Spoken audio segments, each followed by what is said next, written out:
Alright, don't look at me. I don't know, I just got the camera to work. Okay. Get this thing set up properly. And then I'll reshare Unity, and then you should be able to share stuff, and everybody will be able to see and share stuff. At least that's the theory. So excellent. Okay. So share.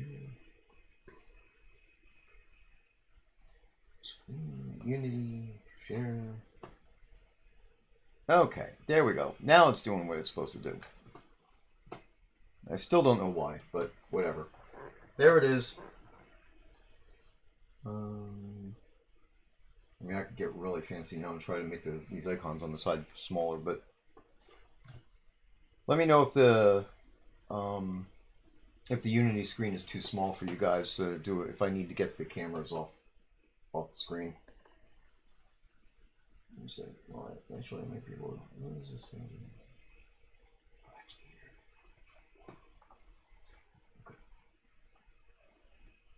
Oh, so I could go into full screen mode. There you go. That's what I wanted. All right. I'm happier now. Okay. So anyway, where were we? Oh, yeah. Oh, and we're live. Okay. So I'm working on the massive lava room right now. It's going to be called the Lava Lake room. And so it's getting very close to being done. It has definitely taken a lot longer than I thought it was going to, or would have liked, but, you know, it definitely is going to be an interesting room. Scottie is currently working on a new row house, and after we did some extensive stuff to repair things. And of course, I got a slew of other stuff that I'm working on, so I keep on switching from thing to thing to thing. So I figure I'd stream while I'm working on this, and then move on to other stuff as this gets too tedious or boring, or it's done. So. And I'll cut in from time to time. Are you going to be split screening our two screens as we work? Yep. That will at least let you all have a chance to take a look at the kind of stuff that both of us are working on simultaneously. Yeah, and if there's anything I want to show you, I'll maximize my screen, and I could put focus on you if there's something you want to show. Sure. Specifically. So, all right. Yeah. So whenever you want, you can share the screen. Okay. Whenever that comes up. Right now, I got Unity on full screen. Ah, okay. So basically, what I'm looking at here, get this out of the way. We have pretty much all the rock faces are in place for the walls, and I do the doorways last. So, like that one, I think is still not the right color. The stone. Sorry if I'm making anybody dizzy. The stone on the entranceways will be turned into a volcanic color. Here. So I finished this one. There was a suggestion while I was putting this together to make one of the entrances, one of the connections, to have a balcony. So what I'm going to do is, or what I've done to the entranceway here is the ancient stone is now the volcanic ancient stone, and our standard with that is going to be with these red pillars. That'll be the signifiers for that set. And I still have to change this stuff to volcanic, which is easy enough to do. And when it's done, the lion's head will actually be spewing lava into the lava aqueduct. So we will have some extra VFX happening there. In addition to the fact that the lava is coming down from, when that gets done, there'll be a waterfall here coming out of a lava tube. And on this end, there will be a lava tube. Well, the lava tube is actually here. I pretty much finished that one. I just need to put the VFX in for the lava. I'm hitting present now, by the way, which it says it will take over from you as the main presenter, so you'll have to switch back, I think. Yeah, no, that's okay. Go ahead. Doing that right now.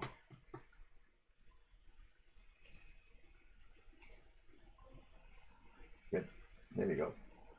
All right, we're getting the infinity screen. Yes, I'm getting off that now. Okay, there you go. All right, so and we'll go back to what I was doing for a second, since you're getting to see what Scottie's doing. We can tell you that this is going to be the next set of row houses, and they are going to. Well, again, let me start from the beginning, right? So we repaired and redid the 3 red roof wooden plaster houses, and then we did the next set, and those are the default. I forget. Are those allium? Are those the red ones? Are they the default for the pots, or are they the default for NPC cities? I forget. And then the next 3 we did were the opposite. So those are called the shingled row houses. Between the 6 of them, 2, 3, and 4 story each, those are the default houses that if you place a row lot without any additions or anything like that. Yeah, there you go. So those are the default row houses that you'll see. And the next things that we are doing was, we went through and it was like we kept finding more and more stuff to fix. So those houses are definitely, as far as player functionality is concerned, bug free. But we're still optimizing some stuff and cleaning up some things that we don't like, because we're perfectionists. Then we are going to take the meshes for that. There's an exterior mesh and an interior mesh. We will take the exterior mesh, and that's what he's doing right now.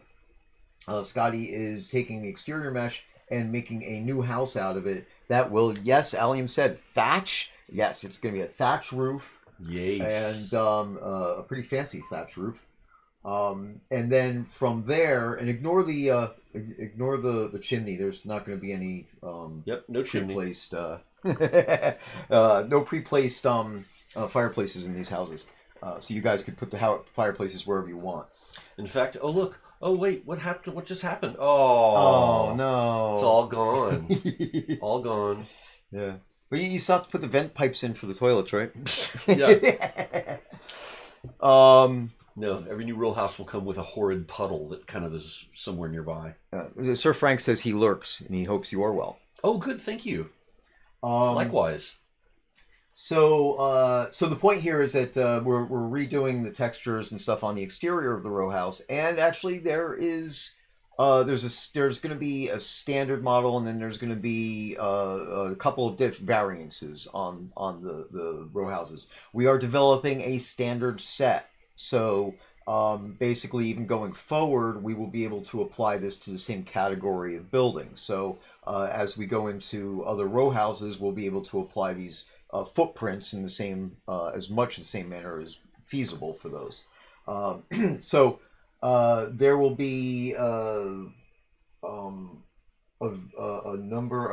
I think it's 3 that we came up with, right?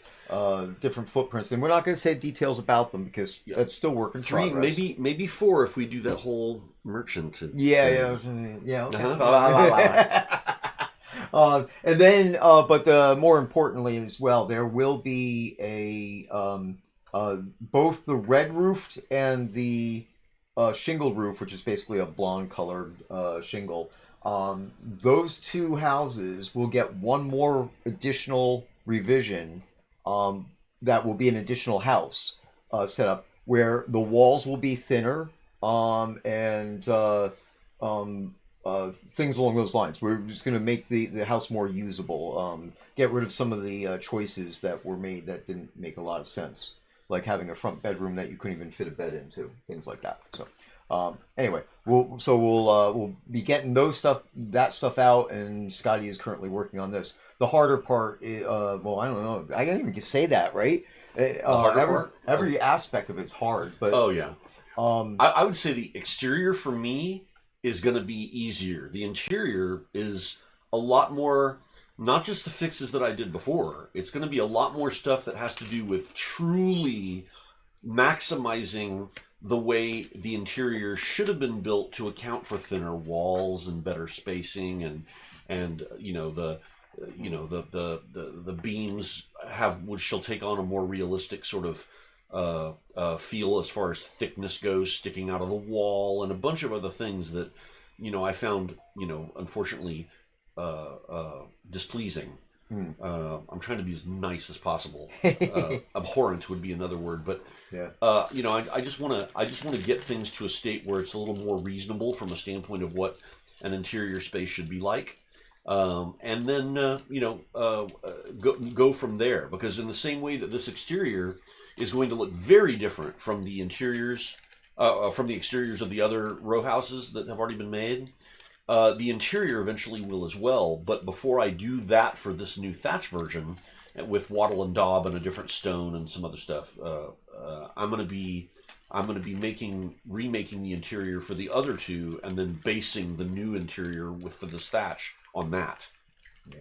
So it's me going back and forth, in a lot of detail to make sure that especially the inside, is a much better version than in the past, but it will be different.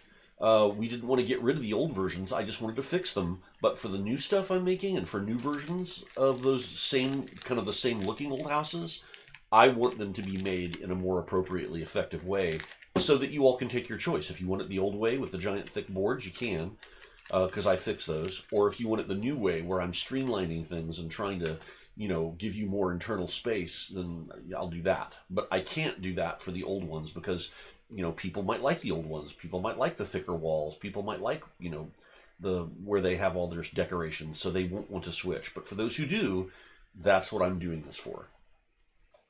And there you go. So, and yeah, so there was some conversation about wanting different storefront type stuff. So, in generically, not going to go into details because we've already talked about it, Scotty and I. And we have a plan, and actually it's going to be really cool. Yes. Yeah, I think mom and pop candy store type of thing, and I'll just leave it at that. I'm not going to tell you anymore. But but bottom line here really is that as we move into the village size stuff, we're going to look at doing village sized storefronts as well. So obviously we need to get there, but that's the intention right now, because all those village sized rows, which are really like inns, right? The village sized inn houses, we could actually make a lot of good variants on those and make some that are that big that aren't inns, so they're not just big houses full of rooms all over the place. And it makes sense to maybe make one of those a storefront as well. So, yeah, with a more traditional feel out front, more traditional gingerbread feel, as opposed to what I don't like. All right, so now I'm going to see what I can do about.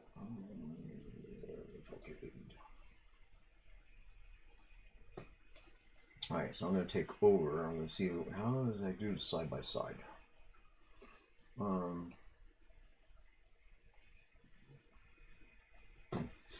Well, I think I have to. Oh, yeah, I have to get out of this, and then there. So you can see that.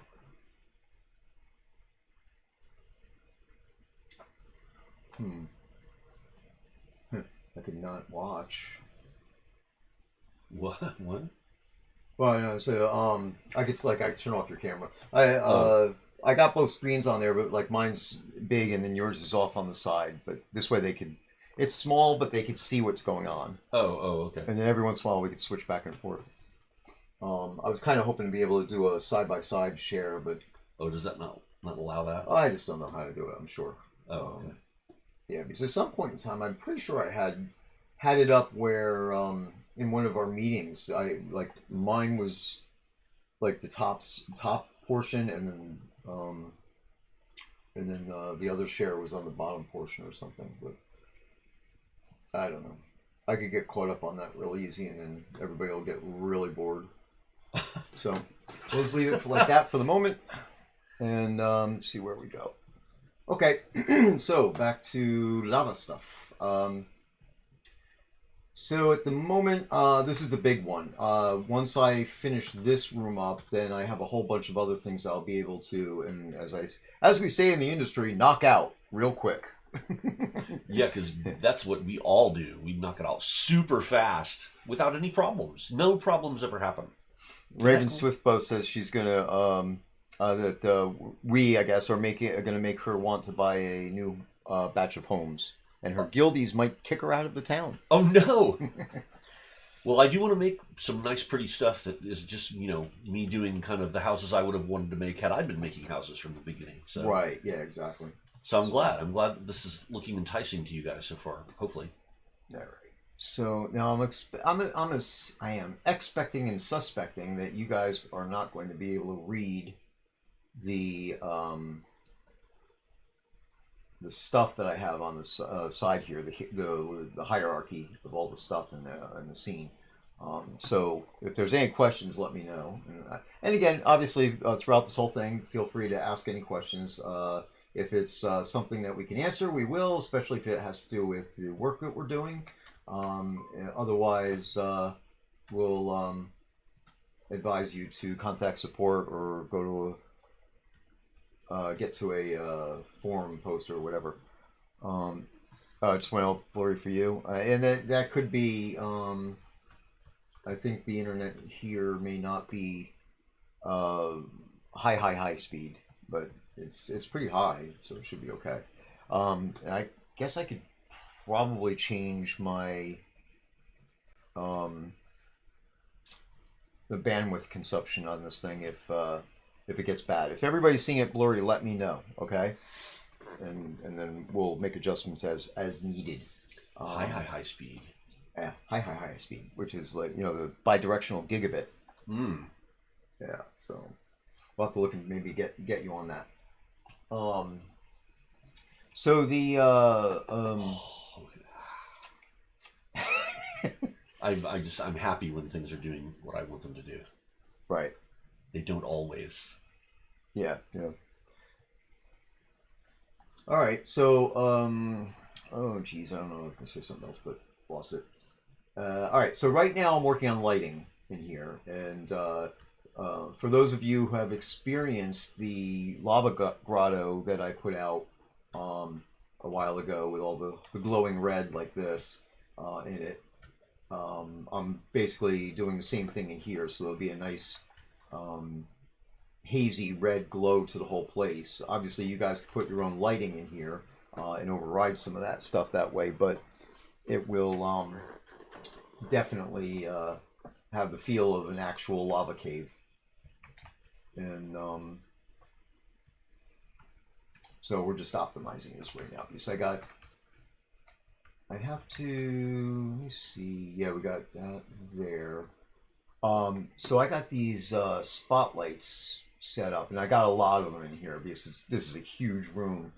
These are the best performance type of lighting that we could have.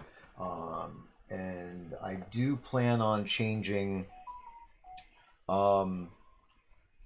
I plan on changing some of these spotlights to area lighting, point lights, but they do area, like it's a big sphere. That should save some of the additional scripting that I have to put in here for this for something this large. Yeah, so I'll experiment with that offline because that's basically just tweaking things around. And what we will do though right now, just to give you guys a better idea what this looks like, I'm going to load up one of the foyers.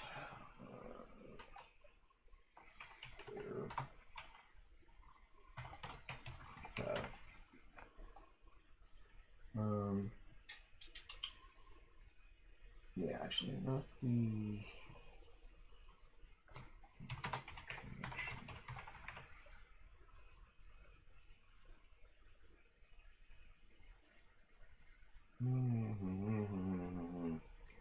Yeah, no, these are the one I want, but the dungeon.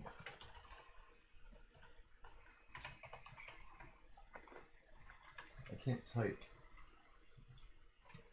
No, see, that's not even what I want.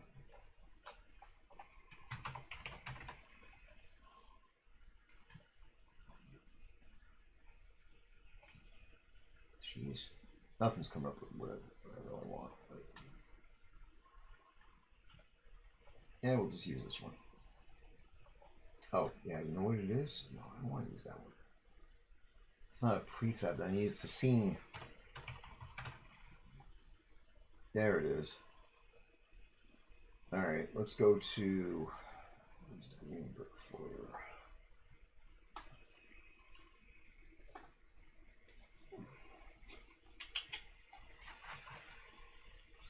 Focus. Come on, where is it? Oh, there it is, all the way over there.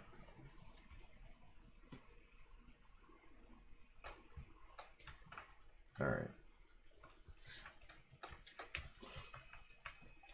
Alright, now I'm going to drag in the thing. The connections aren't set up right, so I can't run this, and I have to get it on QA first before I could actually do an actual connection test. Lava Lake.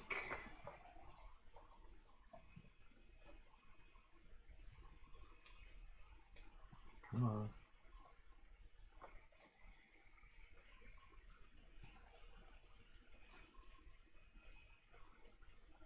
It doesn't like me. All right. Why is that? Why? So the thing is huge. I mean, did you get the feeling that it's kind of big? Why would they have ever thought that? I mean, come on. So I'm just catching up here on the chat a little bit. Sir Frank was saying ludicrous speed, which of course referencing the internet. Oh, yeah. And Rosemorn asks if they could ask a question for you. Sure. Not really related to soda, but who is Nimrod Ionescu? So Nimrod Ionescu is essentially the name that I've always used as part of the Society for Creative Anachronism. And it comes from the Romanian side of my family, which comes from my mom. And there are two groups of Romanian families that kind of fed into my family from sort of that Germanic, European side, and that was Ionescu, which basically is where we get the name Jones from, Jones, because it's basically that's the Romanian version of Jones is Ionescu, and then there is Alessandrescu, which is basically Alexander, and so I always enjoyed the fact that Nimrod is a Romanian name as well, and I thought it was so fun because it sounded like Elrond from Lord of the Rings. So I used Nimrod, and then I chose my last name Jones and just translated it into the Ionescu. So Nimrod Ionescu is my Society for Creative Anachronism persona that I usually play when I'm like at Ren fairs or I'm going to SCA events or jousting tournaments. And I just, anytime I played in games, I thought, well, that's just a fun name. Why make up a billion names? I'm just going to use Nimrod, forever and for all times. And since we allowed last names in the game, then I did that. Nimrod Ionescu. But yeah, that's just me. Sounds good. Why does this not say debug on it?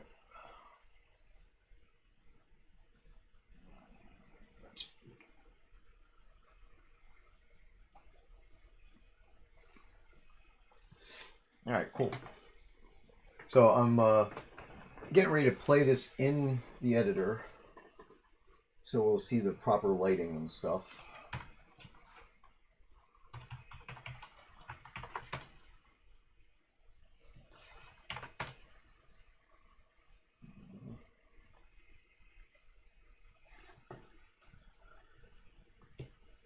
Okay, Rosemorn says, that makes a lot of sense. I've been extremely fond of the Armless Lad and Bugged Chris for the recording in game and couldn't find anything on the author. Oh, yeah, Now it makes sense. That's me. And by the way, the reason why I made that story up was to kind of uh, challenge Richard Garriott at one point in time, because he loves shaggy dog stories, and so he would tell them all the time. I mean, and the more complex, the better.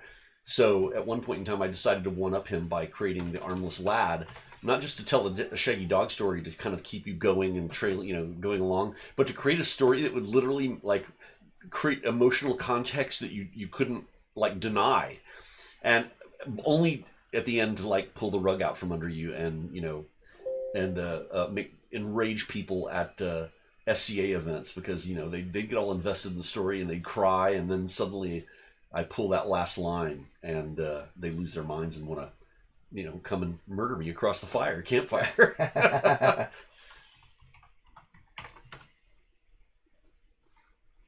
I'm glad you like it, by the way. Why is that not working?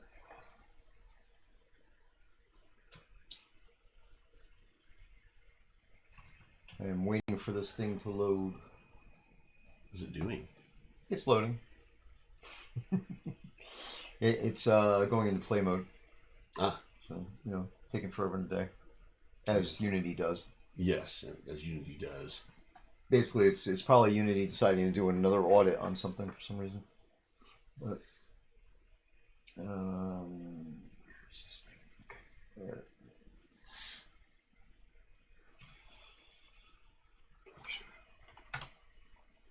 No, still can't. All right. Fine.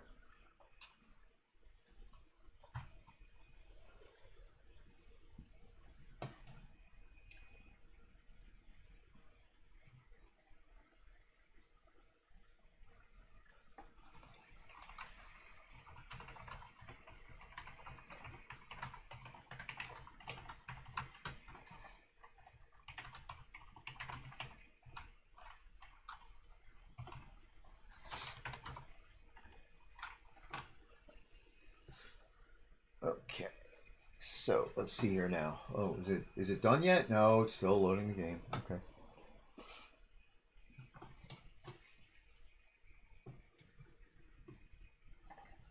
I wonder, will this thing let me do?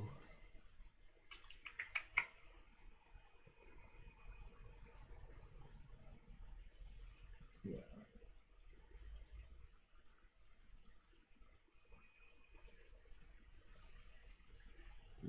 Weird, but okay, good. All right, there we are. So this is completely offline. I'm running it from the editor, which allows me to use updated scripting code and any new rooms and things that we're working on, even if they're not on the servers yet. So, yeah, so Whetstone Stone Strike is asking what the total poly count of the massive room is, and I really can't answer that yet. I have not I've not run the thing to find out how many polys it is, but it's not done because I still have to actually go through and optimize a bunch of crap. And once that's done, then I'll be able to get the size out of it. It is actually not going to be much more if you're familiar with the minecart dungeon foyer. It's based on that, and it's a little shorter and a little wider than the minecart room, and that's got like all this. It's all the same rocks and everything. So the meshes, apart from the floor, are going to be identical to it. So as far as like performance and stuff, it shouldn't be any different than the minecart room. Not to mention the fact that the minecart room is also not optimized. So when I do this process, I'm actually optimizing and updating the textures and any meshes that I can and things along those lines. So you see even some of the prefabs are component level, and they just need to go be there's a like a prefab to mesh converter that I could use that will actually bond all that to being one mesh. And then that's a cost savings as well for loading. So we're just not there yet, sadly. This is definitely taking a lot longer than I wanted it to. So I am going to clip through the wall here so we get into the new room, since it's not technically functional. Yeah, see, and I forgot to turn on the collision on the terrain.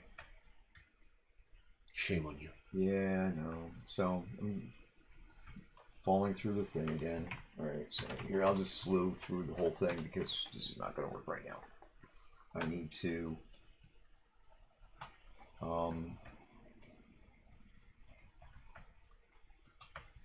actually turn the terrain back on.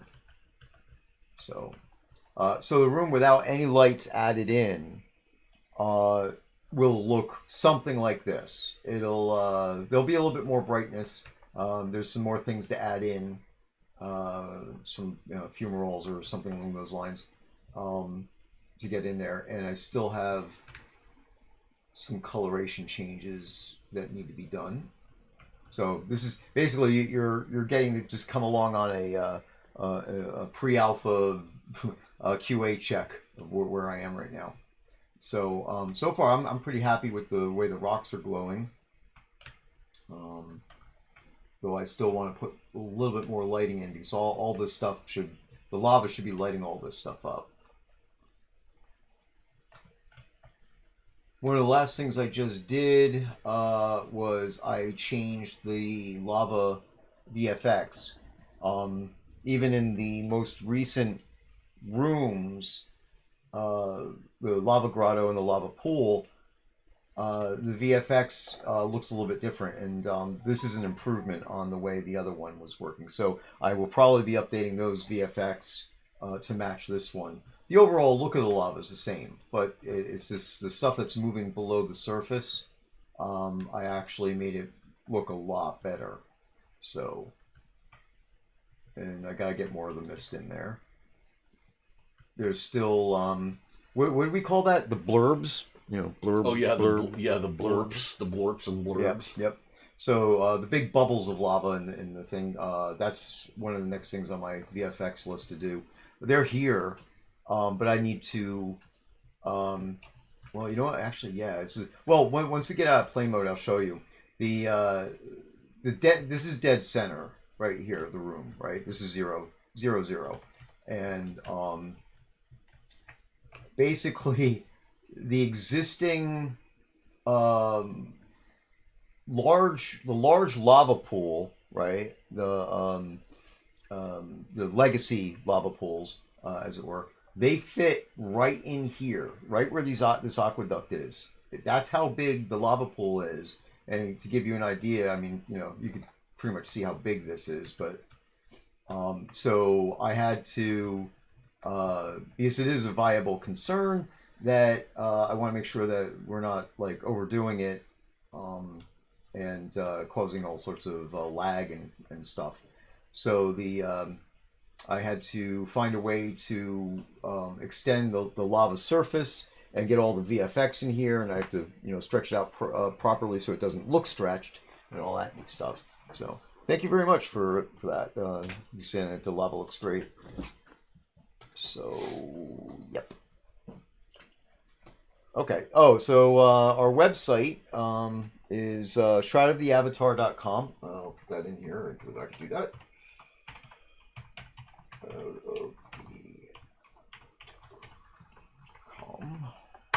There you go.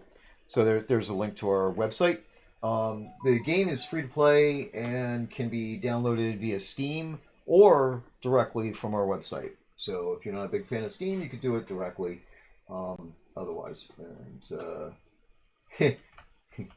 and thank you, Allium. What? She pulled me. She wanted to show me where some effects are that, and I'm going to change my monitor so they can kind of see what's going on in the background there. So there's this. This is not a fumarole. It's like a vent, right? Can you see it? Are you asking me? Yeah, just. Oh, sorry. You probably made it. So. What am I looking at? That is that's just one of the vents. Yeah. So I'm gonna. I mean, take it those. is a fumarole basically, Hmm. but it's not one of those low lying pools. It's not one of the pools. Right. Right. Yeah, I think that is technically a fumarole.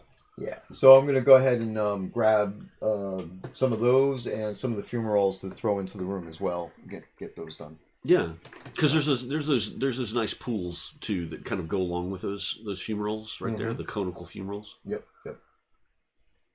Yeah. Exactly. The fun. It's a fun little like ever burning tiki torch thing at the top there. That's kind of neat. Yeah. So I will go ahead and grab those, get those in there, and that should help with some of the corners and stuff. Oh, right. Oh, and don't forget, I mean, there are those little things that you can kind of stick in the ground that turn into cracks that could be lava-filled cracks, too. Oh, yeah. Yeah, there's all kinds of neat stuff made in the early days for the those lava chambers down underneath Hilt, which might have some neat stuff for you to grab. Right. Okay. So let me go and grab. I'm going to grab this. This area over here is dark. I say I've not really finished with the lighting. See, like for instance, that's a light that's too close to the ceiling because that should not be lighting up that way. But all right, so we'll go right here. I'm going to go ahead and stop this, and so that's what it's going to look like. Of course, finished, but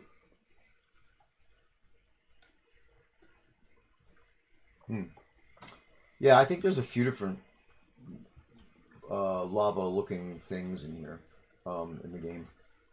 But this is I use this one because this is the one that the lava pools were using, and there's a proliferation of those things in the game, and so the lava grottos now have the same lava texture, and that'll just end up being the standard for this.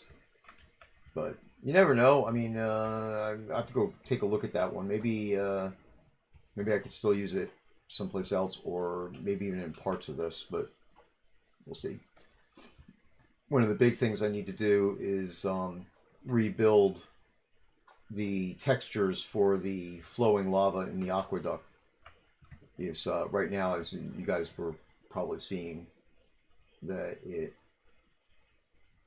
has these seams here. I'm trying to get rid of those. So, well, I shouldn't say trying. I know I could get rid of them, so I'm going to do that.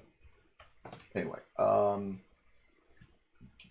get all the green lines gone. Okay, so let's go over and yeah, that's right. When I said I was going to stop the thing, I would show you. I think I still have some unexpanded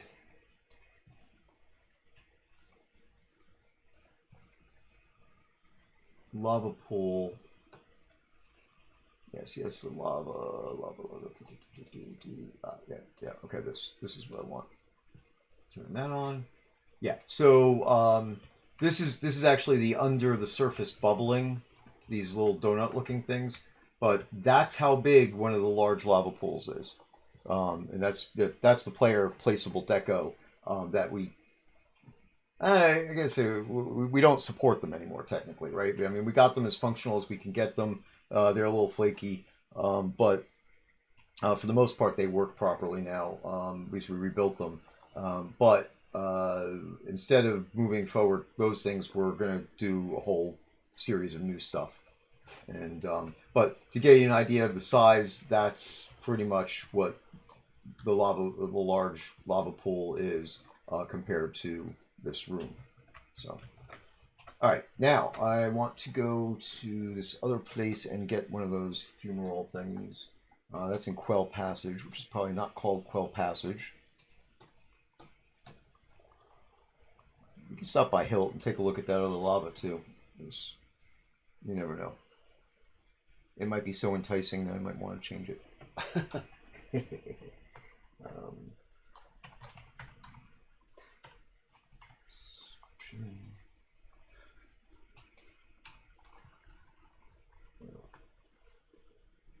find my...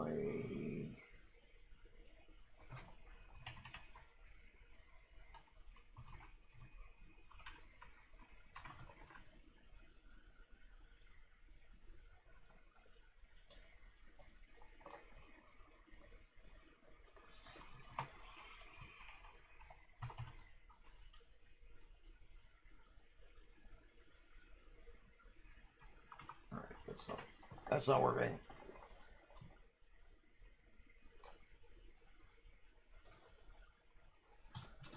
We've been having a lot of trouble with Windows today. Oh yeah. Okay, so I need to go to here, there, the other place. Oh, that's why this isn't my. I keep forgetting this laptop is not the one I don't normally work on this machine when I'm building things. So this is I'm down in Austin and not seeing it. Oh, look, there's a Merrick Dragon in the chat. Okay, so I need to. Yeah, all right. Let's load this scene and go in there and check that out. All right. Underground.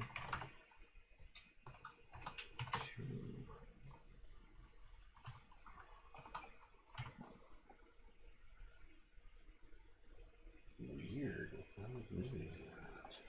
What's that? There's just something weird. Oh, okay. There's a weirdness that I don't like. It's okay. It's fixable. It's twisted. Yeah, it's twisted in some strange way that it's not anywhere else, which just means that some cut event was hateful, being hateful. I need a new computer.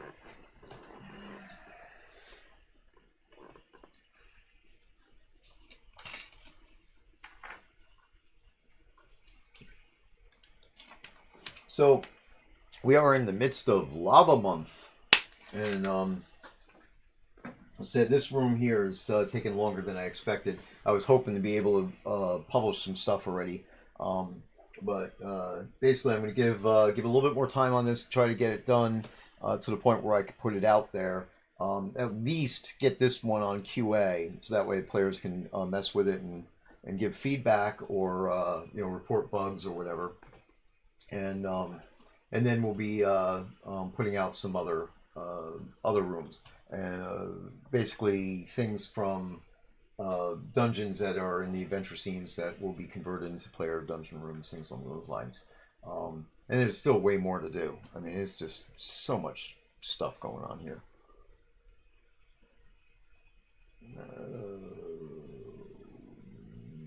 No, I don't want to open an ID manager. Go away.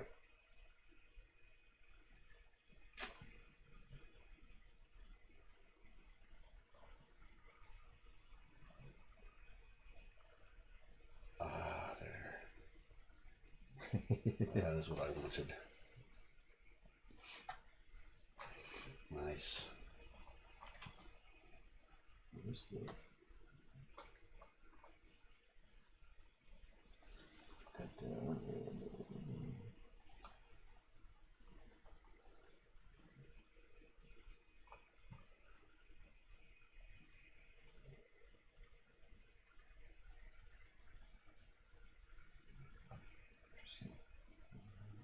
The switch.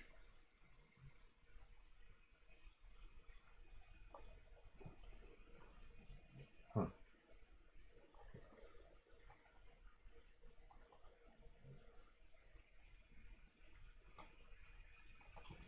Oh, there. Hey, there. That's what I was really looking for before. Even though it's not, good for any one thing. What were you looking for? A way to put both of the just for myself. There. A way to change which share screen is on focus, and then and put it so that way they both basically be equally shown. Oh, I see. Yeah.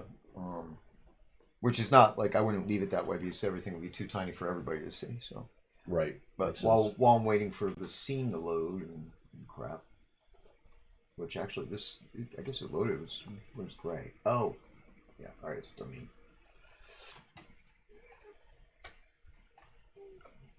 I changed the background for my prefab editor to a light gray, so that way I could see what the hell I'm doing.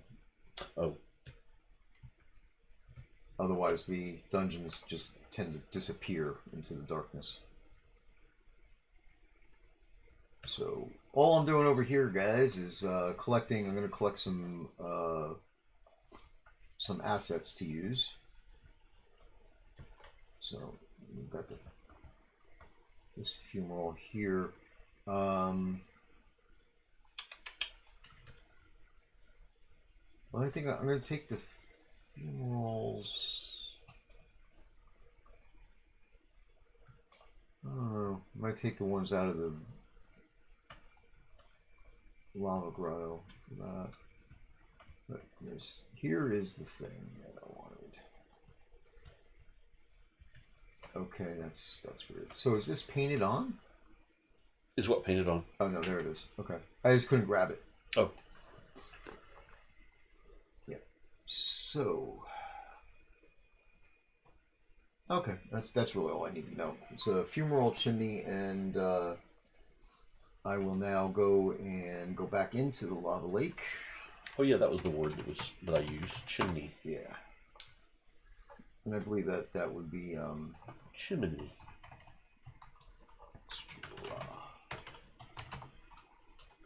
Okay.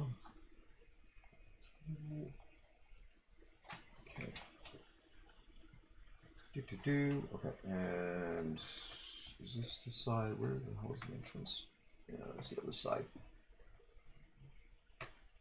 Sorry about moving around real quick. I know that this might get some people dizzy, so you have been warned. It's not because we hate you. Well, maybe. Yeah. All right, so roll.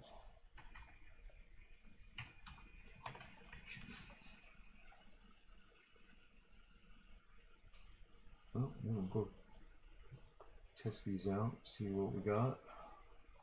Yeah, you know what? I think I have to stop right where I am right now because the terrain is not... The collision on the terrain is not there for some reason. So I got to figure out how that is. That's awkward and not good. Yeah. Why would that so let me explain.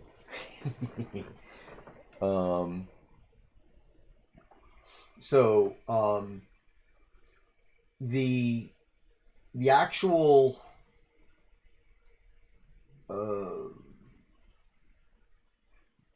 minecart dungeon foyer, and I'm gonna bring that up, and I'll maximize on my screen so you guys can see it.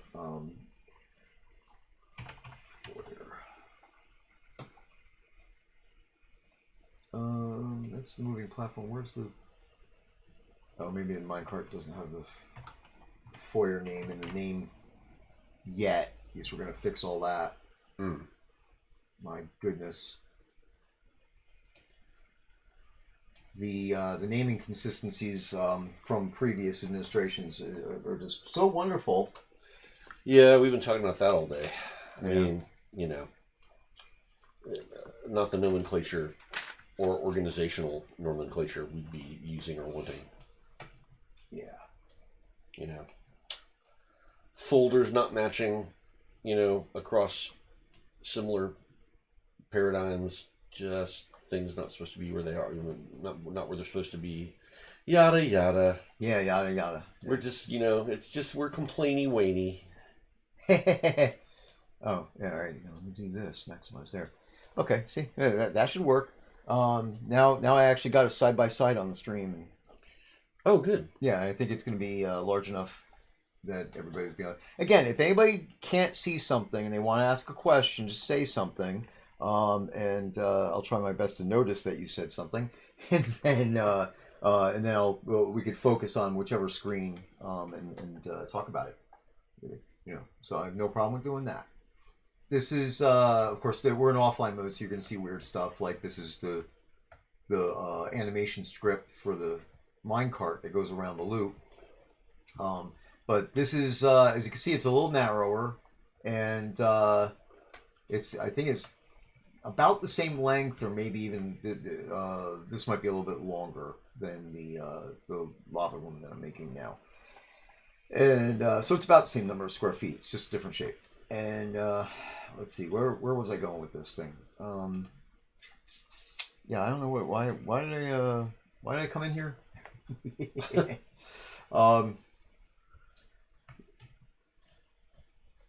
I don't know, but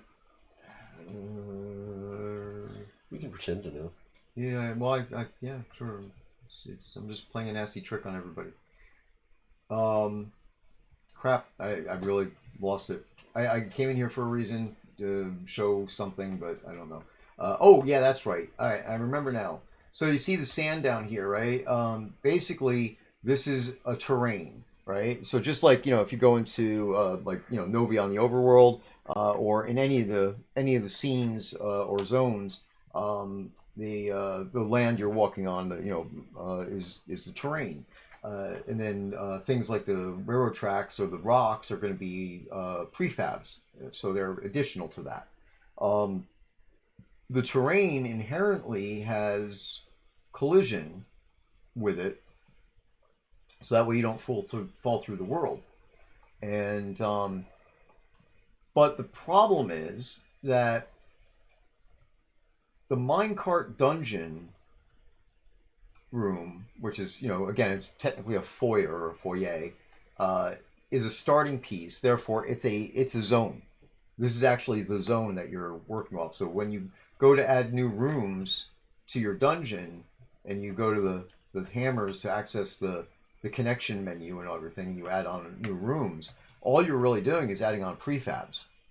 So which obviously they could get really complex, and the void is the void, so you can make dungeons pretty much as large as you want, barring issues. But I cannot put a terrain into a prefab.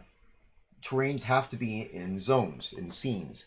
So I had to come up with a way to basically copy this terrain out of here and rebuild it as a mesh that I could make into a prefab. So that's what I did.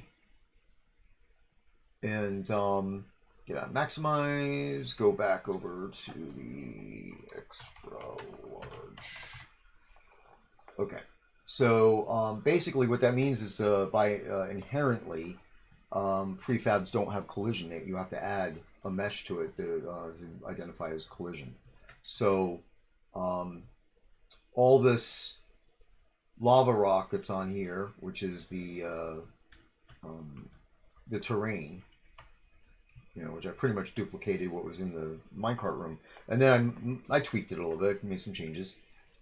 That does not have any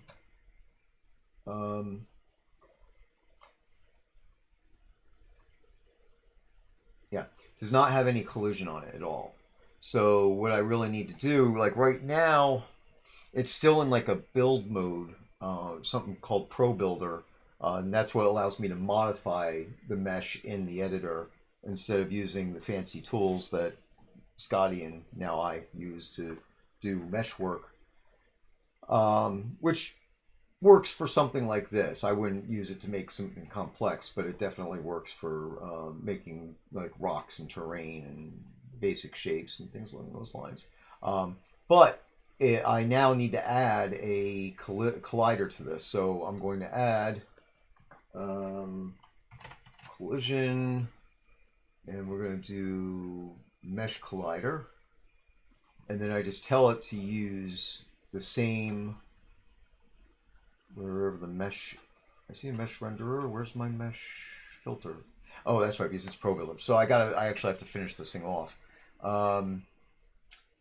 So I've forgotten how to do this. Oh, well, there's the mesh. PB. Oh, it put it in for me already. Never mind. I could have acted like I knew what I was doing because the text is probably way too small for you guys to see. But there you go. See, honesty. Okay, so I'm gonna save that, and um, uh, so I was just asked the question internally. The answer is no for that, and basically the flag is how it's treated by other things. So VFX and lighting and things like that would stop based on that, but you as the player would still fall through it. So um, so sadly, the mesh has to be duplicated to do this because basically the mesh collider, I think, right? Is it? It's Pretty not. sure. Is it putting a second copy of the mesh into the scene, Uh, or is it just saying that the mesh now has a collider aspect to it? well, no. If you say that it has a collider aspect as well as a deco aspect, it should do both. But I mean, Gotcha. All right. I think our hope was that we could put one and it would, excuse me, serve as both purposes. Right. Okay. And actually, that makes me that reminds me, and I'm going to add that on now. Is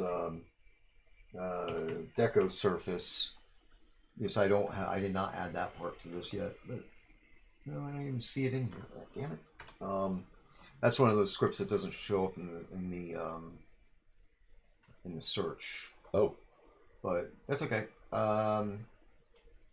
Yeah, but what I actually meant, Scotty, was the mesh itself, right? yeah, Um, because the mesh itself doesn't have collision. You'd walk right through a rock, right? If you didn't right. have collision on it. So when I add collision to it, is it actually copying that mesh and making and drawing or calculating a second mesh? Uh, I don't think it is. If it is, then there's no value for us not splitting it up. I mean, Right. Yeah, I agree. But that's where I was coming from. So I suspect that what it is, it's actually just flagging the mesh that's being loaded into the GPU as being impassable. probably so, And, possibly and so. that's why it has to be marked read write. Oh, so that it can do that. Yeah, there's a setting in Unity in the FBX properties that flags whether or not a mesh can be read write. Um, if uh, if a mesh is going to be used as player decoration, placeable in the world by a player, Uh-huh. and use mesh collision, then this flag on the FBX has to be set to read write because it modifies the mesh properties. Oh, And I'm answering my own question, is what it okay. is. So it modifies the mesh properties when it loads into the screen to tell it it's not non-passable in this case. Ah, That's okay. that's what it is. So yeah, since some of these things you look up for the answers, and Unity basically gives you a formula and says, yeah, there it is right there. That's what it does. If it does do that, you're lucky. Yeah. Because sometimes the answer is second. Yeah. I'll have to do the deco later. I don't think I have any decoration. Wait a minute. Lava source, lava fishing. Decoration blocker. Where's the deco? Huh.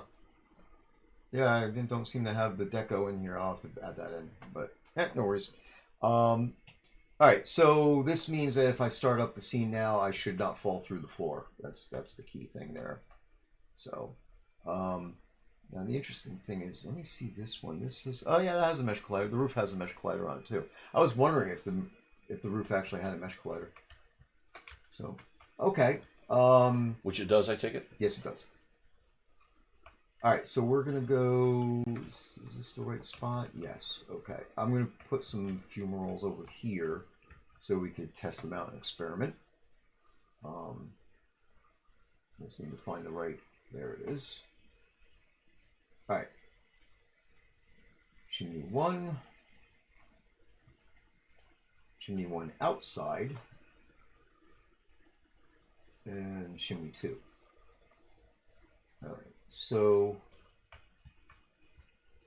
what's the difference between chimney 1 and chimney 1 outside? Do you know? Does it sound familiar? Let me look. Yes, they look identical, but there's two prefabs. Hmm.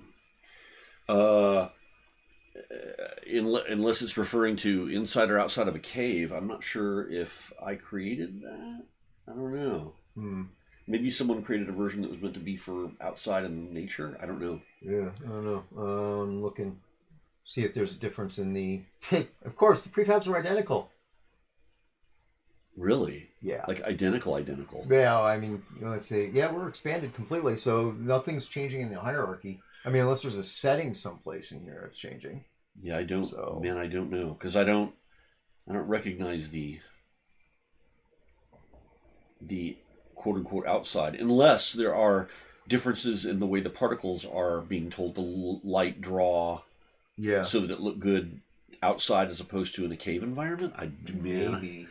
Yeah, I do not know. Maybe one has occlusion or the shiniest thing. Oh yeah, maybe. Scope changes. I wish I could say it's been so long because that looks like something that was done like, oh shit, that didn't work under the circumstance. Okay, well then there needs to be two. Right. Well, you know what I'll do is, eventually I'm writing a report. I have to script the thing where we're going to inventory everything in the game. So we would look at this and then see everywhere where it's used. Right. So then we'll know because at this point we know that there's at least, and I'm just going to be nice about it, say at least there's at least a handful of prefabs. So decorations like this that are duplicated in the game that somebody was intending to do something, got distracted, and then never finished it, and they're just sitting there taking up space.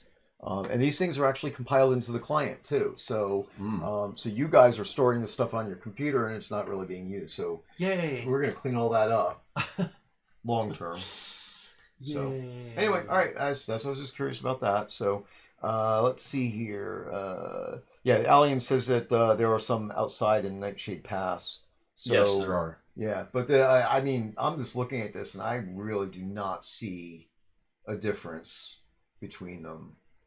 I mean I bet you that's what it is though. That there was something about the way the ones that were made to be in the cave, Yeah. did not look good in Nightshade Pass outdoors, as I'm betting what happened. Right. And that could have been something that they gave to like Finn Staber, like, hey Finn, fix these effects because they don't look good outside. Right. And yeah. like, oh, yeah. okay. But of course, then I would expect that there would be something different in here. So, of course, I haven't gone through the whole thing yet. I mean, in the range sheet, it's like there's all these little check boxes and crap. So yeah, it could be something in the VFX. I mean, it could even be that the one on the outside isn't spewing or something. Oh no! Oh yeah, it is different. It's using different effects. How so? The outside one is spewing a steam. Oh. And the inside one ain't. Huh? The inside one ain't. Oh yeah, ain't. The inside one has something different going on. I can't really. I mean, there's still geyser effects to it, but I could see different.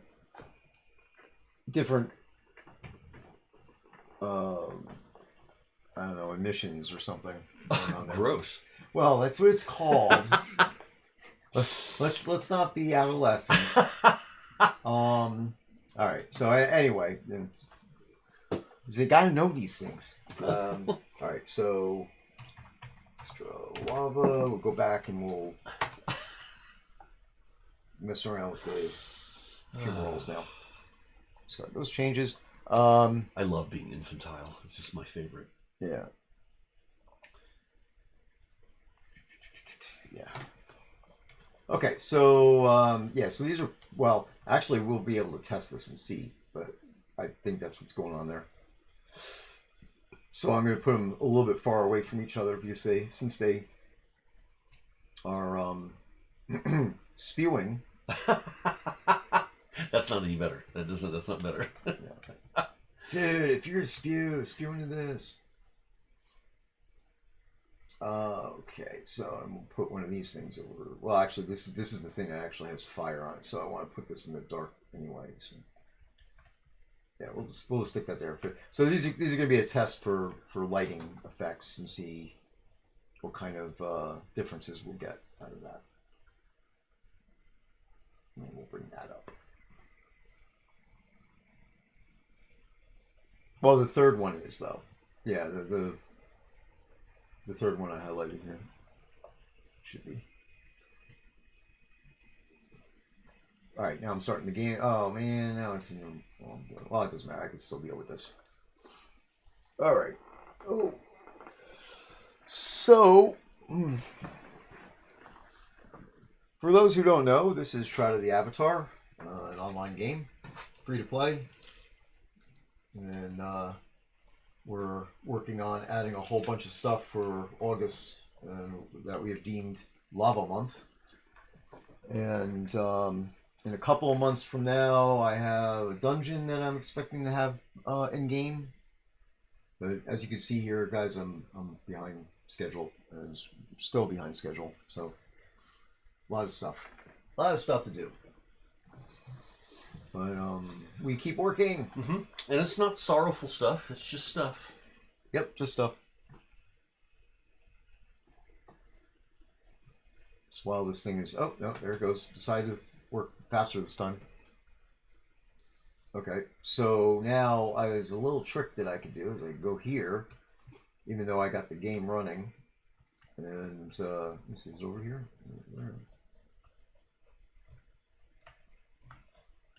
Yeah, so see these blue lines, that's the camera. So you can see where the camera's aiming. So apparently I came in on the side entrance. That's where I'm actually standing in the game. So what I will do is I will put the lava room there.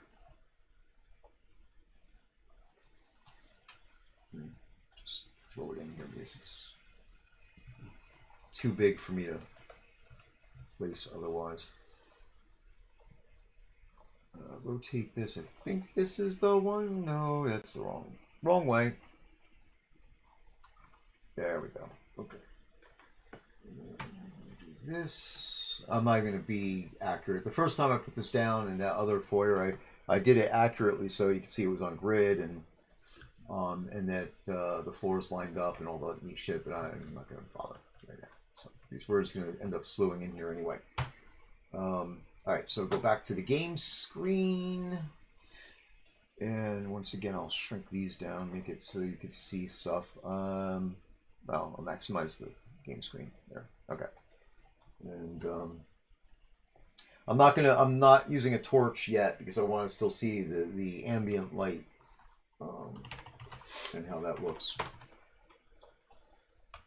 So the key thing here will be that's interesting.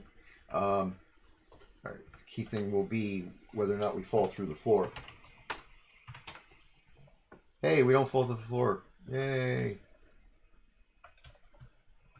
Okay, so now I can walk around. And... Thank goodness for small favors. Yeah, right? Give myself some super speed. Which probably will not help me if I fall into the lava. Oh, stuck spot. Yay. Allium, I found a stuck spot. I'm gonna fix it. I can't get out. Oh, wait, no. Yeah. Oh, alright, yeah, now I got another stuck spot. Alright. I need to get on this side of the thing where the fumaroles are. Because of course I put the fumaroles on the opposite end of the cavern. So. Alright, so. Oh, really? Oh, so the fire one's a different name. It is a different name. Okay. Yeah, no, I can't. So, actually, if I did, it would probably just crash the game. Alright. And it's non-interactable. Okay, so, yeah, that's... So there's your difference between the two of them. In case you were curious. Oh, so one is huge and the other small? Yeah, it's got a bigger plume And this is the one for outside. Oh, okay. Well, then, yeah, that's Yeah, why. that makes sense, right? Yeah, apparently someone looked at it and went, "That's ending too early," but I don't know why. I don't know why. I guess because maybe it has to be inside, possibly small areas, and they didn't want it shooting through the ceiling. Or something? Yeah, exactly. Because that's like we have these things with light, right? Oh, right. And the light can escape a house and start bleeding over in other places. So that's the same. Any of the VFX, if you don't constrain it properly, then that's what will happen. Hmm. So, all right. So as Allium correctly, as usual, said, this is not the one that has fire. So now I got to go find that because Not the one that has fire. yeah. Of course, I was in that scene. Now I'm not in that scene because I thought I knew what I was doing. Found it, but yeah. Unity, I love you. Come on, stop it.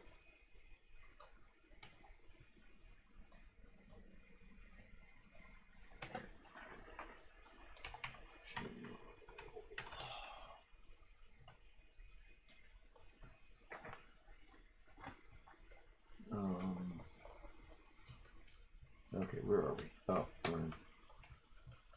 I don't want to be in there.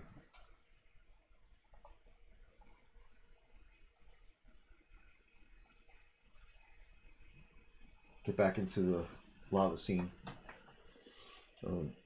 Lava room, I should say. Okay, have fun cooking. Who cook? Who cook? Yeah, she agrees. One of them was probably set for ceiling height. Hmm. Yeah. Who's cooking what? Allium, I don't know. She didn't say. Oh. Oh. All right, so let's see here now.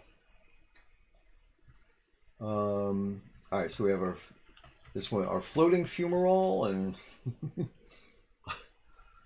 one of them was not quite where it should be. There, sink that in properly. All right. So we got those, which we could use. So we could use the inside and the outside. This room is big enough that the outside one would work fine. Definitely be more impressive. Oh, yeah. And then we have this idle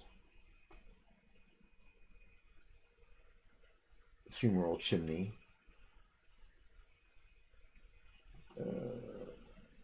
Back over here, fumarole. So I got some other things.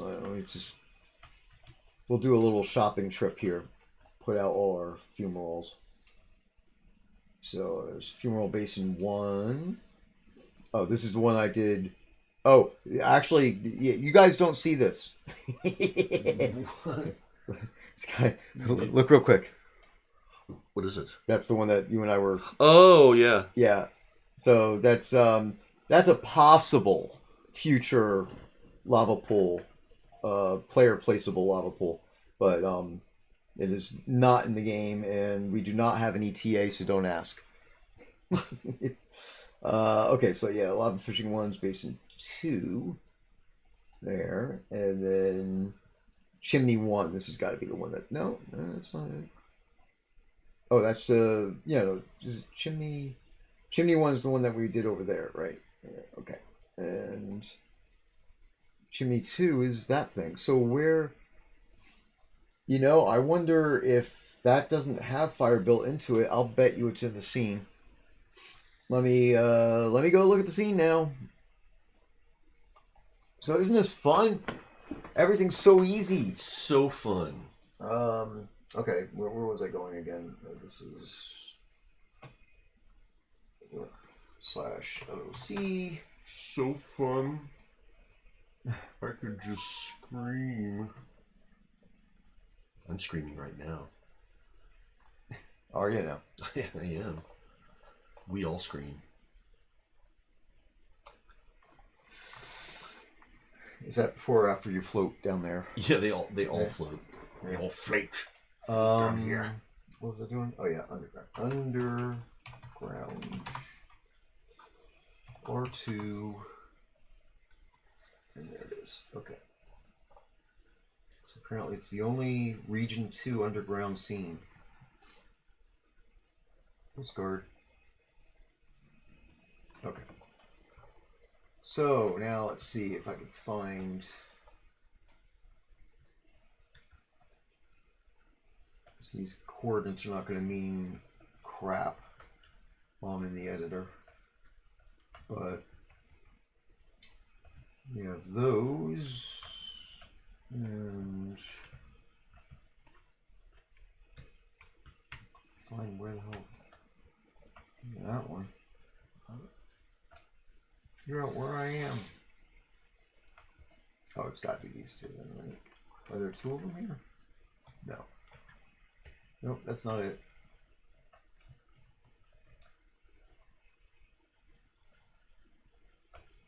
Where are the bridges? I found the bridges. Oh, there's the bridges. And there's the chest. So that is definitely around this right area. I saw the chest here someplace. Ah, yeah, there's the chest. Okay, yeah, those two do have... I just wanted to verify that in-game they have the fire on them. And they do. So now I can look in the scene here, and it says it's chimney 2.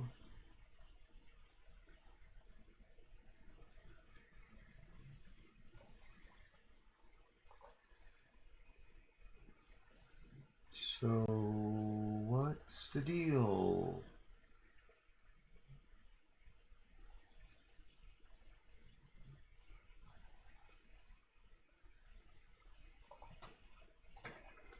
Okay, I don't get it.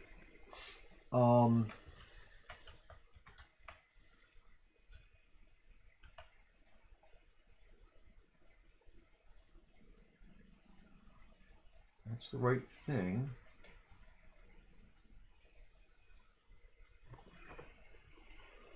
They got mesh renderer with no collider.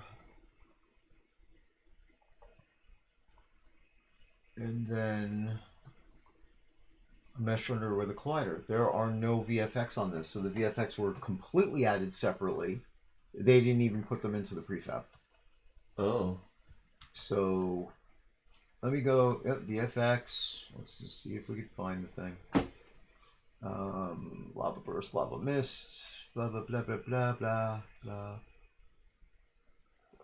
It's gotta be this fire FX. What are you trying to affect? Yeah, there it is. What is it?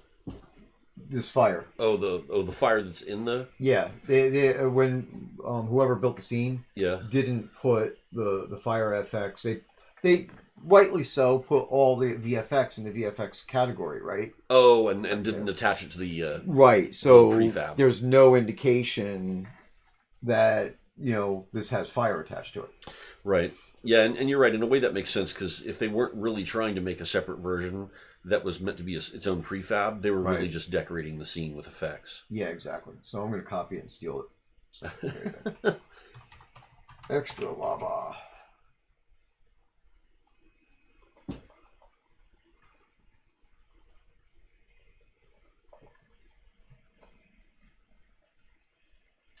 Okay, why is it so bright in here now?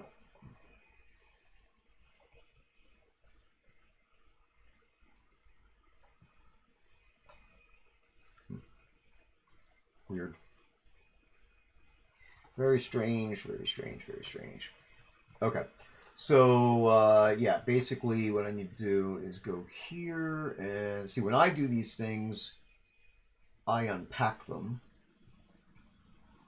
So now I can mess with this thing, and it's unique to the scene. Which also means I could paste the VFX directly into its structure.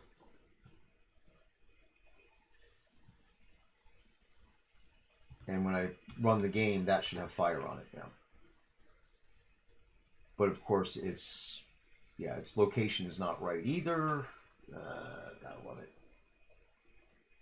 All right, so let's see. If we do this, there we are. And just bring it up to where. See, look, guys, fire.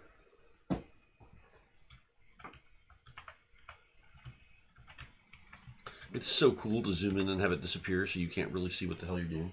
It's the best. Yep. I love it. Well, you know, life would not be fun if you couldn't do things like that. So there you go. But did I tell you how much I love it? I really. All right. So stop that. Give me that back. All right.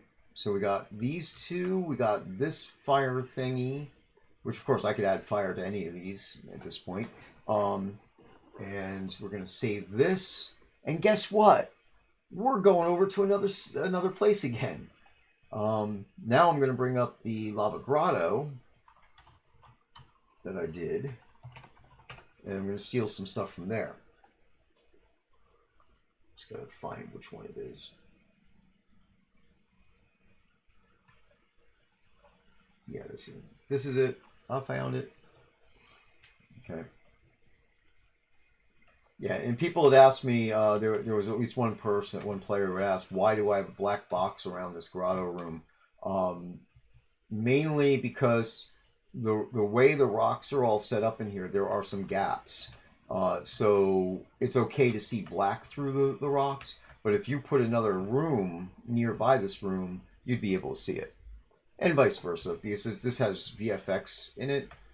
So in-game, this black cube that I made around it blocks any of the lava or VFX that might be leaking out of it.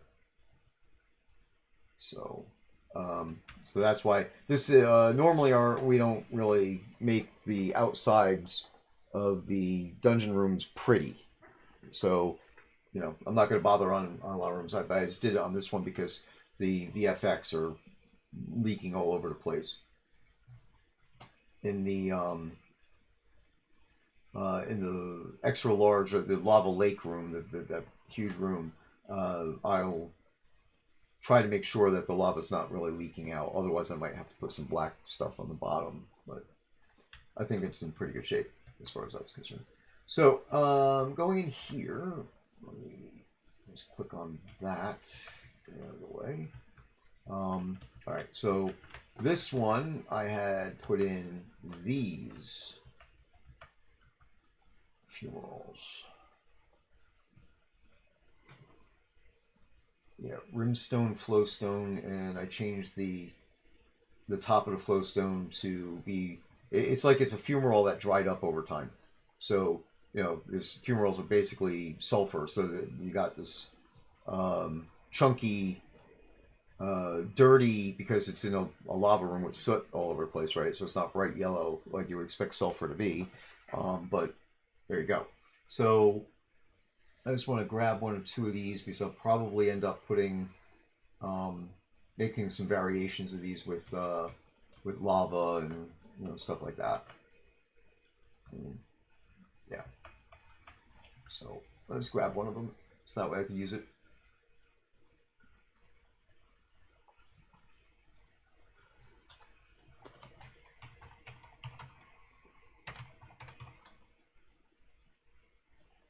And once again, we go back into the large room.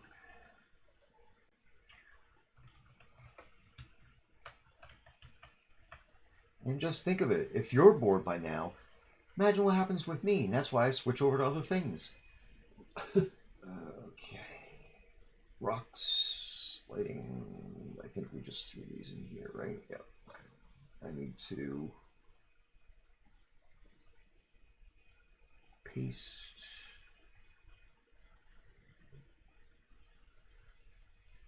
That chimney is set. I'm going to change this to fire spout. That's what I'll call it. And then this one here. We need to do that. We need to do that. And now drag the thing across the room. And put it there. So obviously this needs to have texture changes so that way it matches the room's aesthetics. You know, the room has concerns. It wants to look good. But there you go. So that's for an example. And that's currently that's not lit up or anything, but it will it'll serve as a reminder for me to put some of them in throughout the thing, and I'll probably put some in with some will be like the lava.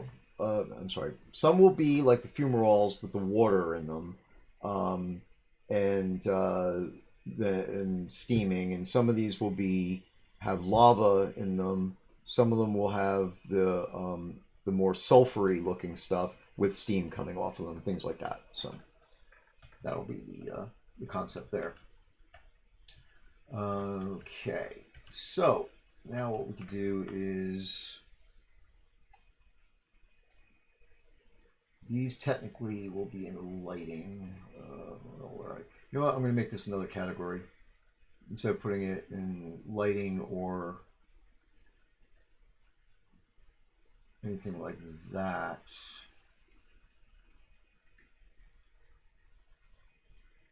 I will make it. What should we make this? Well, just fumaroles. Yeah. Get that up to where it should be. Put it there for now. And get these into that folder. Okay. All right, now we have our organization set, and if I place them throughout the cave, I will not lose them because they can get lost. So make a copy of one, and basically I'm just going to randomly put these things in locations. These may or may not be their final resting place. I will have to tweak them based on what the final outcome is, how it looks.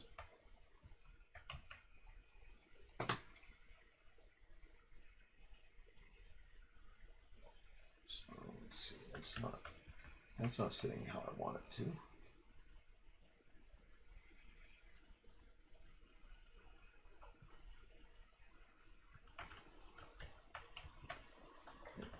That's not good.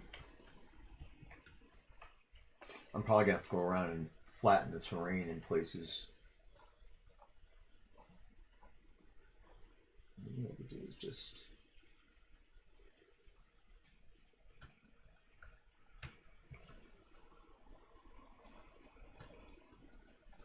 bury the baseline.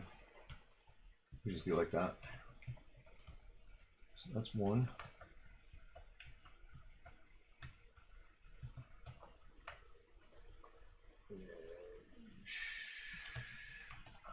Again, so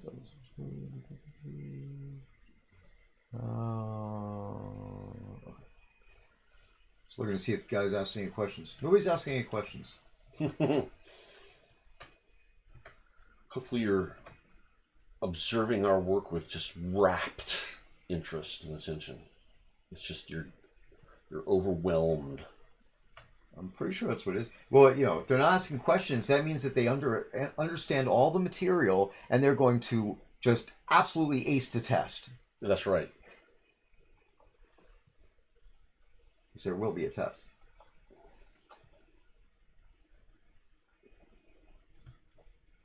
It'll be at the next release live stream. We'll have to come up with something.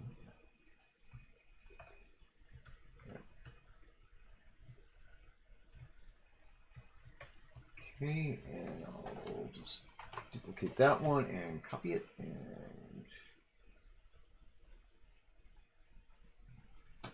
mouse.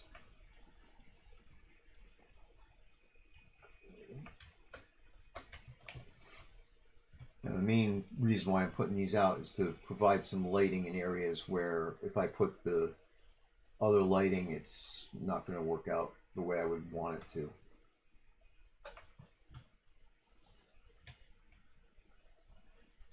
And of course, almost coincidentally, they're ending up near entrances. This thing is quite dark when you get near an entrance.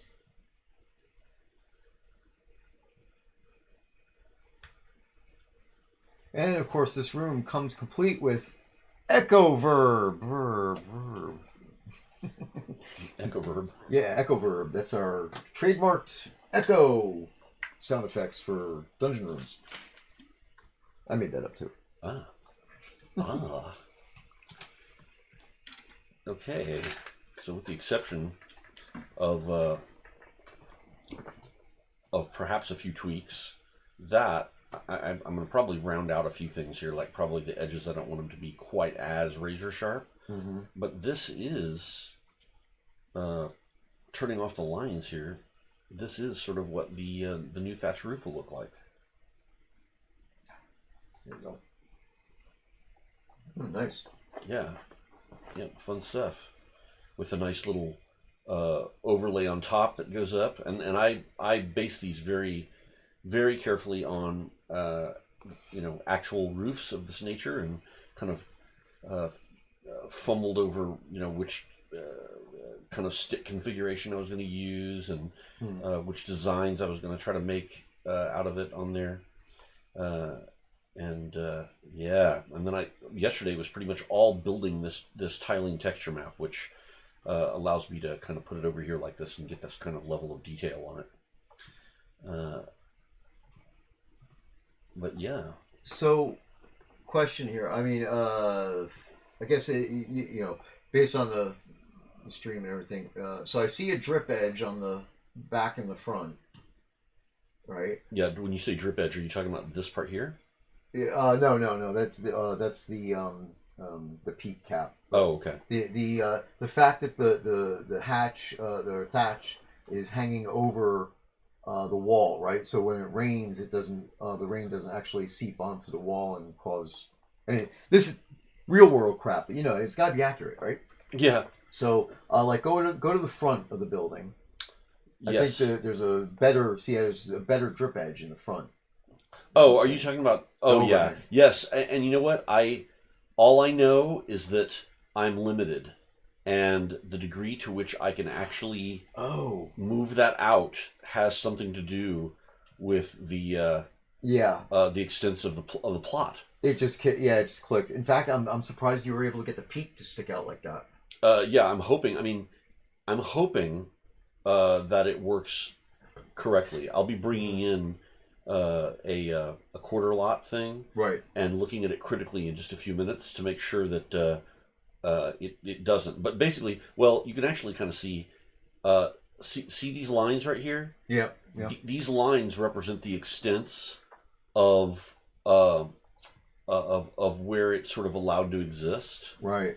And I'll be double checking with the quarter lot thing, but yeah, I was very careful to not move anything beyond right those relative edges, because this right here is about as close as it can get. Right, gotcha. So here's what you'll need to test with. The best one to test with in this case will be the greenhouse 4-story row house. Greenhouse 4-story row house. Yeah, because the row houses in general don't have vaulted ceilings, but the greenhouse one doesn't have an attic, right? So if the peak of the roof clipped into a back-to-back row house, then it wouldn't be an issue, except in that circumstance. Oh, where it might clip through into the into another house that's not that doesn't have that triangle, inaccessible triangle to area. Right. So right. Yeah. So all right. So it makes more sense. Why that would be the case. Then. Yeah. So what I really just need to do then is move, essentially bring that little row house template in here and just look at it straight down from above. Mm-hmm. And as long as I can see that whatever, the green edge or whatever, then I know it's not going past the boundaries. Right, exactly. So, and I'm going to do that right now. But for the most part, hopefully you all enjoy the look of, and this is unique, we haven't yet had a really nice, or at all, as far as I know, thatch roof with the sort of traditional, sticks and all that kind of stuff. And then so next, I start getting to make a whole new family of the wattle and daub kind of look, and the kind of look I'm going for. Ooh, I get to have that happen. That's always cool. So Stymie is asking, will we start to see other thatch roofed houses in village and town sizes as well? Yeah, I mean, this was sort of a proof of design. So like this is the basic texture, and I have at the very bottom of it there is a let me turn all those off for a moment.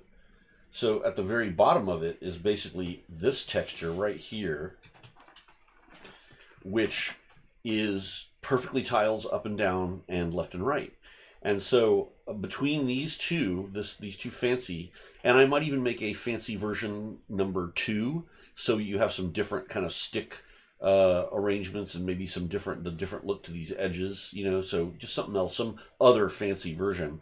And between the combination of all three of these basic textures, I should be able to have sort of a family of thatch that I can play with for other houses that will look nice together in like a little village, let's say. That's cool. At least that's my hope. Yep.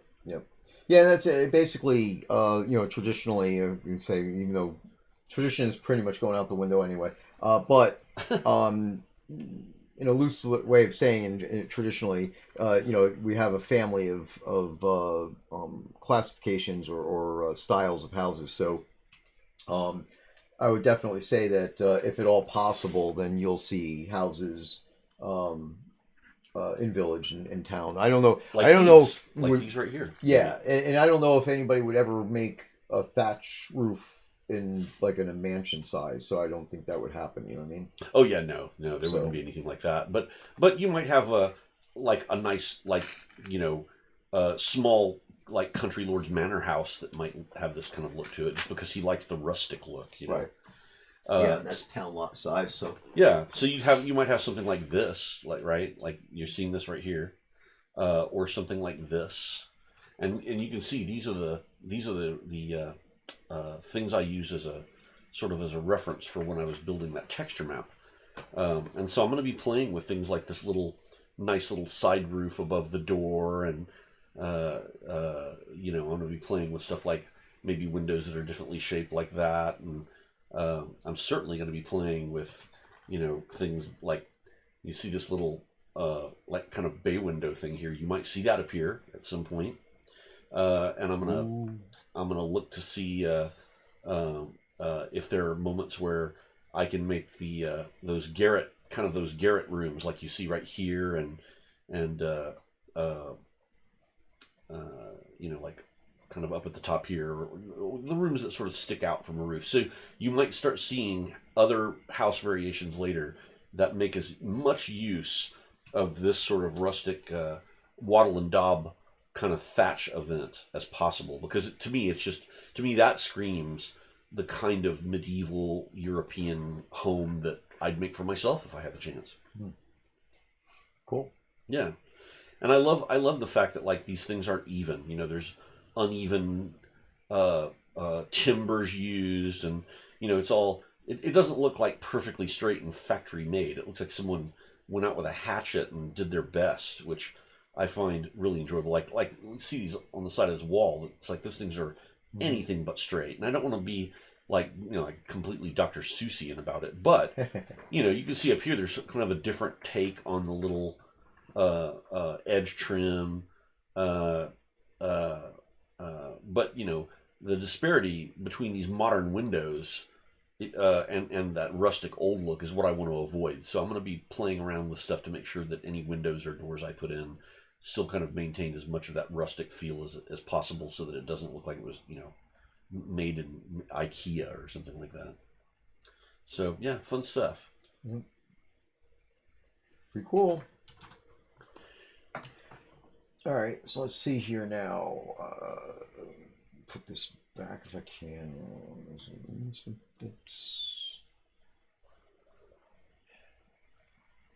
There. Okay.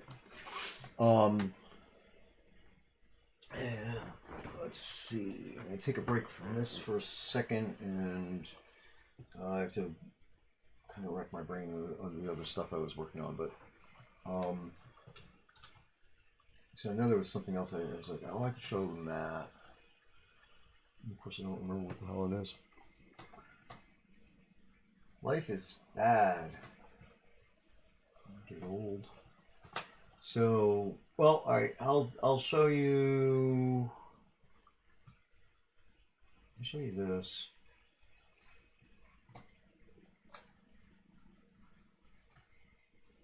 What is the other stuff? Oh yeah, well yeah. There's two things I could show you in that I've been working on 3ds Max for this. Trying to get this out, these items in before the end of the month. Of course, this lava lake room is the main goal, and then after that, there's some stuff that goes along with that. Now, of course, just to say that this lava room, the lava lake room, will be there'll be a spawnable version and a deco version, and it'll have fire elementals in it, which I think is pretty obvious at this stage, especially if you read the release notes. Then, because that's all there, I will be able to immediately make a regular fishing room out of this, and that of course will just be a regular water grotto. Then of course the existing stuff that we have, the other lava grotto rooms will be spawnable as well. So we'll get all that going, and I'm hoping to get that in within the next week. But I definitely want to try to get the stuff on QA at least for a day or two before we try to do a patch. There's a balance to this, because this room, as you can see how massive it is, and it's getting very close to being operational. Well, it's operational now technically, but there's holes and stuff, so I got to fill all that up. I got to do all the dungeon connection stuff, get that done. And if I can, I will definitely get it on QA and get a testing directive going, so that way, we'll get into the game as soon as we can. And like I said, just like right now, I'm pausing on that for a second, go touch some other things. So I have this slew of stuff that is on deck to get into the game, and every one needs a little bit of attention. So I'm hoping to get the big ones can take more time, but I'm hoping to get as many items into the game as possible, and do that as quickly as possible, and as safely as possible, as usual, right? Okay, so we have this, which is something I was working on. As y'all know, do that in the Texas way. Y'all know. I have to switch my brain over to 3ds Max navigation mode. God, stupid programs.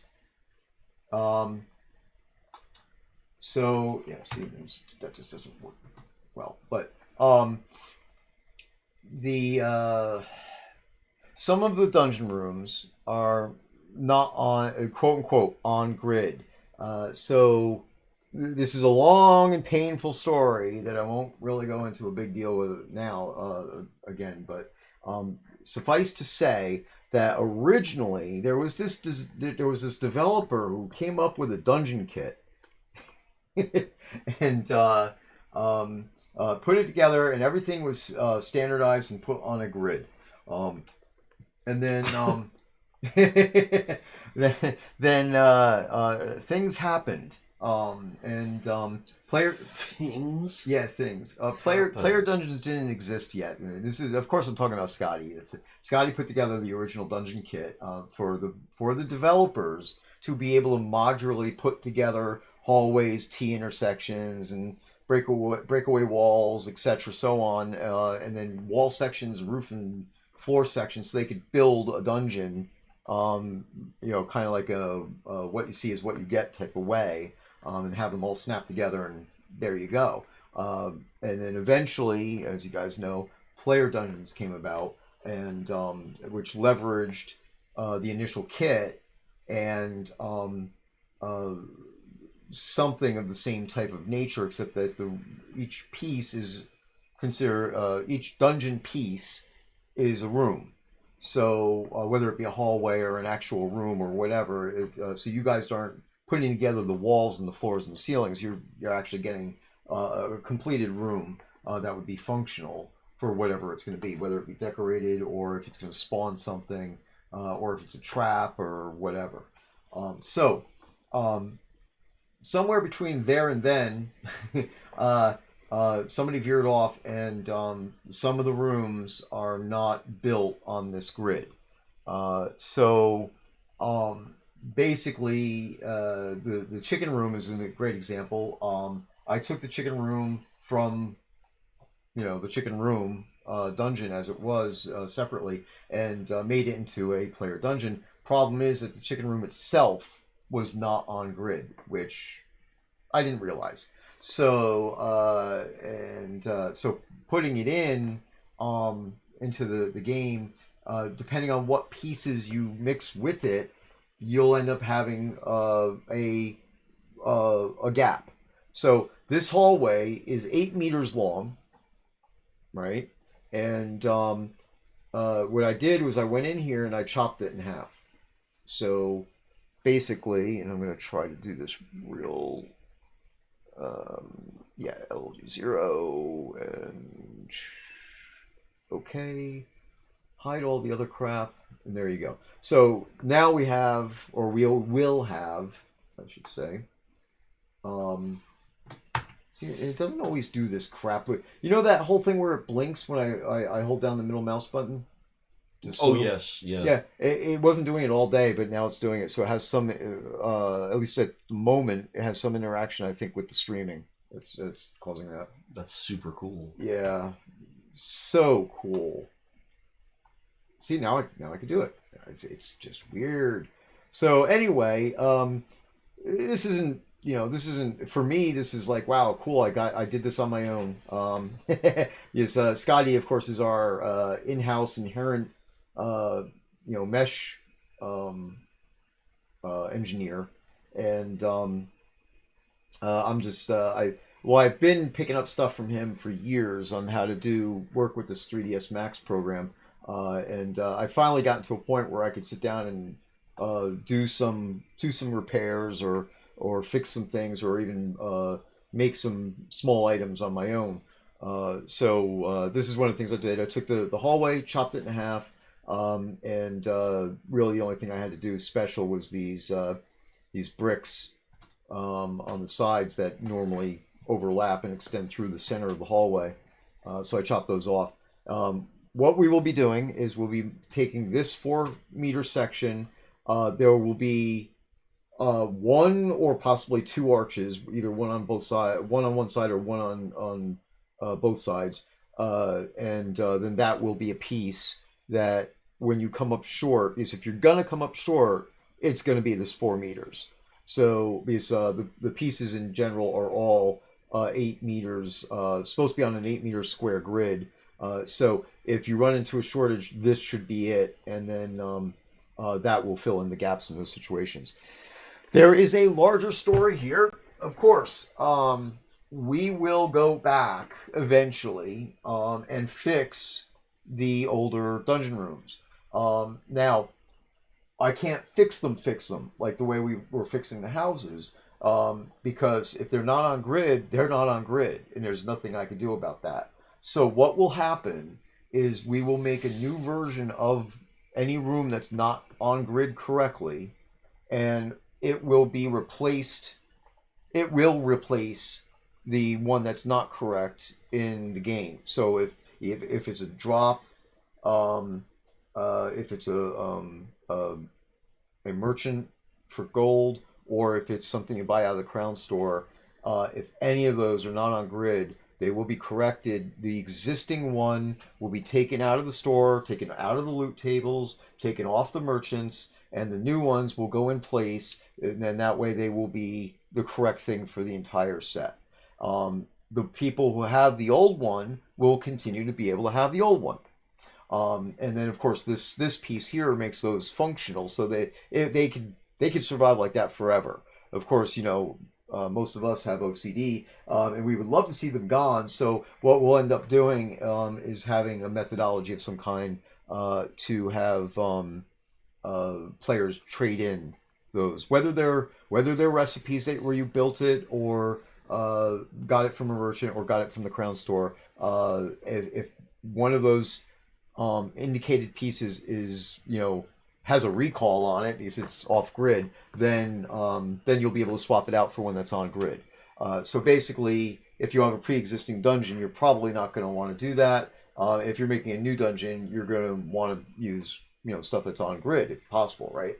So as we fix the stuff, anything that's not on grid will be removed from being able to be acquired as new, and the old ones will be renamed to have something indicating that it's discontinued or something, and maybe we'll put a description on the thing with more detail saying if you're reading this, go do this and swap the piece out. So it'll be something in game. We've done a thing where there've been NPCs in the past where you go up to the NPC and give them one thing and they'll give you another. We've done that with horses and other things along those lines. And I'm pretty sure that Allium was talking to me about this and having an idea of saying, oh, we don't have to have them do it with the in-game merchant. We could do a thing. So I don't remember what that thing was, so I can't even tell.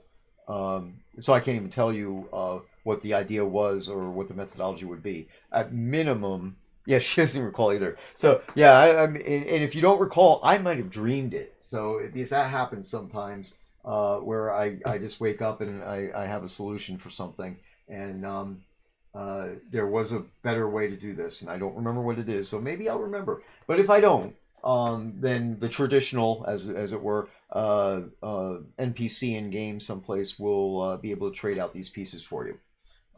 So that's the long and short of it. So Simon, I think I answered the question. The difference will be it'll be in the name, and then we'll also put a description in there to give some better instructions on what to do. So.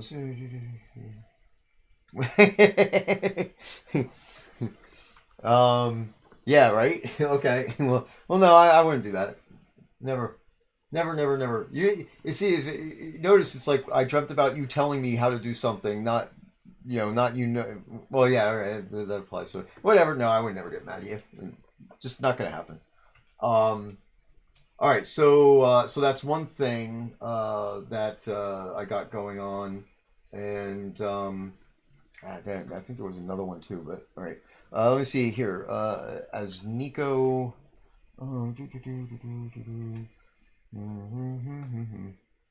Okay, so right. So as far as we have somebody who played the game for a while and quit. You say there was no cooperation between players, but of course that's a community thing. And the game is PvE and PvP, so it's kind of a balance as far as that's concerned, and everyone having their own city and stuff like that. It's just generally you'll hear that from a number of AAA games. They'll say play how you want, and even though they say that and it's to a certain degree, this is a sandbox, so you pretty much can play the way you want. So it's a little hard to force players to play together in that scenario. Blah, blah, blah, blah. Yeah. So again, not saying the game is perfect. We have a lot of work to do to fix it and to make it better. We've got structure changes that we've been doing for years, and we're just now getting to a point where we can actually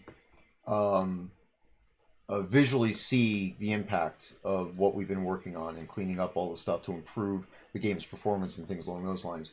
And we still have to do a huge balance effort that we started talking about a while ago, and apparently freaked out a lot of players that like they thought that tomorrow we were going to change a whole bunch of stuff. So there's a lot of research and development that needs to go into that and get all that type of thing done. Of course, nobody will ever always be happy because there's no perfect game out there, and there's always going to be something about a game that you won't like or how it works or interacts. So it's obviously we need a bigger population, and we do have a new intern that's working with us to do social media stuff and marketing. So we're going to try to get that going, and the more people we get in, the more funding we get for subscriptions and quota purchases and such, then we could get more personnel and get more done quicker. Have a full-blown plan on what to do. So, all right. So yeah, and again, anything there where you can do it solo, like I was just saying, there's balance required because nothing should be, there shouldn't be a build in there that's just Uber and you just tear through everything in the game. That's actually in balance. So there's obviously stuff going to be in games where the balance is leaning towards too weak, and then there's balance that's OP. So we now have to all fix that up as well. So.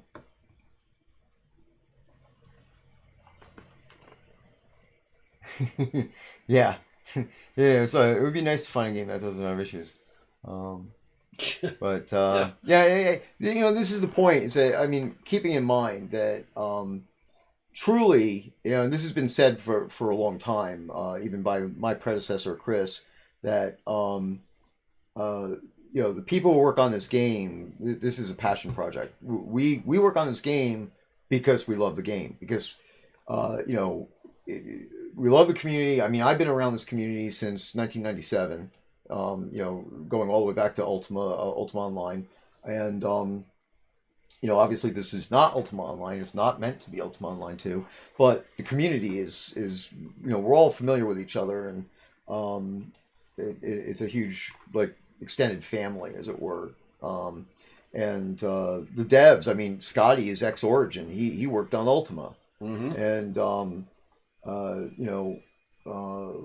anybody who's actually working on the project here, there's compensation for everybody, but we're here because we want to be here. It's not just a job. So obviously, the more support we could get for the game, the better off we'll be, and the more content and improvements we can make for the game to get to that point. Balancing the game is a big job, and it's going to require a lot of attention. I've been working on infrastructure stuff and scheduling changes so that way we could be more effective in getting our content done and hopefully get it done on time. It's an ongoing process, and we're just not going to stop. So yeah, so please support the game and help us out there.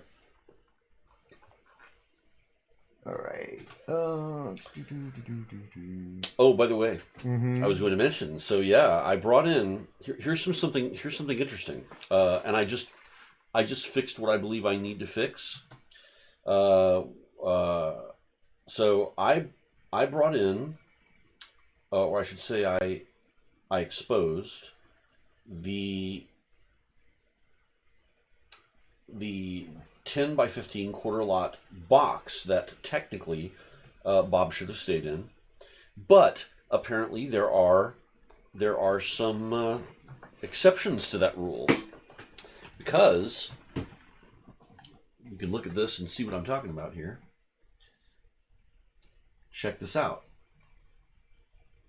Steven. Look at this. Yeah, I'm looking at the screen. Oh, see this? See that?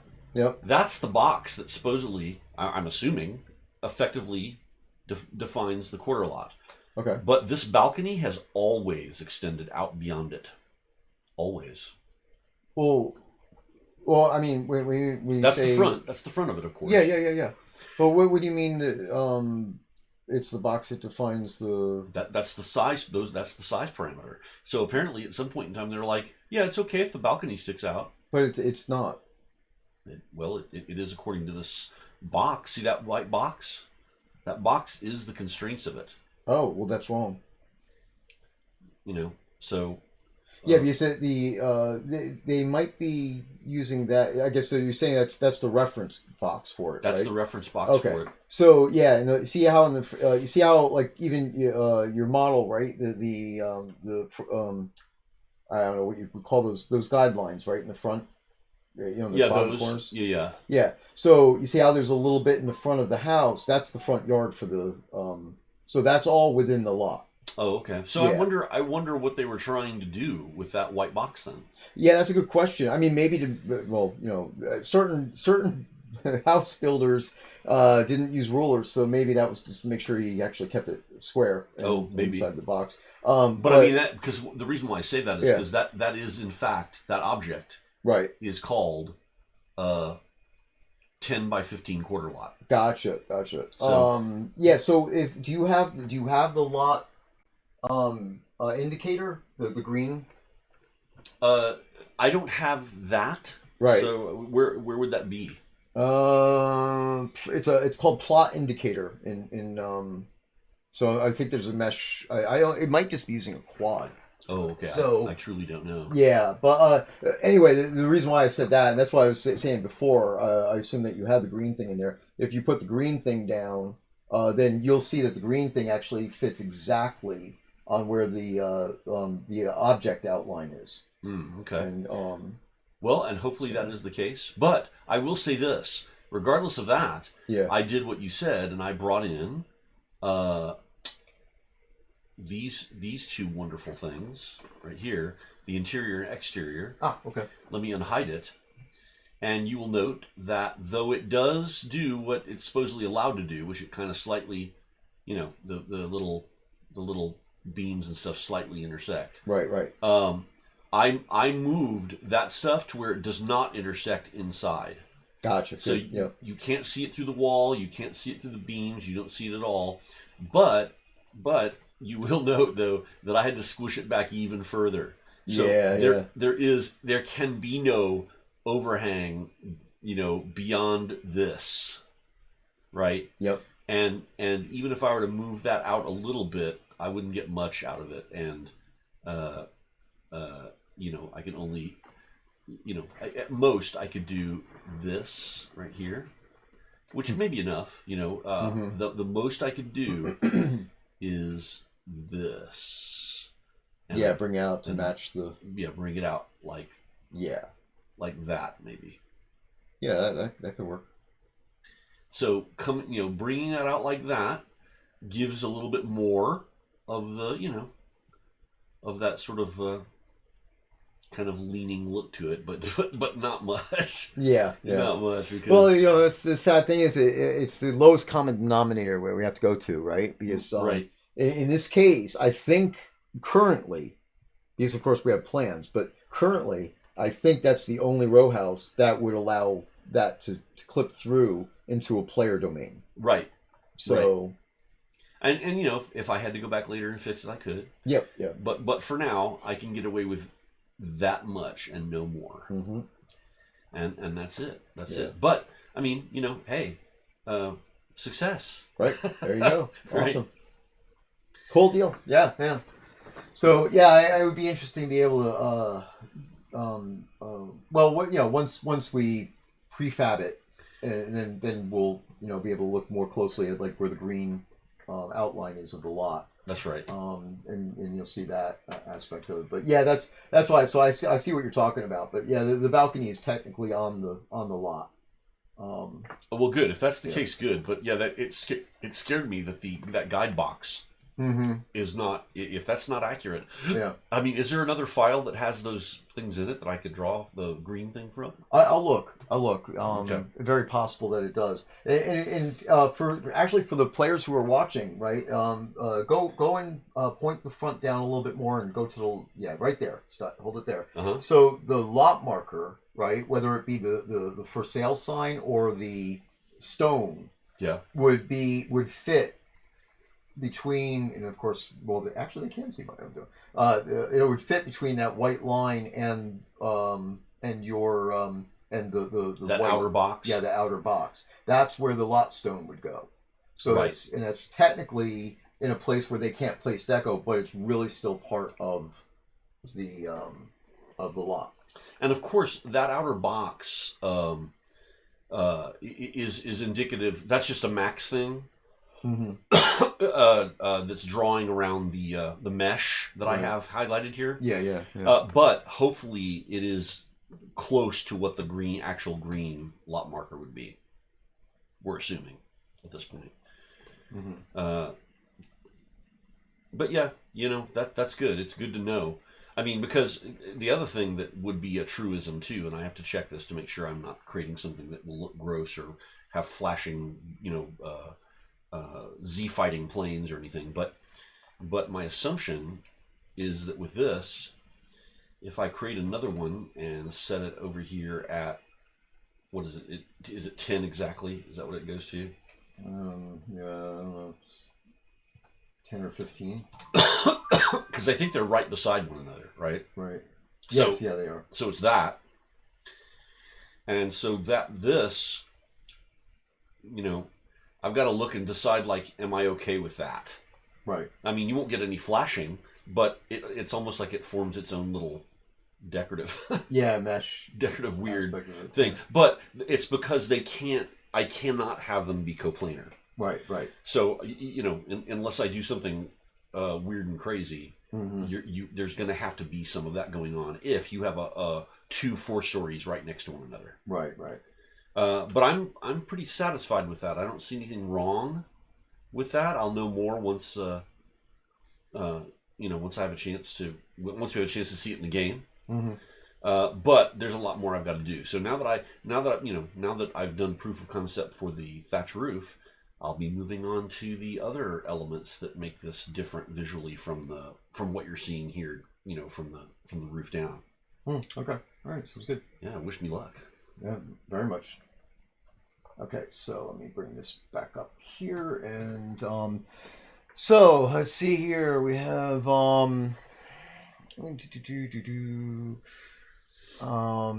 yeah. So yeah. As far as like, I think this may have been already answered here overall, but there are thousands of things to touch, but there are only so many people on the team, and even with the amount of skill sets that we have, there's only unless somebody comes up with the cloning technology, there's only so much that each one of us can do, and That's right. so we do, and as I said earlier in the stream, that like I do some work on that dungeon room, which is content that we promised for this month, and then I'll switch over and I'm doing this, which is a bug fix, so that way players can utilize dungeon rooms that are not meeting code, right? And then I have to switch over and I have to do other stuff as well for infrastructure. Our data center, we're using too much power. It took me like 2 months to get that sorted out. We're putting new servers in. The newer intern's coming in. I'm teaching him what's going on. We had to onboard him. So again, it's stuff. We have to do everything that we can to increase the subs and get more income, so that way we get more people. If we increase the income into the game, I'm not giving myself a raise. I'm definitely going to be getting more resources, more bodies that I could do there. So so that the question is, and this is an age old one. I'm gonna say this out loud to Scottie because he isn't seeing this, but he said that, like, why is this important? What we're doing, that we're putting effort and time in right now. Are there no other important things to fix or implement? That type of situation, right? Which is it's an age old question. I mean, everybody asks that because every person who has the game, who plays the game, has something that they like about the game and that they want more attention to be put to. And I'm not diminishing here in any way, shape, or form, because they all do need attention. Everything in the game could use attention.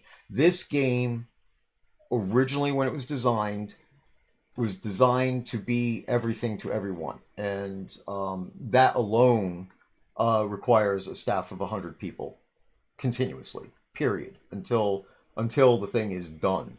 and obviously that didn't happen. So the team that was, I mean, I think it was peak 38 people working on the game. Something like that, yeah. Yeah, it was a little bit less than 40 people. I think it was 38 developers running working on the game for the first 4 or 5 years, and there were a whole bunch of the players who came down and visited the office and brought food and offered assistance and obviously testing and all sorts of things. Pardon me for a moment. Pardon me.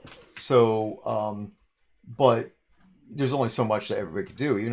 A team of 38 people. They were trying to do all the PvE stuff, all the PvP stuff, all the custom dungeons, custom towns, custom rewards for people who did things for the Kickstarter, the book series, all this stuff all at once. And then it's handed over to Catnip Games, and Chris was running the show at that point, and the team already was sliced down to, less than half of that peak, and they still managed to keep the game going and expand the game and add new content and start working on episode 2 and everything like that.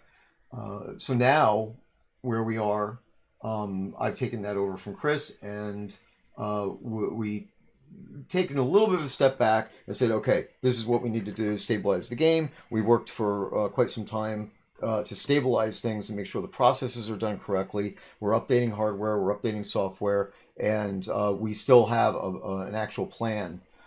So to get all the episodes done, the plot lines are actually outlined at this point, and the books are going to be the books which will now align. The third book, fourth, fifth, and sixth books in the series will align with the game plot. So as they will come out, and hopefully they'll come out either in alignment with the episodes or maybe even just prior to the episodes or something like that. But so that's what we're trying to do as far as all that's concerned. So there's a lot involved in a lot of different aspects. So any given thing is important, and there are a ton of things that need to be worked on, including combat balance, loot balance, mob balance in general, interactions, new scene technology, the episodes, the plot lines, and and then content.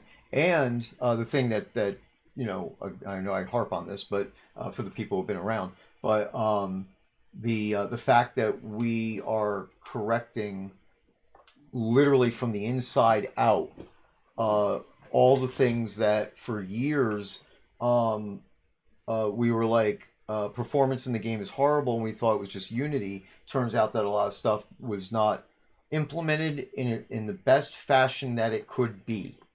How's that for political?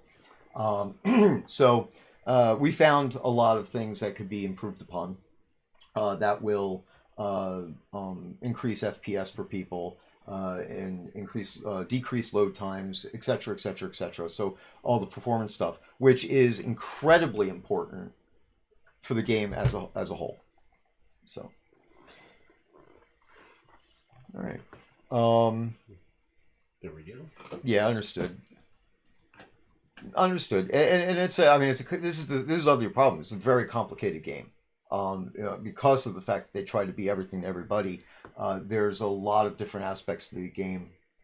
Some of it depends on who you are and what you like, right? But like for instance, you could have, I forget what the max number of people is. I think it's at least six. 6 players can get together in one place and each have a different musical instrument and play off the same sheet music and synchronize and actually play a song with multiple instruments in the game. Which is super cool. And I'm not saying like this is a big important thing, but it's an example of like one of the little niche, unique features that the game has that fall by the wayside because nobody even knows about them. It's like you could play this game for a year and not run into even 25% of what this game has to offer. So Yeah, I mean, I would encourage you to try it out more. You know, play a little bit longer or whatever. And the community are friendly, you know, for sure. So you know, that's all I could say there. And as I said, every month we're doing something to the game. We don't stop. And it's not like once a year or twice a year that we say, okay, we're going to put a a zone out or something. We keep trying to get everything up to par, so that way we could then do more of a leaps ahead type of improvement and expansion of the game. Right now, it's more of a crawl because of the number of people and because of all the stuff that we have to go back and fix that will allow us to add the content without causing people with Uber machines to play on the fastest mode, which is the lowest quality. So, anyway, well, with that said, let's see if see if there's anything else I'm missing. So, yes, thank you. Um, okay, yes. Yeah, yeah. That's said. I mean, keep that in mind. That we're not just building new houses. The what if you want to see it? I'm not gonna keep talking here about this, but if you go back on our YouTube channel, I guess it was about 3 months ago, maybe at this point. Hmm. There should be like a 5 hour long video back there where it's me and Scotty again working. When we And did that first stream. yeah, and it shows all the stuff that had to be fixed in the house.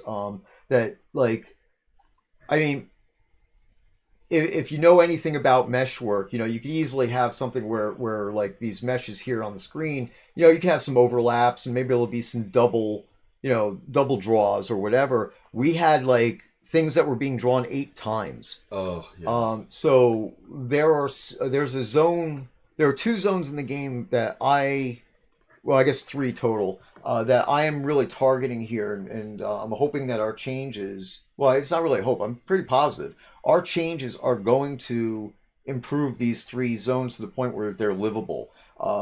There's Brittany Central, Brittany Alleys, and Arteris are the 3 most heavily laggy scenes. Brittany Alley's Brittany Alley and Arteris have the most player housing in them. I believe Brittany Alley's has about 158 row houses, and then plus it also has some castle lots and other stuff. And then Arteris is similar. I never actually did a count in Arteris. Yes, when I first started playing the game, I actually lived in Brittany Alley's. And all those row houses have the same issue where they're layers and layers and layers of buried polys and meshes are being drawn that nobody will ever see. So or I should say textures are being drawn on meshes that will never be seen. So we fixed all that. Then we fixed the level of detail distances on these houses, and we're sweeping the game with that. So is this important? Yeah, because this is going to fix the game to a greater degree where AOE's won't lag out on you. We'll be able to have more people in the scene at once, and I could go on. So but yeah, we're just going to keep going, and we'll get there. I promise you, we will get there. No matter what happens, I'm going to keep working on this thing. So. Okay, let's see. Where was I? Okay, good. All right, I think I'm all caught up on all that stuff. And so I showed you this, and this is something that I definitely want to get into the game for the next patch. So I'm going to work on getting this finalized and making it into a dungeon piece. When it's a dungeon piece, it has those 2 blue hammers on it, so you could place it into a dungeon. And that should allow these non-grid pieces to start working better for people, so that way you'll have more flexibility.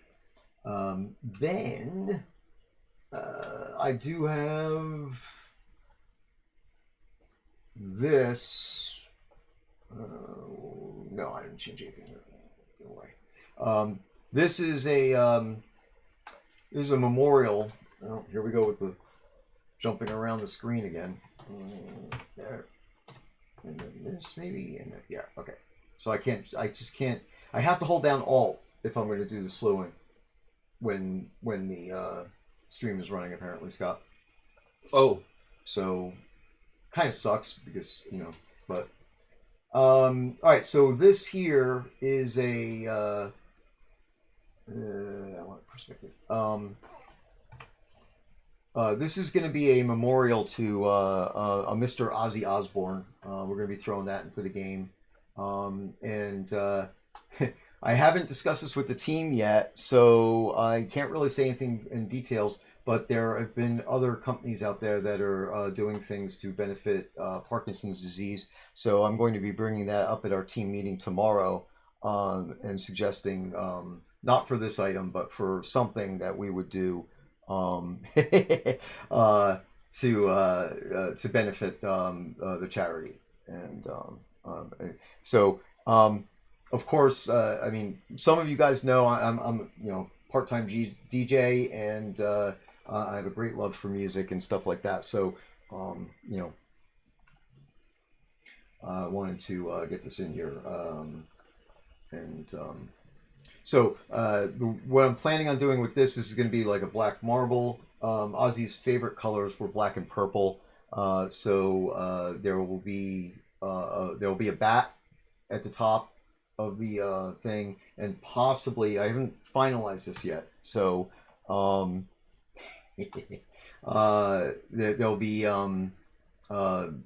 either gargoyles or bats or something on the four faces at the bottom, and then a plaque on the front as well. So anyway, with all that said, we'll discuss that at the team meeting tomorrow. So I'm seeing some eyes are rolling. Eyes are rolling. Why? Justin joined the thing. She said, "Oh, yeah." She... So anyway, it's just many things that we're doing here. Crap, and I know there was something else, but I can't remember what the hell it was. Let's see if I can find something in my book here.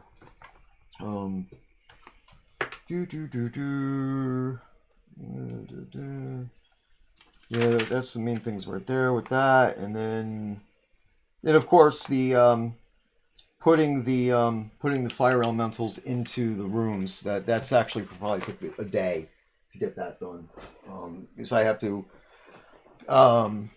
Thank you very much. Appreciate that, Zinko. I have to basically take the existing fire elementals and copy them over. They have to be restructured to be usable in a player dungeon room. And then I have to create all the tiers for them. So that's pretty much a full day's of work. But I've done it before when I added in that last mob, whatever the hell that was. So hopefully I will be able to keep going. Keep going and adding more mobs into them too. So basically, it's all a matter of everything catching up and being able to allot the time. And as I was just saying for like the last half hour, 45 minutes, that I keep on having to cycle through things to try to make some progress on each aspect of stuff. So once we get the fire elementals in, then I'll probably be working on another mob for the player dungeons that'll come a little bit later, later in the year or early next year, I think. But that, and then there's a bunch of rooms that I'm going to be grabbing out of dungeons and making into player dungeon rooms. Of course, this time looking to make sure that they stay on grid. So there you go. So, hey, Alphane. Yeah, sadly, we would love to be hiring, but we really need to find a way to bring more cash in.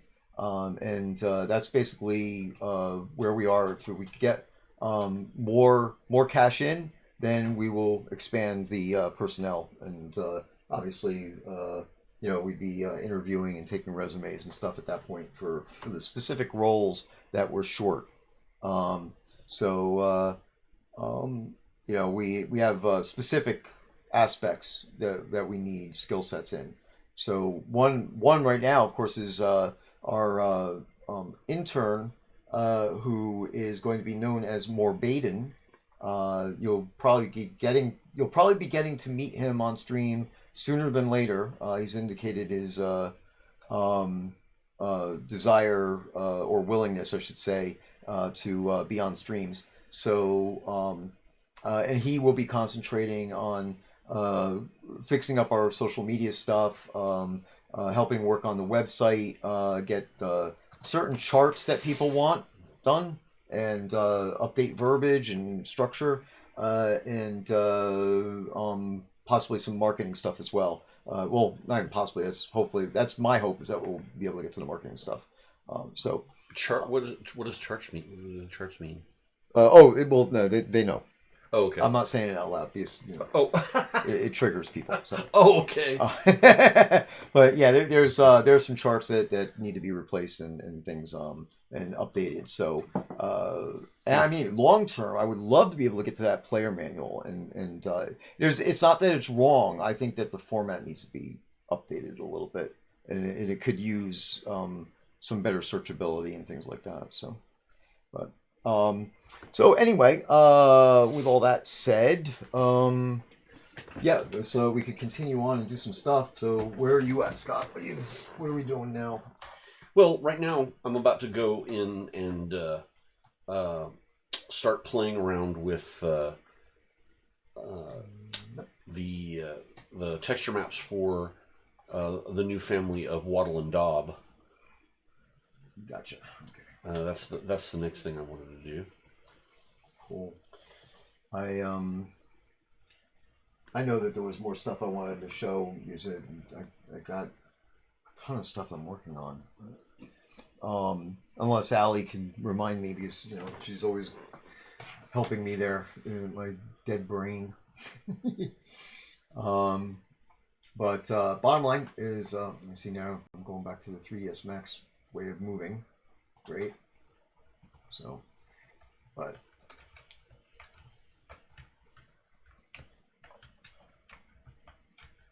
one of the things I have to do is I have to remember how to convert a Pro Builder mesh back to a regular mesh. But I think I'm going to leave it as a Pro Builder mesh until I'm absolutely done with this thing. So I'm going to, this is going to be kind of like, almost feels like cheating, but I'm gonna see, that's not right.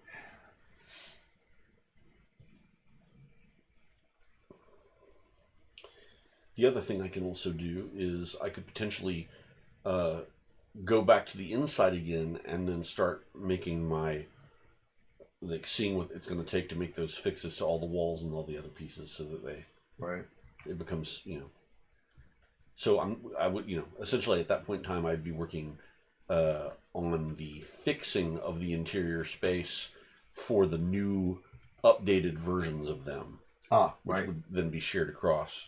Gotcha. There it is. And I might be able to start on the basic one of that. Gotcha. Yeah, more than anything else, I just wanted to. I didn't think that the this whole new roof would come into shape as quickly as it did. So I'm right now I'm reveling in that, because I was a little bit worried. But the building methodology that I use for these is, I often, before I even begin, you saw how much extra little modeling I did as I went in there to kind of like perfect the model. But that's mainly because, when I do work on stuff, I tend to do the opposite of what Bob did, which is Bob would build the buildings and then he'd just try to apply textures to them. Whereas I build a texture with a concept in my mind of what I want the three-dimensionality to be.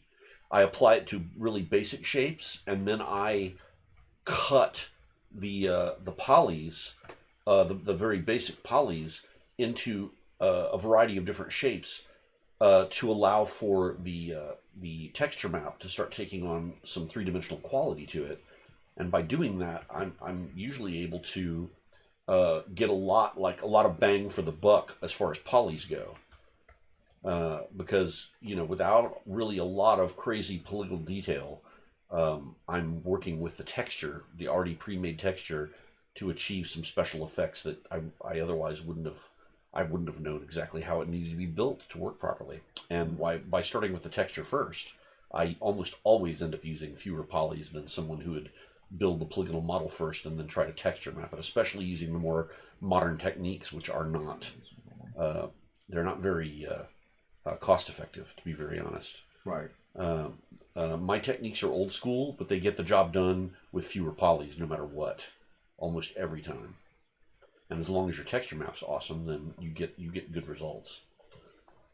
So Alphane is asking if the walls are those walls decoratable? The outer walls. Well, so the thing about these row houses is that they have to be made so that they can basically stick together. And so like I was showing before when I was playing with this particular one, it's possible, but depending on what people buy beside you, that the row houses, you could have an entire street full of nothing but 4-story row houses if that's what people buy. And so you can decorate the outside walls that don't potentially touch other houses, but all of these walls that actually touch, like this,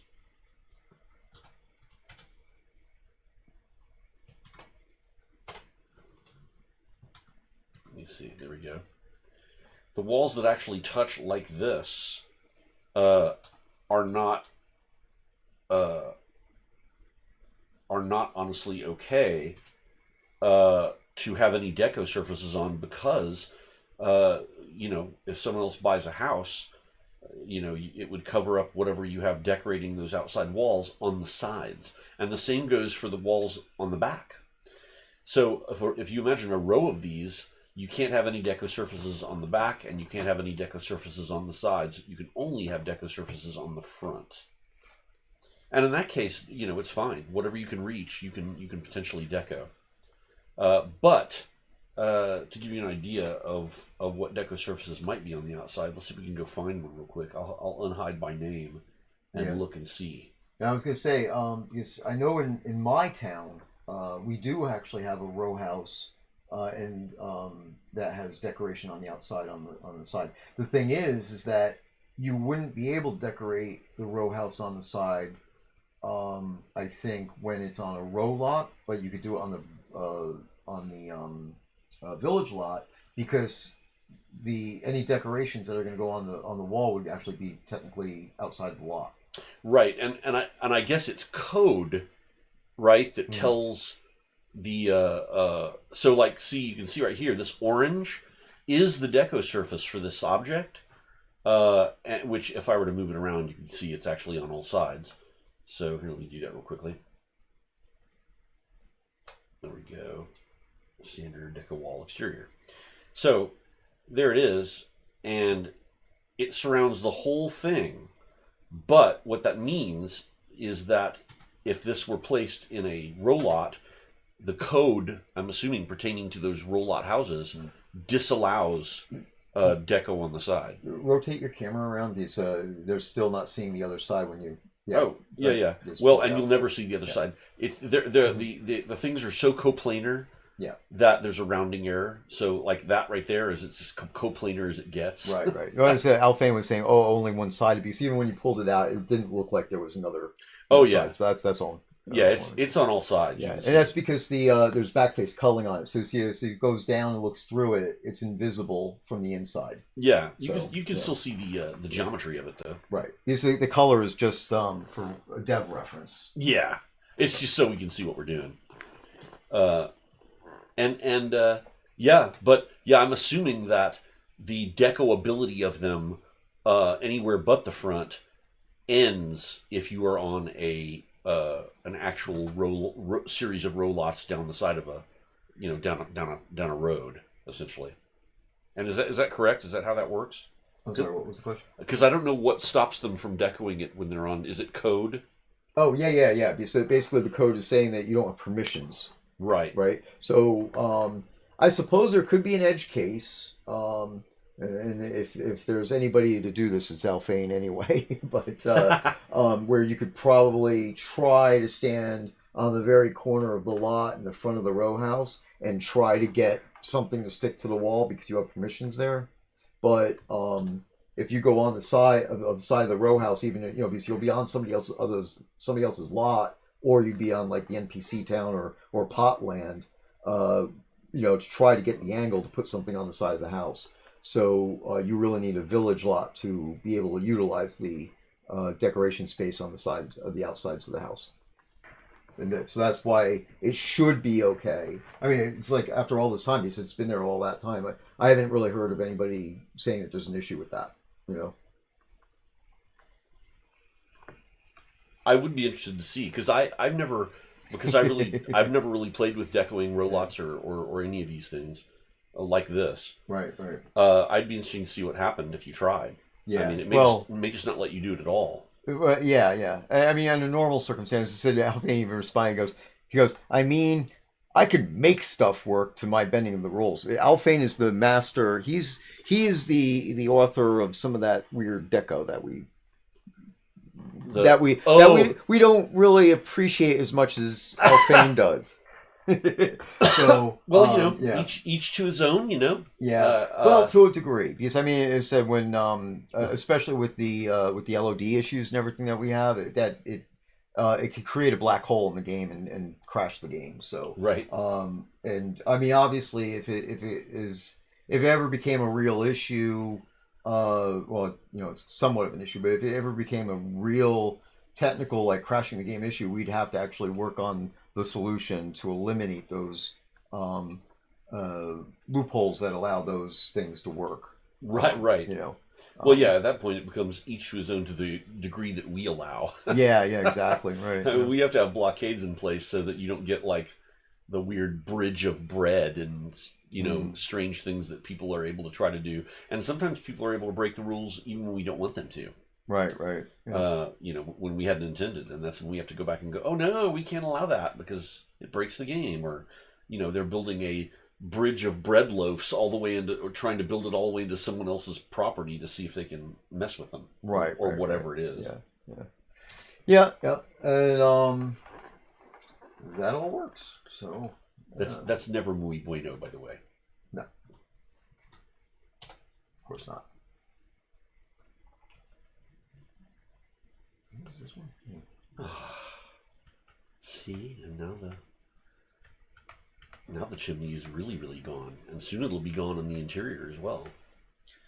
That's going to make for a very interesting thing for folks buying these new houses and the new versions of the old styles. Mm-hmm.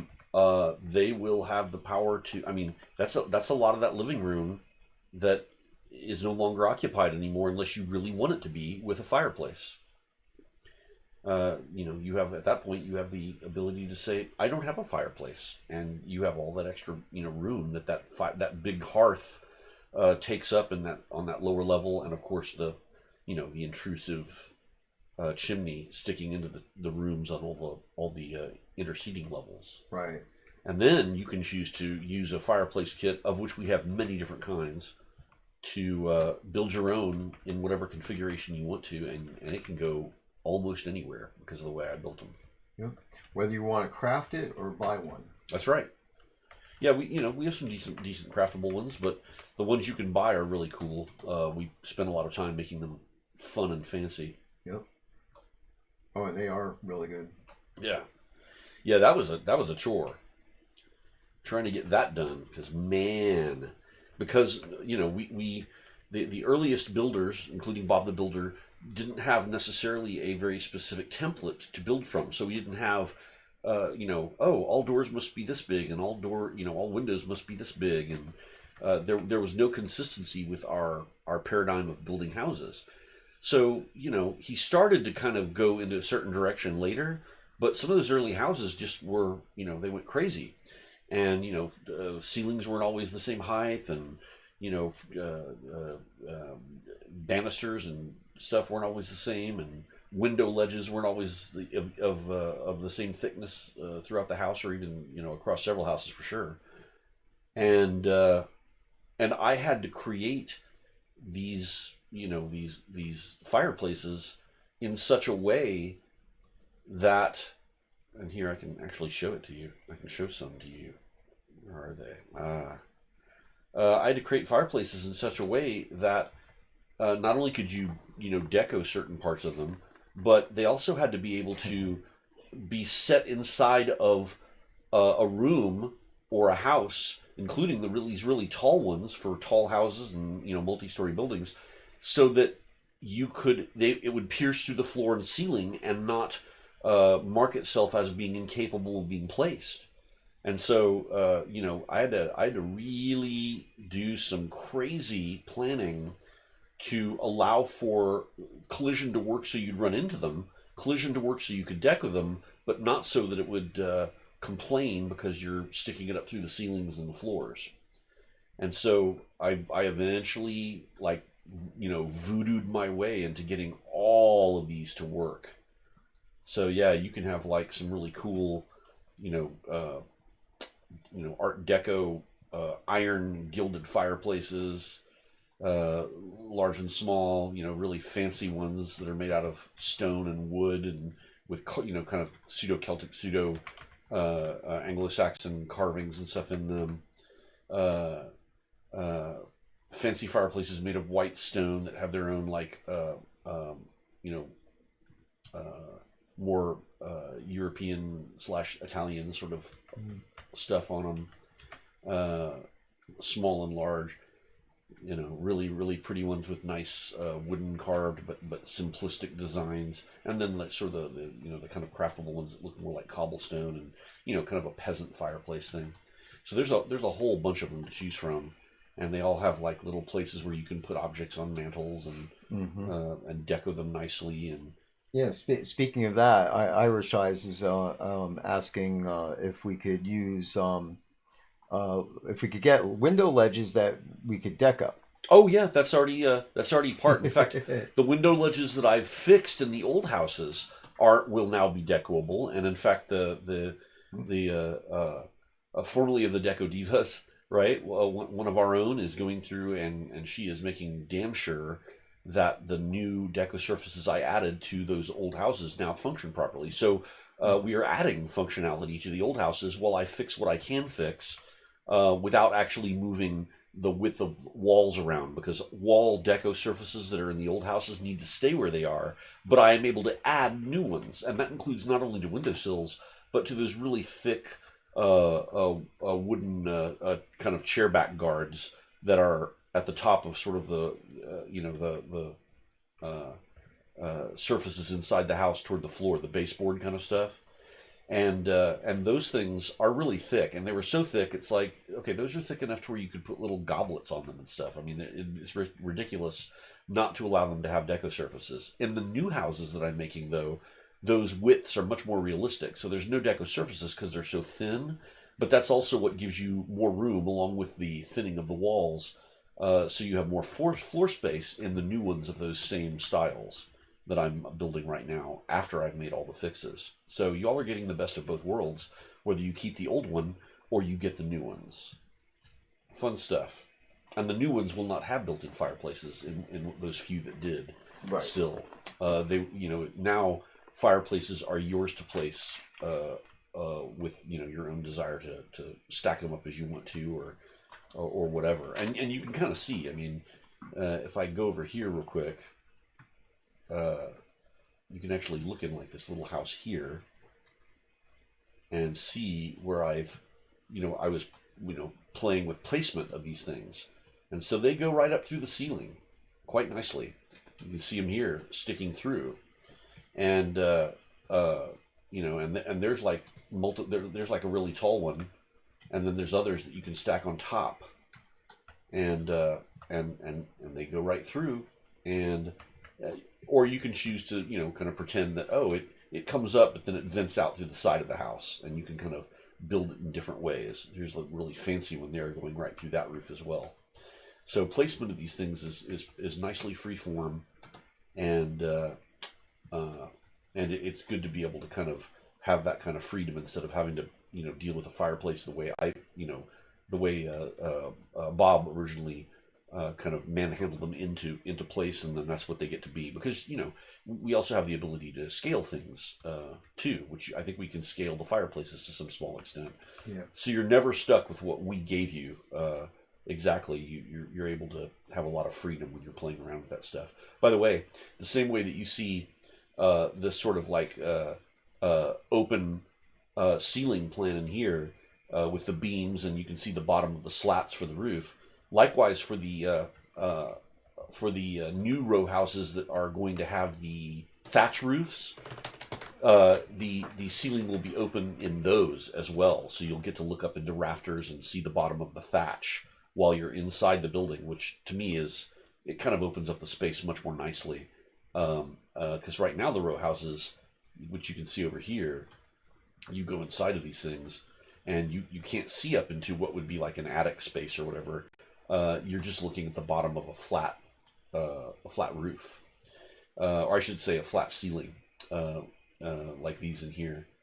And so, to me, being able to look up into kind of like the open and kind of spacious, lofty area of the thing allows for a really nice feeling for people who are enjoying the upper story versus the lower floor that has that same kind of cramped ceiling, because that's just how they were built, because it has to be the floor of the level above. But looking up into the lovely rafters is going to be a fun new thing for these row houses, because we didn't have that before at all. So, yep, yet another fun difference. Cool stuff. And now I'm starting to have to cogitate upon the changes that will need to be made to these, right, as we go in here, because these two are built with a similar paradigm and probably have similar problems that need to be fixed from the old days, right? And once I do that, we're hoping to see a nice frame rate increase too, or at least smoother frame rate running as you're running around the game, so that you don't see levels of details will pop in more nicely. So you like to see these old level of detail things we're playing with over here. Steven is going to be going in pretty soon and reorganizing them to where it's like these right here, which are fixed. It's really hard to tell as you back away from them when the LODs pop in. You don't, whereas before you really saw it, horribly bad. Like I'm running through like 3 levels of LOD right there, and you really only start to see maybe a little bit of popping far away, but even then it's barely noticeable. And a lot of the details that I wanted to maintain, like the beams in the right place and such, those things maintain themselves even at a great distance without being. In fact, they're actually more polygonally they're less polygonally dense than they were before by far. And we've gotten a lot of savings with the texture maps that we're converting to PNGs now too, from the old Targa, which was only used then because it was lossless. Now PNGs are relatively lossless because they palletize in a way that you can't really tell that there's any color changes at a distance. So I'm really pleased with what we're doing here, and we're really hoping we're going to see some great improvements with the game moving forward now because of this. So fun stuff. Yep, excellent. I'm going to get back in here real quick and start to figure out what I'm going to do next with this thing. While you were doing that, I changed over one of these hallways to be the proper volcanic rock. Oh. And I was when I was starting, I was saying I feel like I'm cheating because basically I'm doing that thing where I just go back and drop the material on the object instead of going down through the hierarchy and putting it in there. Oh, right, yeah. Do you feel the joy of being able to do that? Well, so it depends on the situation. Right now I don't mind doing it. Otherwise I'd have to go down the hierarchy and highlight all the ones and then drop it into one thing. Oh, right. But what is this one here? These have an LOD that I missed. Yeah, and I still haven't fixed the LODs in this scene. This is going to be insane. So I always do the LODs last. Ah, makes sense. this up here. So I'm going to bring mine back up to the forefront. Like that. There we go. Okay. So,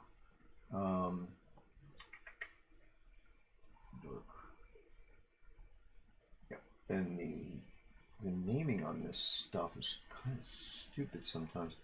That's what I said. One of the things we really need to fix is the naming. Mm. So that whole rail needs to be done. Get this and this, and I think there's still some chat I need to look at.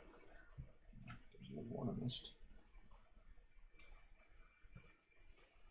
There we go. All right. Now the balcony is correct, and we have lava stone hallways for the connection points. Wow. So that's in good shape. Okay, so let's see. Go back to. There was a bunch of stuff in here. All right, so Alphane a while back had asked if we could have hanging lamps or chandeliers, blah blah blah, hangable on blocks. Yeah, I think is that what Allian was responding to. We say if that can't be done, then that needs to be in the wish list. Hanging lamp chandelier, what now? Oh, on building blocks. Building blocks. Yeah, and some. You mean like the little stone blocks that you can like literally like making a glue out of or whatever? Yeah, yeah. Oh, okay. I haven't seen them used in such a way that you get ceilings inside. Yeah, well, that's the Alphane tricks. There are ways to do things like that. I mean, it's been a long time, but he had this big giant cube that was like a maze with traps and all sorts of stuff in it, and I was like, he was showing that to me one night. Geez, I was like, what? I don't know. How long ago was that? Like 4 years ago, 3 years ago. And I spent like an hour and a half in there. Oh wow! Around that, yeah, some pretty neat stuff. Yeah, I unfortunately have not had a chance to really explore as much of the player-made creativity that I would have liked. I mean, I got to see some of it with the fellow who he built all. Thanks, man. Have a nice night. Oh, who's taking off? Azinko. Good night. Yeah, the fellow who was the Mad Hatter fellow. Oh yeah. And he had that whole area that he had kind of bought a bunch of housing for up at the top of Xenos, at the top of that hill, and one of the things he did in there is on the player lot that was in front of those old ruins at the very, very top, not facing the city in the bay, but kind of behind, like on the other side of that, toward the back where the ancient ruins were. Right.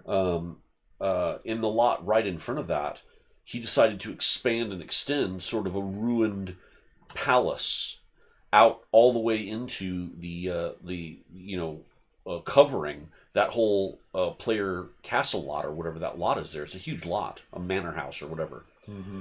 And the stuff he was able to get away with was amazing. And he built these little tools, these little jigs and such that he used to then build up certain things, and then he'd remove them, and then the pieces he laid out would stay.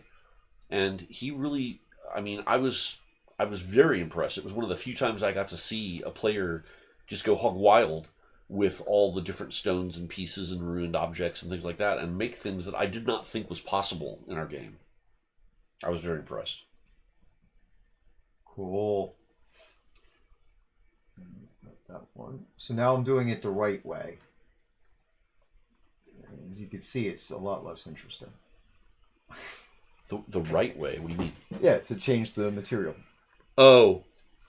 Yeah, like I'm going through and I'm highlighting all the stuff, and then I'm gonna drag the material into the thing so it changes it on all of them at once. But when you say it's less interesting, what do you mean? Less fun to do? Or? Yeah, like here, it's like, so instead of highlighting all these, right? Yeah. What I could do is I could just go around and then drop the material on the thing. And see it as you go, basically. Yeah, like that. Yeah. But then I have to, if I go back, that one doesn't have an LOD apparently. Oh. But as you move back, then the LODs kick in, and you have to be. That's the thing. If you're not paying attention, you'll forget. Oh yeah. And then you'll have things blinking between, different things. So, but anyway, the right way to do it is actually to go into the actual section of the prefab, and it's connection 3 is all this stuff.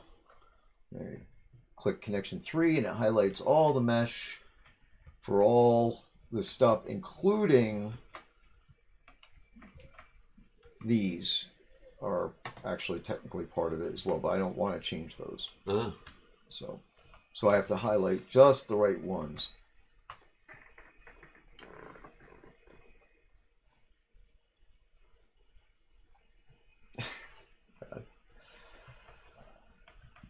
Alrighty. Yeah, you want me to create a tip jar, Merrick? If you want, I could do a tip jar where you could tip us the Kodos. He wants something in the Crown store that costs only 1 or 2 Kodos. So we can make a tip jar. If you want, if Kodos you don't want to spend, just give them to us. No problem. Alright, so let me see here. Yeah, so this, see, I got these. This is probably a point where I should organize this a little bit. That, and see, that one's probably going to have to go away. That's just not really being used. So, actually, I'll turn both of these off. I'm trying to avoid using those planes. What planes? These planes. Oh. It's a plane. Oh. What are they being used for?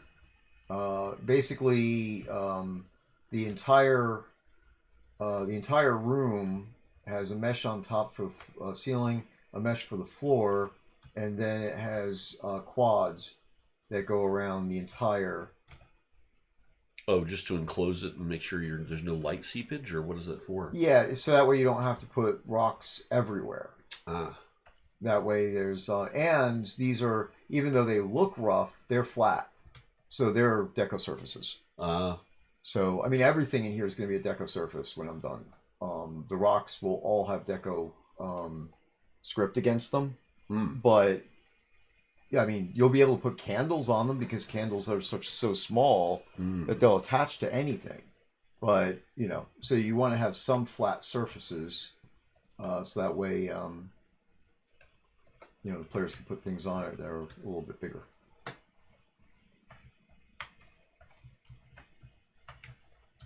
So let's see now. I clicked outside of my area again. And check these quads. So as I was cleaning this stuff up, I was moving quads together, and see, this quad is, I don't know if is that really in use? I might be buried at this point.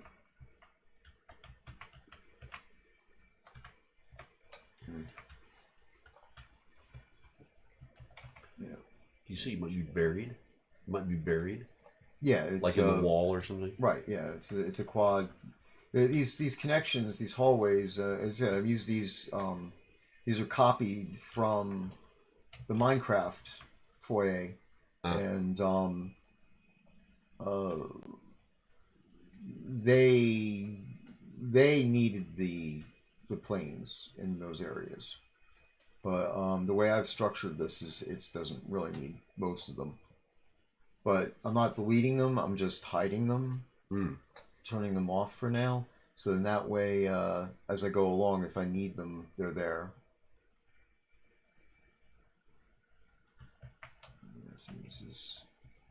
That's inside the rock. So it's probably not really visible at all. Although I think, well, if anything, this should be like that. There we go. Alright. So that one stays. But the quad goes up there. This quad is a ceiling that gets changed.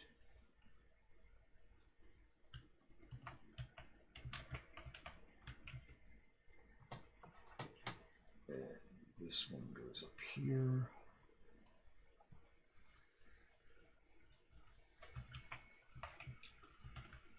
That is a ceiling as well. I have to build an archway to end this hallway.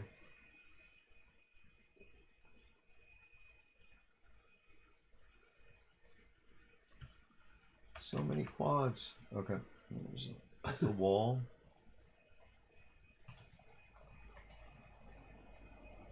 That's a wall.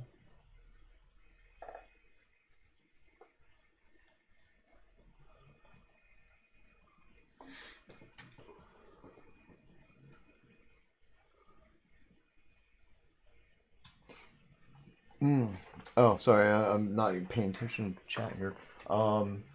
So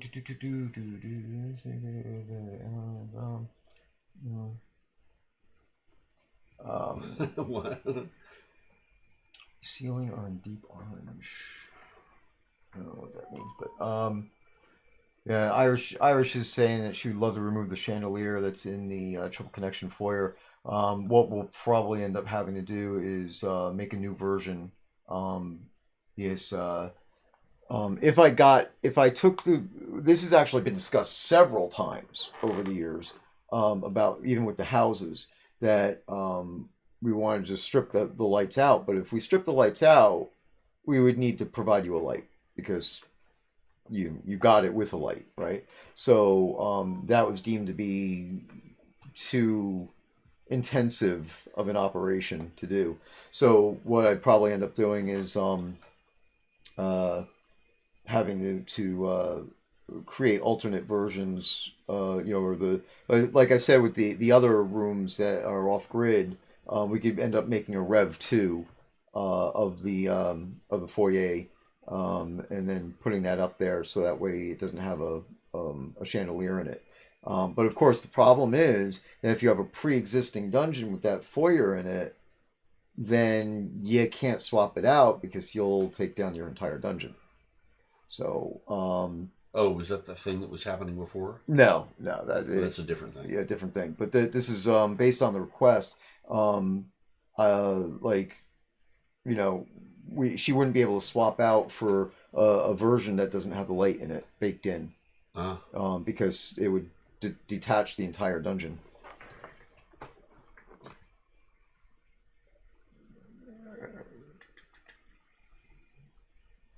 Yeah, and that's I think an alternate version, but then that's the question: how important is that chandelier being gone to you? Because if it is, then you'd have to rebuild your dungeon. I really don't have a solution around that.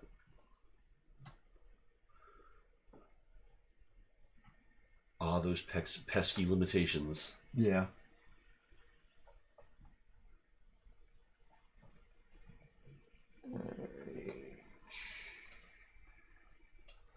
Okay, so let me get back to this. See, I told you guys this is boring. If I slew around, then but okay, let's see now. That wall is that, and then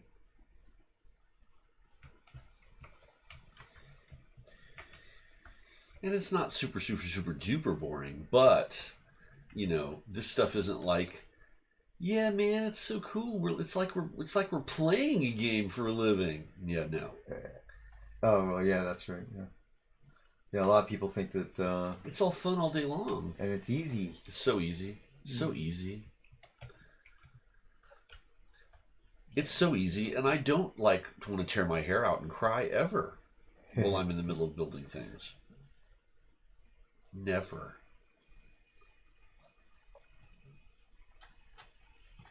All right, so let's see.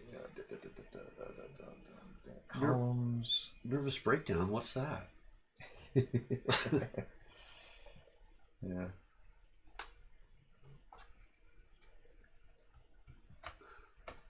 Right, that's a floor. I found a floor. That goes here. Uh-oh. I just lost VPN. What? Yeah. Well, it's not the end of the world as long as the internet's still really up. What happens because of VPN loss in this case? Nothing. You just have to wait for it to come back, or don't save anything. Oh, okay. Yeah, I'm only assuming that we're still. It looks like we're still streaming. Everything seems fine as far as that. Yeah, Alfane, you should, but don't go too crazy with that. Because I'm telling you, if you go too crazy, we might have to fix the bug that allows you to do it. So please don't do that. Go crazy with what? Deco. It's, the wacky deco. So, well, if you need a project, yeah, but keep it within reason. We need to avoid the sky gardens, okay? Oh, Yeah. are you the Sky Gardens guy? Yeah, he's the guy who came up with that.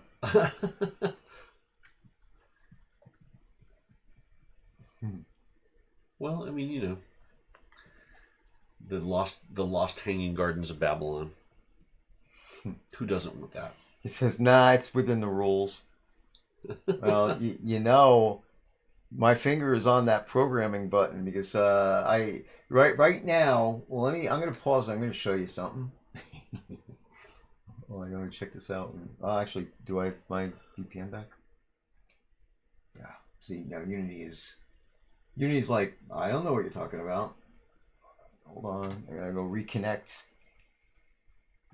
to the project. What pain in the neck. Okay, so save this. Scale my organization. Okay, good. All right, now I'm going to use the example of the row house, right? Row house 1, whatever. I think this is where. No, it's not in that one. Crap! Now I got to remember what file shows that. Oh, it's the lot. That's what it is. All right, so. Yeah, here we'll go. Arterus.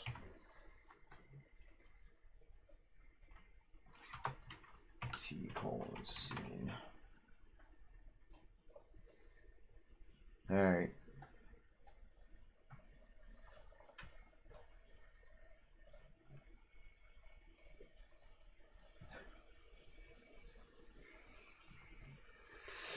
Okie dokie. Come on, Arterus, load.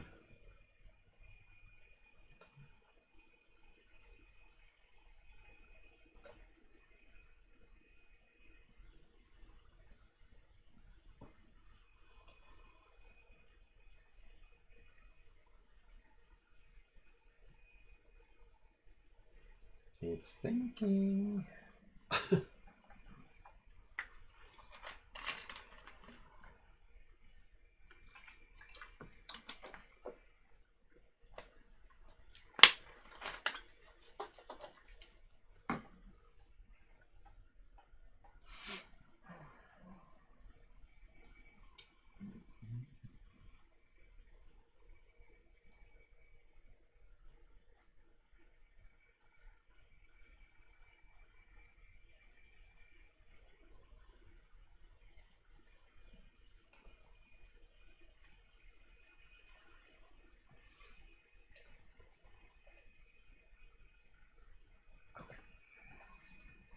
So, and you see how laggy this is. I'm only in the editor. It's all these pre-placed houses or all that 25 times draw call crap. You don't like that? No, I don't like that. I could have sworn that. Oh, here it goes. I'm about to delete the fireplace. Oh God! You want me to show that to him? It's about to happen. Oh well. I mean, if you want to. It's history, guys. It's history. He's deleting a fireplace. And then I have to fix whatever's left that Bob didn't care about fixing because the fireplace was there. Oh, yeah. Buggy all gone.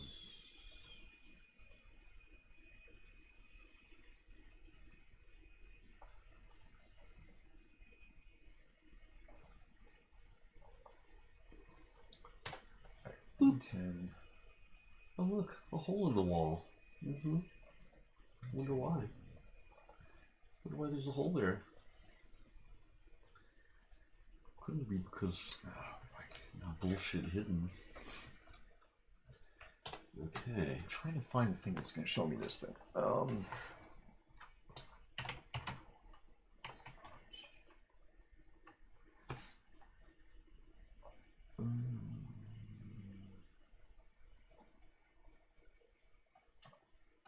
Well, see, sadly, I could show this, but I don't think there's going to be.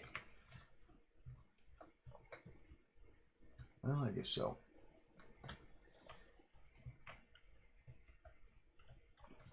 So, Scott, this is kind of relevant to what we were talking about before, too. So, all right, let me bring my screen back up. And so this is a row lot. Okay. For lack of a better term. So there's your stone, right? Okay. And that's the actual size of the lot. But as you can see here, this is the bound, right? Yeah. So that's why the balcony is technically still in the lot. Oh, that's weird though, because the green thing is about as small as that box was. Right. But yeah, the building can't exceed this. The building can't exceed that. No. Well, or perhaps the footprint of the building can't exceed it, because obviously, right. Yeah, if that's a front yard, the balcony can stick out over the front yard. Right. And the house itself actually starts back here. You know, because that first floor is cut in. So this is not like the house does not extend to this line. The house extends to this line. Oh, so you know what I need to do to really see and understand? Mm-hmm. Is put this in there. I need that green box. Right. And that green box it's just a quad, sadly. Oh, that they threw onto the thing? Yeah. It doesn't have any special mesh for it. Oh, so it did not come from a Max file.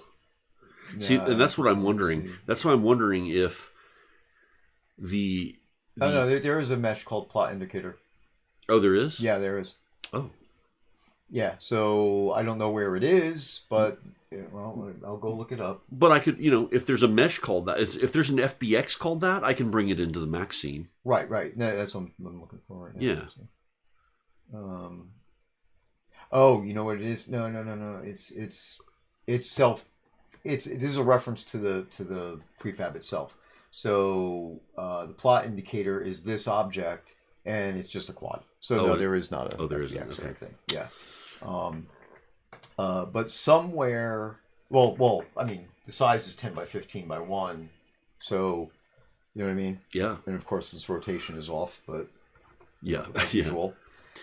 So 10 by 15 by 1, it could be that box is that gray box is that green thing. Mm-hmm. Right. And then because in that gray box, the second floor that overhangs the first floor is part of that green box. Right. I would bet it isn't. Well, no, it is, because I saw it on the screen. The green box was straight down to the ground. No, that gray box that's 10 by 15. Yeah. That goes to the front of the lower level. Right. Well, it goes to the front of the second level. Oh, I see what you're saying. Yeah. So the overhang right over of the second floor, the overhang is within that green square. Right. The balcony that sticks out from the fourth floor, though, right, does extend out above where that stone is. Well, not beyond the stone. Not beyond the stone, no. but over the stone. Yeah, over where the stone is. And I'm going to put it in here right now. Oh yeah, that's good. That's a great idea. Yeah. So story blah blah blah blah And actually, I could put it in here. We'll go 0 and be wrong direction. Yeah, of course. Yay! So woohoo!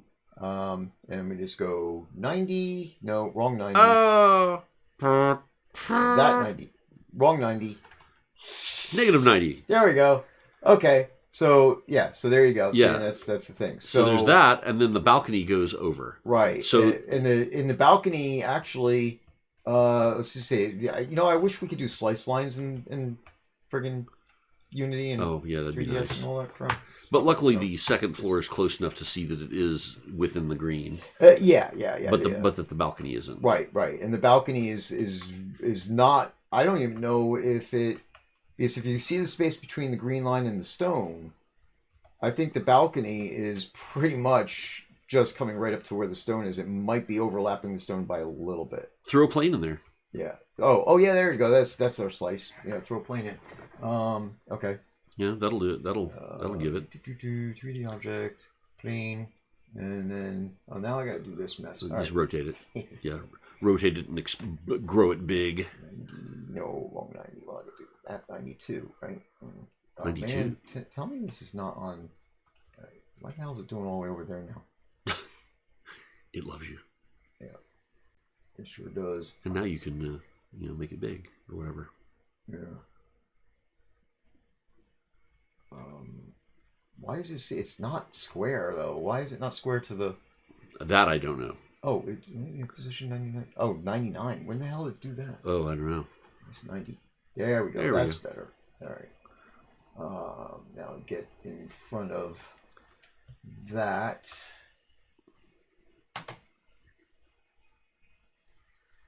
Very scientific.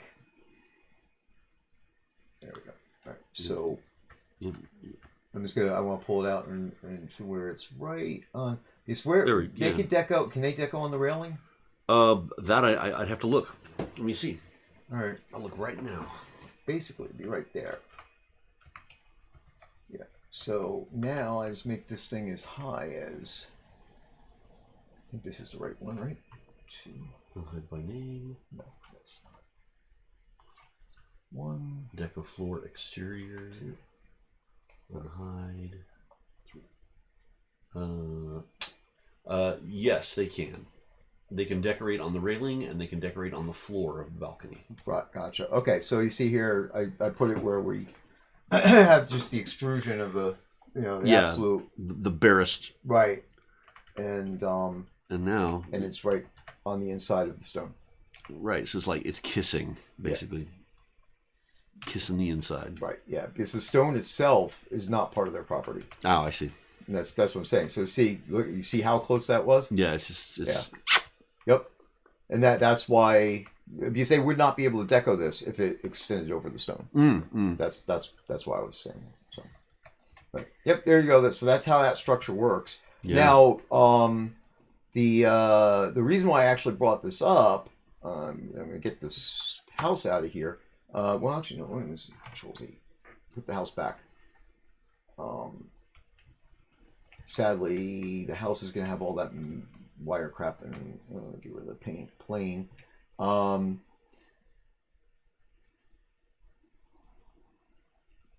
Yeah, I have to go up here, which that's a friggin' child of it. But so, you see, there's supposed to be a hard stop, and this is for Alphane,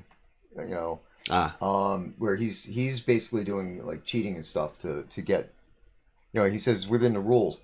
It's not actually, because this is where the rules end, that box. So if anything was to extend past that, then that's a problem. I can cut it off. So in Arteris, not Arteris, Arteris is another example, but in Brittany Alleys, there was one guy who, for a while there, I think they're all gone now, but he had put up some developers' scaffolding. Hey, I was asked to make it. and did it, pile them up, and I mean, there were towers of it going way high. Oh yeah. And you know why it is that high though, right? Because the chimneys go up above the roof and sometimes exceed the height of the roof. Well, yeah, but this box. Yeah, that's the tallest house you could have on this lot. And right. The chimney would exceed and still stay within this box. That's right. They were going way up higher than this. I don't know how that would be possible. Wow. Well, that's again, there's a thing, but I know what to do to fix that, and we opted not to do it. But if the players insist on pushing the envelope, then the bug will be fixed. So it is a bug that was allowing that. Yeah. It's been known for a long time, and it was Chris's decision. I mean, even go before Chris. You had Star, Lord British, Richard. There were all decisions along the lines of like, well, it's the players and it's fine and whatever, as long as they don't go crazy. And then it was basically reviewed every so often that if it was too horrible, if it was causing serious problems, right? The fix was known. It was just it's a brute force type of thing, and it would so people who invested time in decorating whatever. So basically, we're saying to the community, don't be a dick. Right. So yeah, but that's the bottom line is that if it's pushed too far, then we'll have to fix it, and understandable. Yeah, because this and not necessarily visually, but if it's messing with functionality, for sure it has to go. Yep. Yeah, these this what do you call this? The vertical slice. Which, because again, this is for you and for them, but mainly for them, really. The vertical slice, of course, is that the house is on the land, which is there, and even though in our game basements are instanced, so there you don't have any mineral rights, as it were, right? The vertical slice is preventing anything else from being placed below you, just in case something wacky went on, or we had multiple level terrain or something, and this way there's no collision. Because that box serves several purposes, and one of it is for placement, so that when you place it, it checks to make sure that there's no conflicts. And then you have the house itself, and then there's an allotment of airspace above it. That allotment of airspace above it used to be a lot taller. So, and again, the thing that has been leveraged is not within the rules, because they've been placing items that have indoor deco slots outside. And that's a violation. So, I mean, is it a violation, or is it just it happened because our code didn't quite stop it from doing it? It's a violation. I mean, he's saying like within the rules, but it's not within the rules, because the rules are they have allotment of deco inside the house and allotment of deco outside the house. It's an exploit. Oh, okay. And using an exploit is against the rules. So, but as I said, it's one of those things where we kind of like had a gentleman's agreement type of deal. So, and that's really what it comes down to, is trying to make sure that everybody stays nice about it. Because if there are, if it becomes a danger to the stability of the game, and I've always said this, because like some of you guys will remember when there were what would we call those, void farming, right? Where they found a way to escape the player dungeon, and then start placing deco using this same type of functionality, bypassing the rules to get outside of the dungeon and place planting beds out in the void. So because that actually caused a problem, it literally stopped counting. So it broke the game.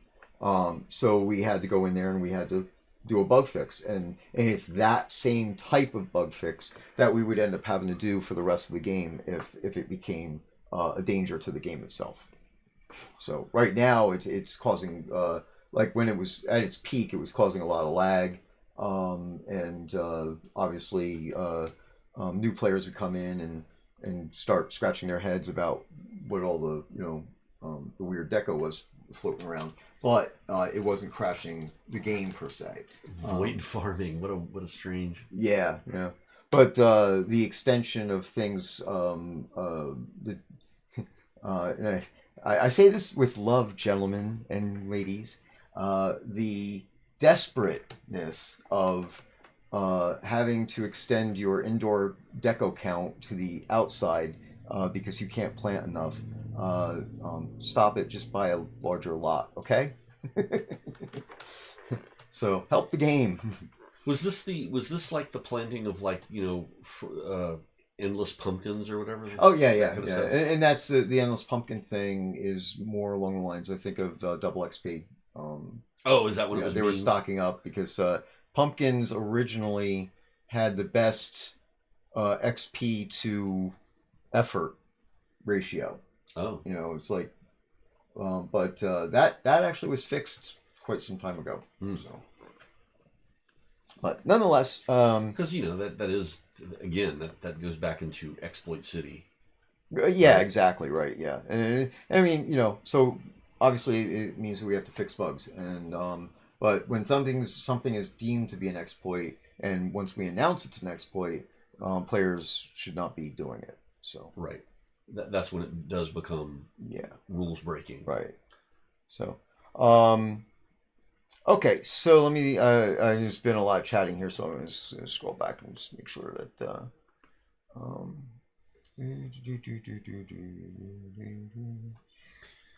And that I do get. I mean, I'm all for.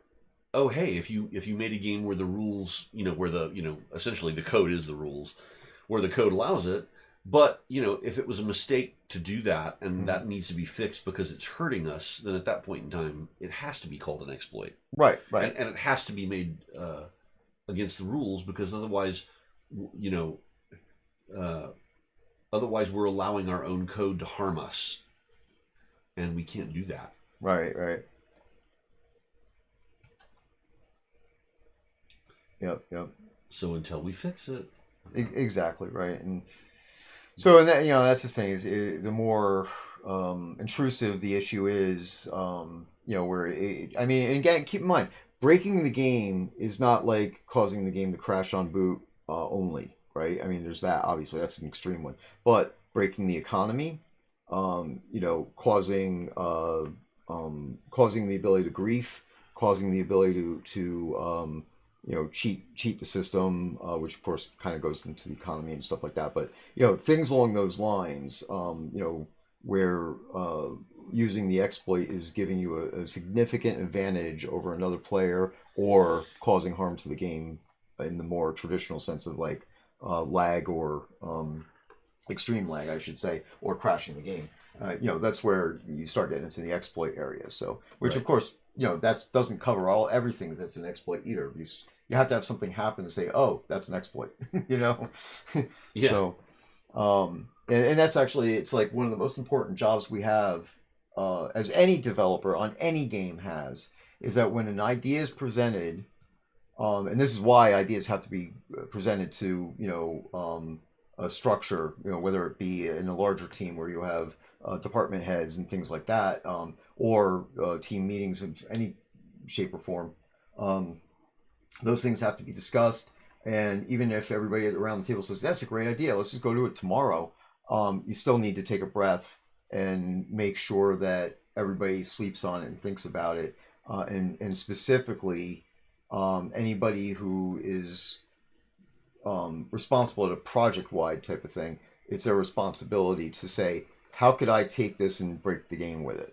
So, and that's really what it comes down to. So the number one job is to try to block exploits, and of course it's always impossible. There's always something that's going to happen that like nobody thought of that turns out to be something that's could be twisted around and made into an exploit. So. And shaming you all. Yeah. So, I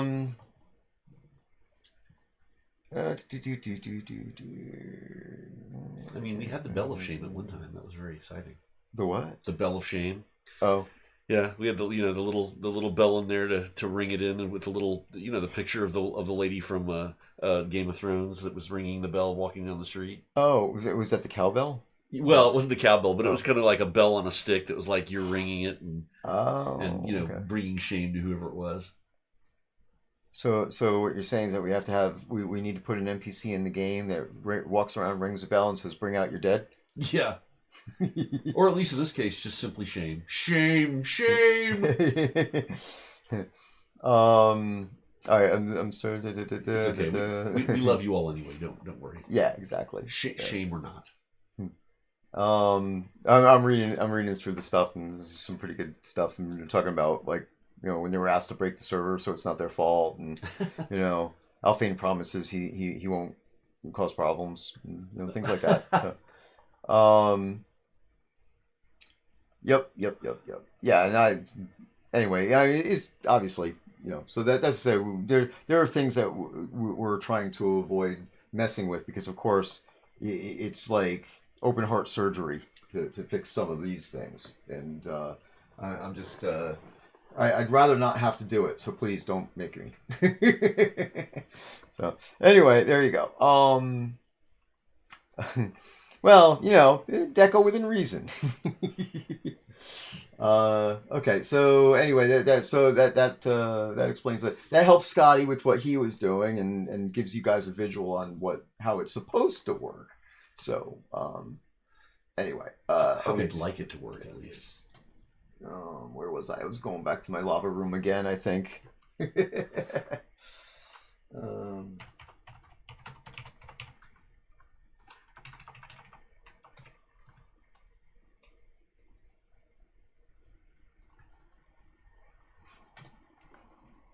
okay, so this should... Come on. Discard changes. There we go. All right. So, going back to the very exciting, way more exciting than this conversation we just had. Aw. Two. Let's see, a few more rolls. We don't need that. It's expanded a whole bunch of crap on there. This is the other thing, is that and this is not a negative to the devs of the past, but there wasn't a lot of organization in this stuff. So going through, and like, actually what I did, one of the things that, see, you guys are this is like a Julia Child moment. For those of you who knew who the hell I'm talking about,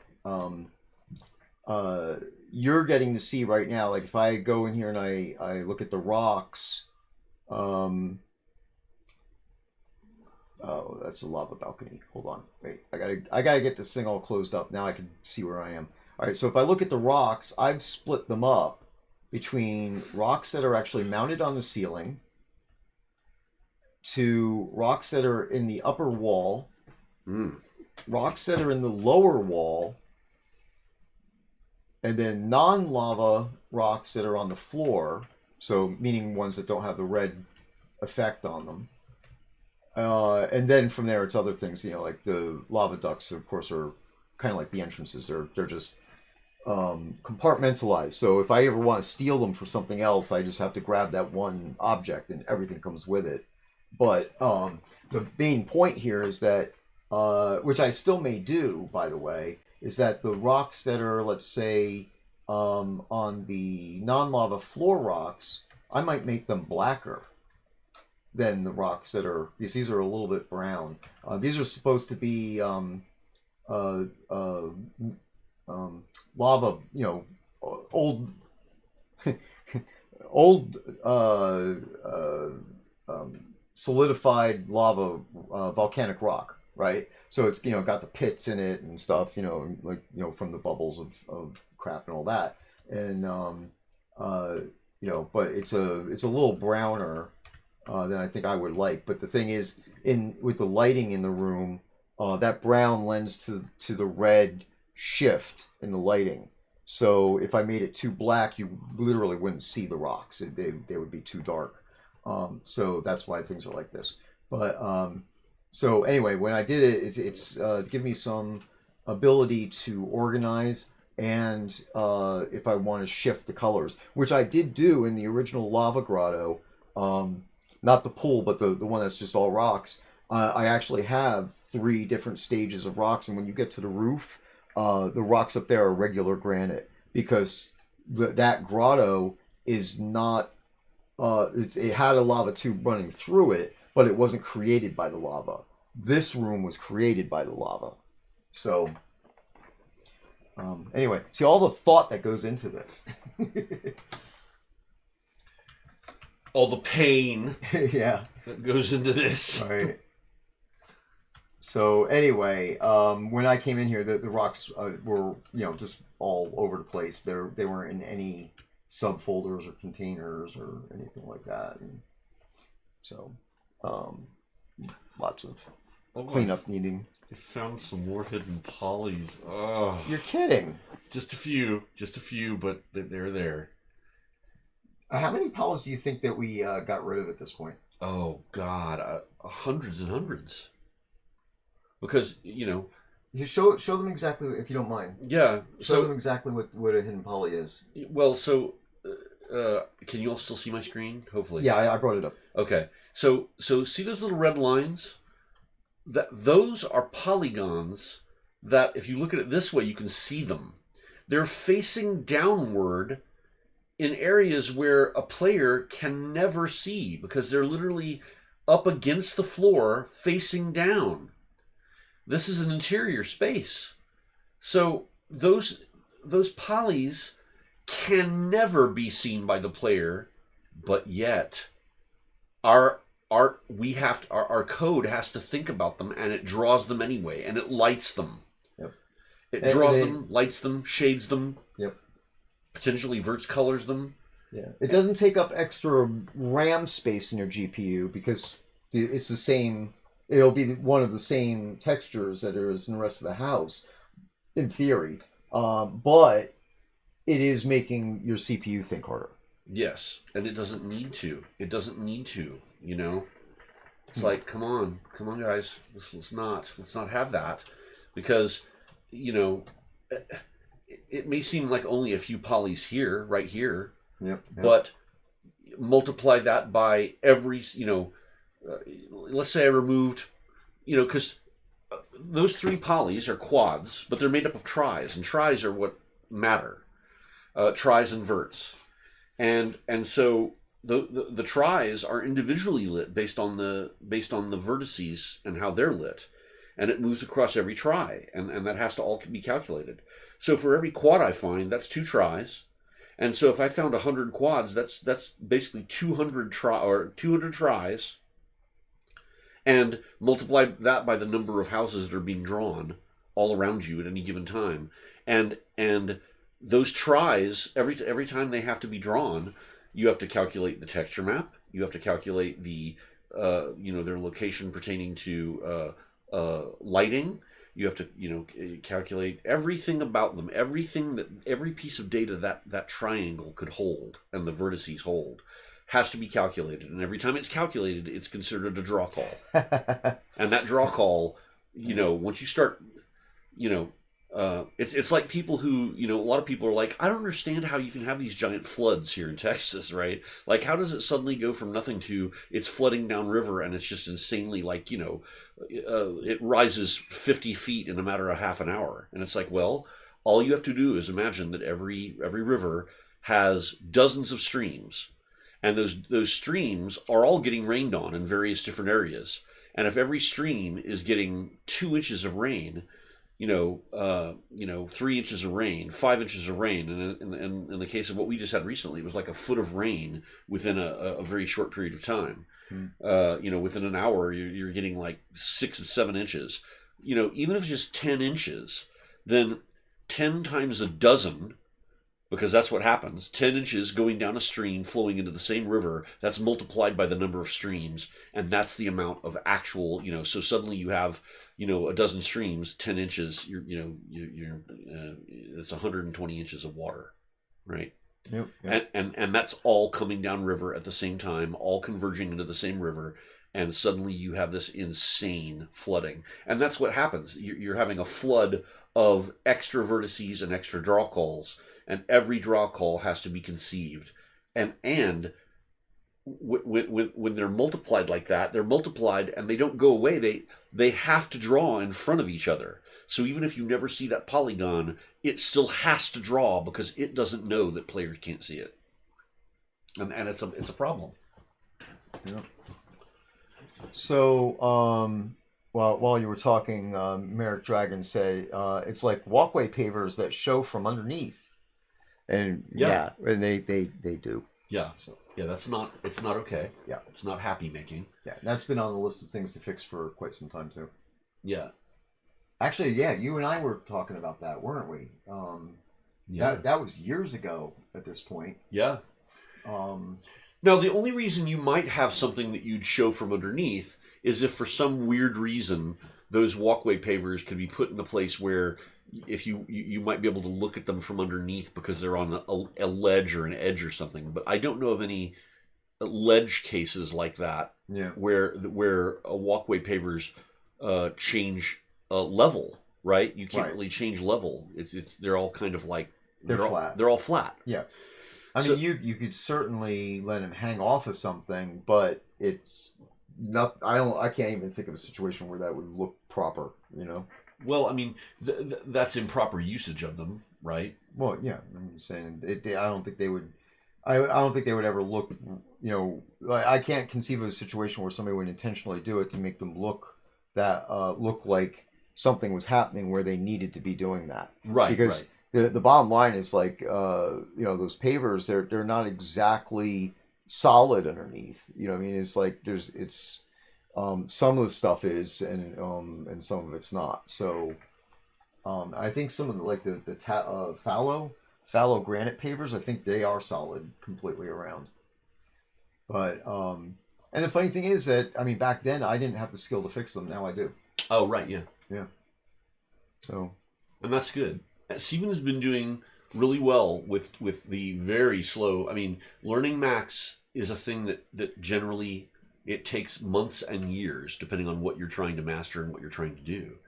And to learn all of it, it takes years and years. And so he's been doing really good with grabbing the bits and pieces of knowledge I'm able to give him whenever I can. And it's not often. I mean, just the other day, or just a few hours ago, there was something I wanted to show him, and I don't remember what it was now, sadly. But at the time, he was working on something else, and he couldn't get away from that. And so, unfortunately, that was a little whatever. That was some little gem that he'll have to hopefully pick up later on. And that's how he has to accumulate the knowledge bit by bit, and then he has to apply it, because then the second thing that has to happen is you have to keep going with it. You have to keep utilizing the knowledge, because it's a use it or lose it scenario. Even I, at this point, have gotten into or trying to get into the habit of making little videos of processes that I know that later I won't remember if I don't do it every day, 5 times a day. So something as simple as adding vertex weights to a hat to make sure that it fits on your head and moves with your character.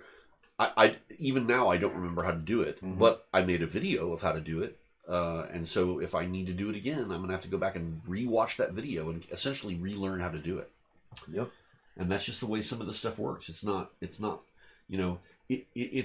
far more complex than riding a bicycle, but like riding a bicycle, muscle memory has to come into play, and that's only repetition gives you that. Convert label poly. Okay. Okay, that's fixed. That's fixed. That's fixed. Okay, this is fixed. Here yes, and I just changed all the rocks, or not the rocks, all these marble pieces on one of the connections, but not the one that I was observing, so nobody got to see all the colors change at once. So there you go.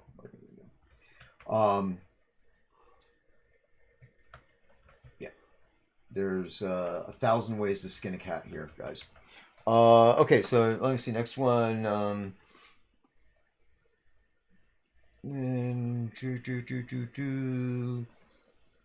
Yeah, learning the multitask. Yeah, that's yeah, and I have ADHD, so woohoo! Multitasking is my special skill, my special superpower. But you just never get anything done because of it. All right, so um, It's just you do, but it's super painful. all right, thanks, Alphane. Good to see you again. Take care. Definitely come in the game, hang out. Let me see here. We have, let's see. Pose Summoner says pavers have always been a problem in Soda, in my opinion. If you could design them with some thickness, like platforms, to make them more functional, easier to place on terrains, could be much more useful item. So I know what what he's talking about. So there's a like they're really like building blocks. I think they're all stone, but I'm not 100% sure on that. But they're basically leveraging that aspect that you could put them on a terrain and sink them into the terrain, right? And the players can do this and in runtime. And so basically, if the pavers were if there was a thicker version of the pavers, I'll say it this way because I could see where that could happen, right? We have normal pavers, and then you have a little bit of a thicker version. And when I say thicker version, it would have to be like maybe 5 times as thick as what the pavers are now, not just like double or whatever, right? So then that way, where terrain is not quite flat, Yeah. you could actually sink them in to match up with the pavers that are normal thickness, and it would they would work because otherwise you couldn't place it at all. Do we allow placement of things on terrain that's not flat? Well, again, it's not that we allow it. It's a engine limitation. But the point is that if it's a thicker item and it's set up to be able to be sunk into the terrain, then you could eliminate the valleys, in the terrain. But just like everything else, you're not talking about like having something where like from first floor to the ground jumping down type of height difference. You know what I mean? But if you have a terrain that's not perfectly flat, if there's some bumps and stuff like that going on that are even just a little bit thicker than the paver, you can't place it. You could have a paver road that you're going along, and then you didn't realize that there's this one little tiny area of the terrain that's a little bit too high, and then you can't put the next paver down, and then you'd have to skip it, and then your road will end up having a hole. So isn't that an issue of needing to move to flatten the terrain properly, though? Well, but you don't want to like if it's a pot template, other people might be having something where that little bump is needed or whatever. You know what I mean? So I mean, to a degree, yeah, you could flatten terrain, but you're going to get to a point where if you flatten the terrain everywhere where somebody wants to put a road, then the entire either the entire template is going to be like all flat with a terrain drop, and then all flat and then a terrain drop, or you'll be able to walk around and kind of say, oh look, that's where a road is meant to be because somebody flattened the whole damn thing. You know what I mean? So his idea here is not a horrible one. So post summoner, I would suggest doing a wish list for that. And if you could take some of what I was just saying and incorporate it in there, that the thicker, like a secondary set of pavers that are significantly thicker, so that way they could be used like those platforms and sunk into the terrain. That would, I would, that's something I would definitely talk to the team about. I can't say it's a go, but I'd have to talk to the team and say if there's any problems with it, blah blah blah, that type of thing. So yeah, I'd have to see. I'd have to do an experiment and then understand the limitations of what the engine allows us to do. Yeah, and it's all based on that center point. So and the smaller the item, then the more variation you could have to place it. But that's the thing with the pavers. They're stiff and they're what are they basically? 2 meter by 2 meter. I think that we have 1 meter by 1 meter, 2 meter by 2 meter, 4 meter by 4 meter. For the various types of pavers and stuff. So, not too much in the way of flexibility, but it's an inherent problem. It's not us, but that's why the platforms were made, so you could put things into hillsides.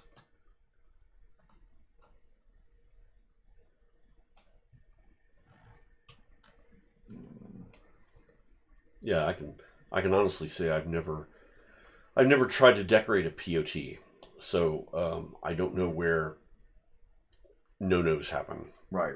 Like, oh, no, sorry. I know you want to do that, but you can't. Versus, oh, did you know that you can do this? Yeah. Oh, it's all the way over here? Jeez.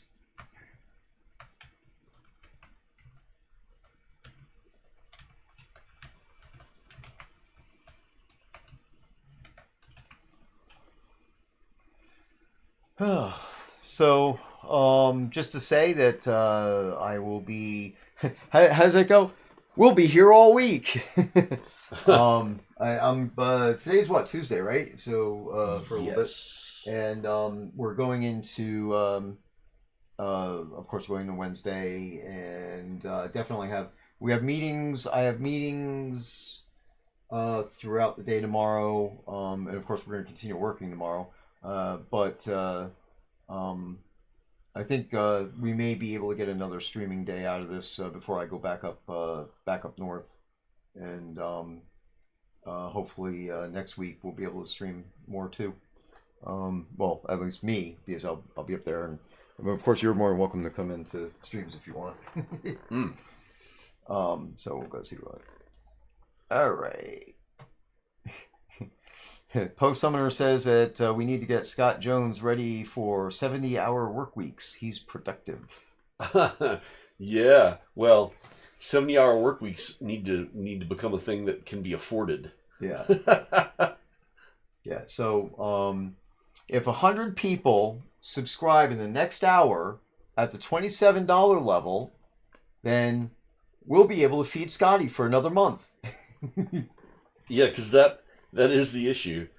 They can only afford so much of my time. Yeah. And I've kept my prices low. Yeah, Scottie's been very kind. And again, passion. It is about that. Yeah, I'm not making anything significant either. So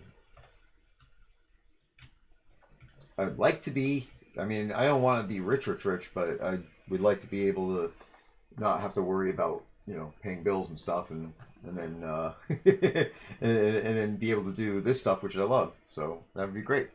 Yeah, and we gotta love what we do. That's part of it. Post Summer says they do like Scott and always been their favorite. Glad he came back. Oh, thank you. I very much appreciate that. Weirdly, I never left. I've just sort of always been there in the background. I didn't. Let's put it this way. I didn't even leave when they had to let lots of folks go. Like when that happened, and there was every time there was a culling, I just said, okay, I'm just going to continue to work for free now. Yep. And they're like, what? What do you mean? Why? I'm like, yeah. But back then I could afford it. Yeah, me too. I worked on a non-monetary compensation basis for I don't know, was it the first 2-3 years? Yes. And then then as things shifted around, then I started getting paid.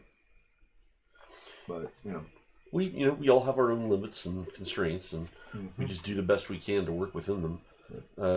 Let's just put it this way: at one point, I was much more flush. Yeah, those days are gone.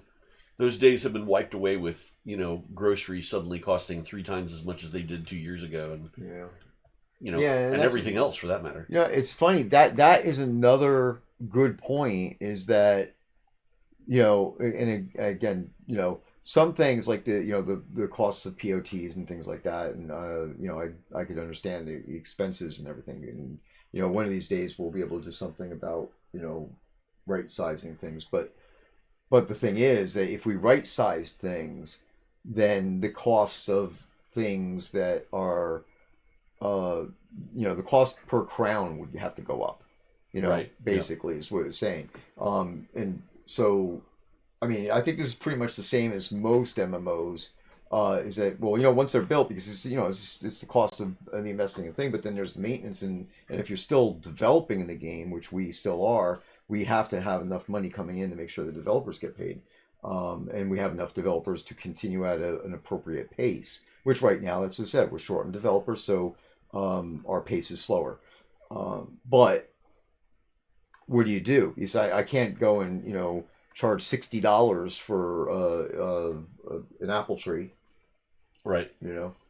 I mean, and the sad thing is that I know MMOs that do that. Let me see, $24 for a horse.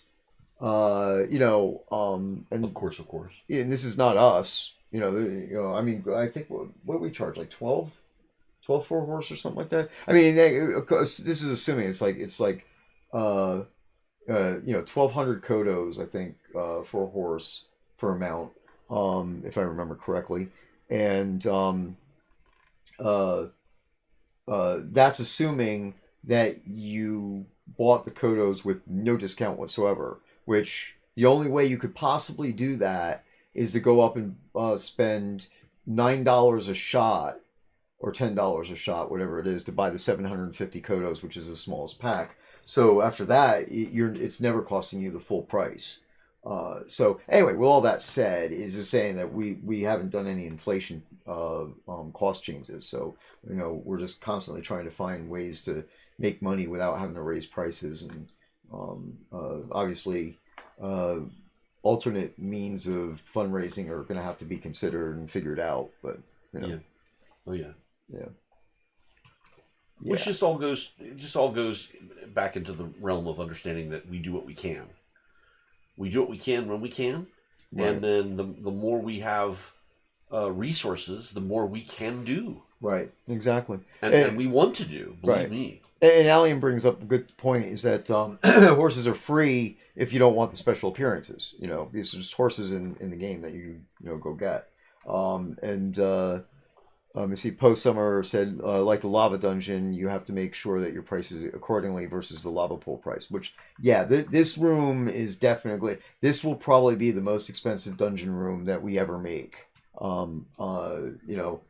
It's definitely an interesting effort. But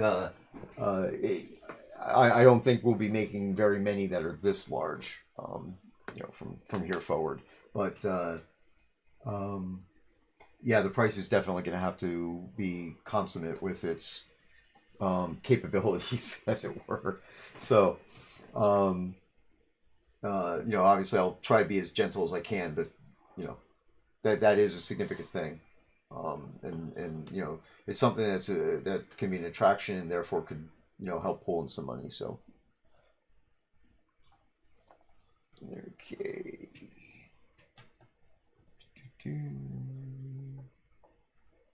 So, Merrick, go buy a player-owned town. That's where you place your row and market lots. Okay.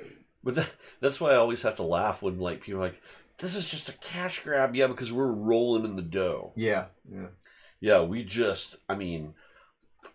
I like Scrooge McDuck. I bathe in gold coins. That's just so how it works for us. Do you know somebody actually asked for that? What? Oh, really? They want us to create a room that they could bathe in the gold coins like Scrooge McDuck? Uh-huh. Oh my God. Can you even imagine? Yeah. I don't know how that would work. I don't know either. It hurts my soul, though. Yeah. I could probably be done with VFX and sound, but I mean, I don't know. I don't know if you want to really do that. I like the.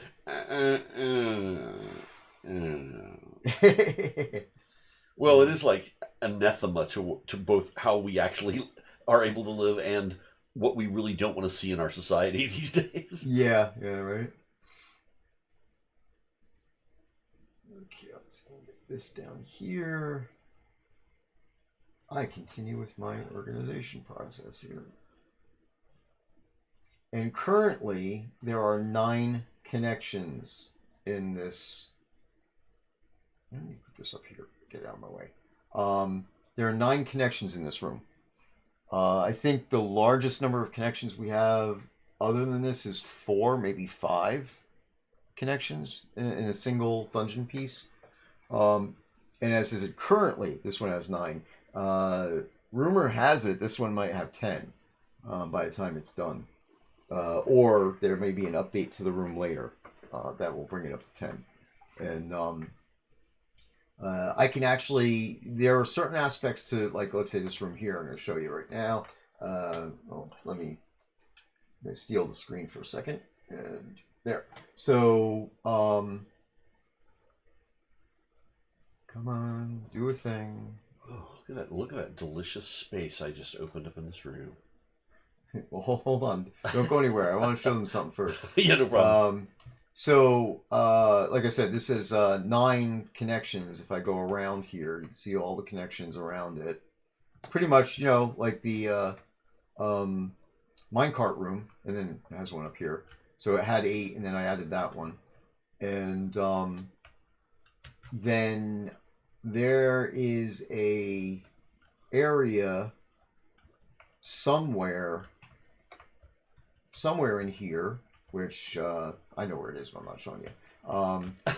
Nanny boo boo. That you guys can't get to right now. So since you can't get to it, that means there's no risk that you'll deco it, and I could go in there and modify it. And then all of a sudden one day you'll go in there and you'll find that there's another entrance in the room. So in my long-term plan, I really do want to get 10 entrances into this room. It is currently not on the design spec for the room, but if everything goes well, then there'll be an extra entrance in there, and it'll be a secret kind of entrance. So that's that.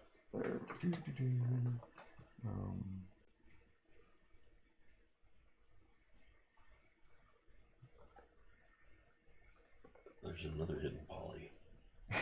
More hidden polys. Oh, did you want me to switch over so you can show off the room space that you just made? Oh yeah, sure. Yeah, I'm basically just I'm basically just trying to make things as wonderfully streamlined as possible. I mean, you know, some of what I'm finding now is worth going back and trying to fix in the other stuff I just spent long time fixing. Yeah. Some of it's not though. Yeah. It's not worth it. Like, cause I'm only saving like 4 polys or something. Right. But I mean, to give you an example, you can see how thick on this floor this wall is. That's all wasted space behind this wall. Just wasted space. There's nothing in there. It's hollow. Yep. Whereas what I just did is I just made this wall right here as thin as I felt I should make it and still be meaningful. And I'm about to do the same to this, because this is just empty space in here too, which, by the way, this was empty space filled up with like banisters and other bullshit and garbage that was just leftover polys from something else that was being made.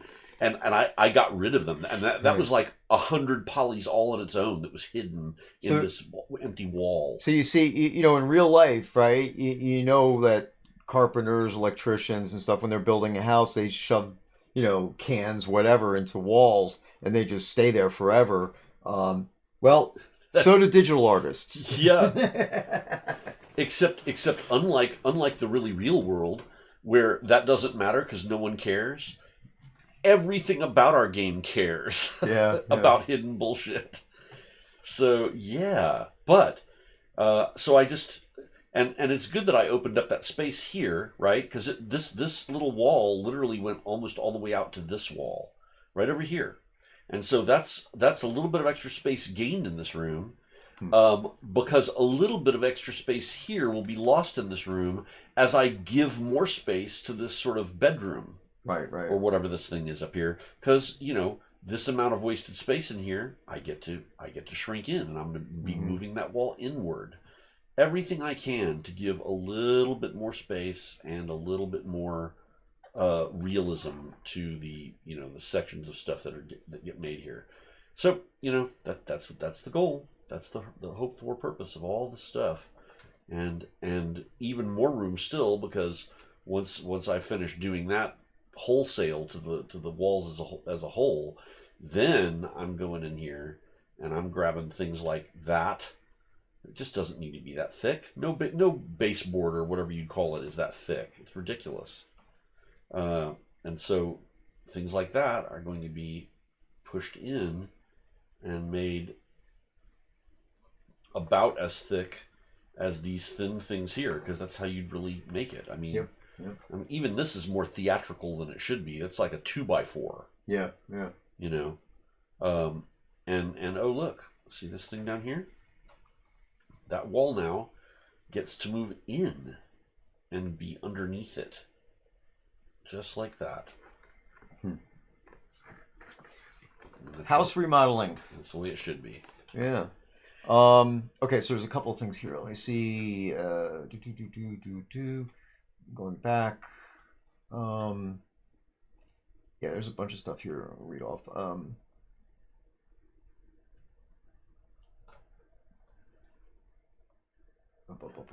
Okay, so Night Owl. I think it's Andrew Night Owl, right? Said he dropped $387 or so for the new items that you crafted, and adding more crowns to the game. Oh, wonderful! Which items? Good question. Andrew has to tell us. Let me see. Post Summoner says it is possibly or probably a think big situation, more big items at higher cost, creative things for pots. I think that there is the money, but I have not seen your projected sales. Yeah. So, and yeah, it is, there's bigger items, more significant content and stuff that are planned. It's just like something like this. I even said it like last month that this one dungeon room is taking as long for me to build as an entire zone takes to build. Wow. And that's like 3 months. So, and I really didn't imagine it was going to take me as long as this, because in my head it's like, okay, bang, bang, bang, but then it's so time intensive. Yeah, let's see, like the love dish. All right. So I actually dropped back a little bit, but that's good. All right, and we're gonna place for markets. Bang, bang, bang. Yeah, new big houses would be a large moneymaker. Multiple new city homes, especially with that new stone, like the Wizard Tower. Size limit has to be set city unless you have a lottie house. So you could start designing keep and castle only homes. Small handful, that is. So yeah, and of course those. One of the first things Scottie tried to attack was the Lottie Mansion itself. We're actually looking long term to split that thing up and make a smaller version of it, and possibly have some kind of an offer with that, some kind of a bundle or something. But you see how many lines and polys and stuff he's got to clean with this. He basically started to have seizures when looking at that building. So God, yeah, I thought I was going to start with that, because I'd never made these houses before. That's been another artist. Yeah. So I thought, oh yeah, I'll just start with that. Oh my God, no. I almost went insane, realizing that I was way in over my head, and I needed to start off with simpler ones first. And these, by the way, these are simple ones. yeah. That's to say, we basically went for the simplest one, but well, I mean, we could have went with like one of the founder cottages. Right? Oh yeah, the cottages. But and this is the thing. It's a balance between simplest house to work on with bang for the buck, because these houses are everywhere in the game. That's true. So we fix these, and we immediately have a percentage of the lag in the game is being corrected. at least for people who left the default houses in, or if you go into cities that don't have a lot of active players living in them right now, they go back to the default houses. So as we move along, the all the various default houses, mainly row houses and things like that, are going to significantly have an impact. And then, um, and then we go on from there. So hopefully we're gonna get to a point where we have 202 houses now. Yeah, I've not counted because I didn't want to go mad from that. Yeah, exactly, right. So, Yeah. And at this point, we've corrected 6. We are, and with the efforts that he's gonna do now, we're basically producing 3 new ones and an alternate improved version of the standard row houses out of that. So there's with this one standardized mesh that he's fixed, we've actually been able to basically touch, correct, and or even add as a bundle, as a total, I guess about 10 to 12 houses. It is blurry because I'm not doing the math right now. It's too hard. Right. But yeah, so that's pretty good. That's a pretty good return on the investment and the time to do that. Then moving on, we'll get to some village houses, and then that starts to address some things where the various like greenhouses and storefronts and things like that. That'll start giving some variation, and those are more common for people to use in the game right away. And again, so we won't do all of the rows right away. We won't do all of the villages right away, and so on. But we were going to do the most common stuff and get our basis for fixed meshes for the standard footprint for those, and then do some of the bigger ones. So then that way we could go on, because once we get to that point, hopefully even my skill set would be to a point where I could take one of the fixed meshes and go in there and make changes, and then send them over to Scott for review. And yeah, because the more skilled Steven comes at it, the more the more I can focus on like newer creative stuff, as opposed to trying to just fix old things that Steven might be able to actually continue learning Max from by fixing himself. Mm-hmm. Yep. So let's see.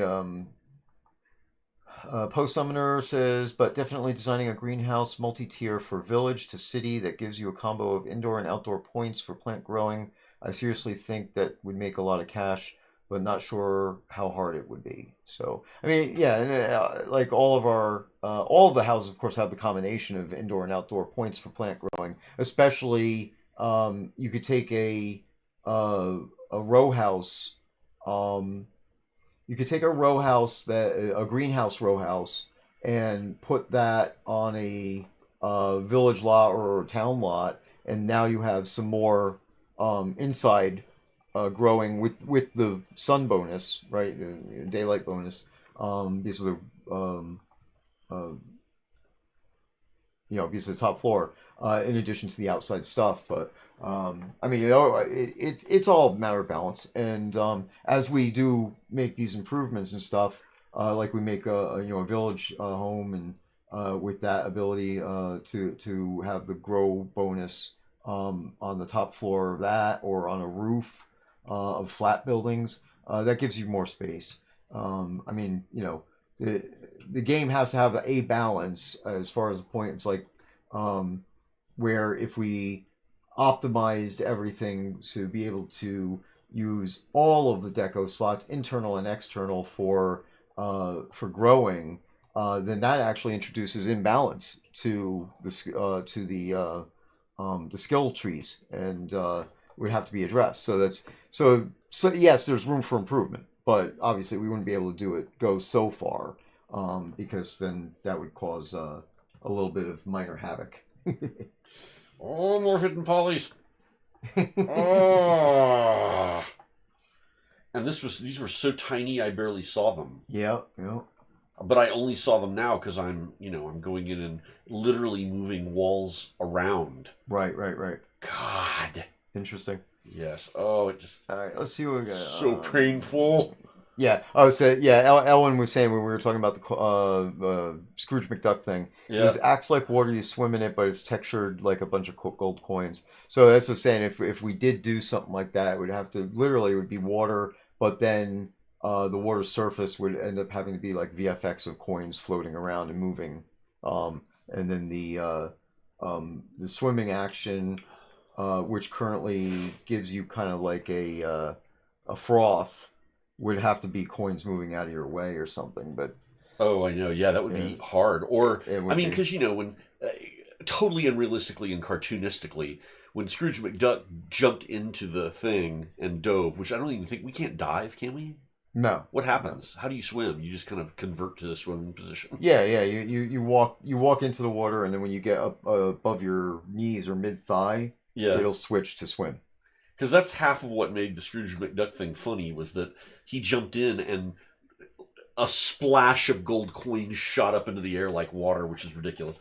Yeah. Instead, what would happen is Scrooge McDuck would jump in and instantly suffer spinal and cranial damage. Yeah. But who wants that? Who wants that, really? Well. There you go. We can make a Scrooge McDuck swimming pool, but then you actually take damage whenever you try to swim in it. Yeah, exactly. All right, so the next one is Cat Dude who has a question along the lines of some professional stuff, wondering whether Scott in real life or I ever knew a network engineer by the name of Tor Amundsen, Tor Amundsen. That last name sounds super familiar to me, like I have heard of it. aka Tugrick. That does not sound familiar. No, me either. And no, the only Tor I know is involved in some low-level language programming in operating systems. So I don't think I know the person at all. Yeah, I don't think so either. Yeah. But Amundsen, I mean that sounds super familiar to me. I mean, I knew a Ragnar Schurman, but yeah, Amundsen, I don't think so. God, that name sounds familiar, but it could be because I'm thinking of like a character from a novel or something that I'm remembering weirdly. Gotcha. Oh, look, a hidden poly.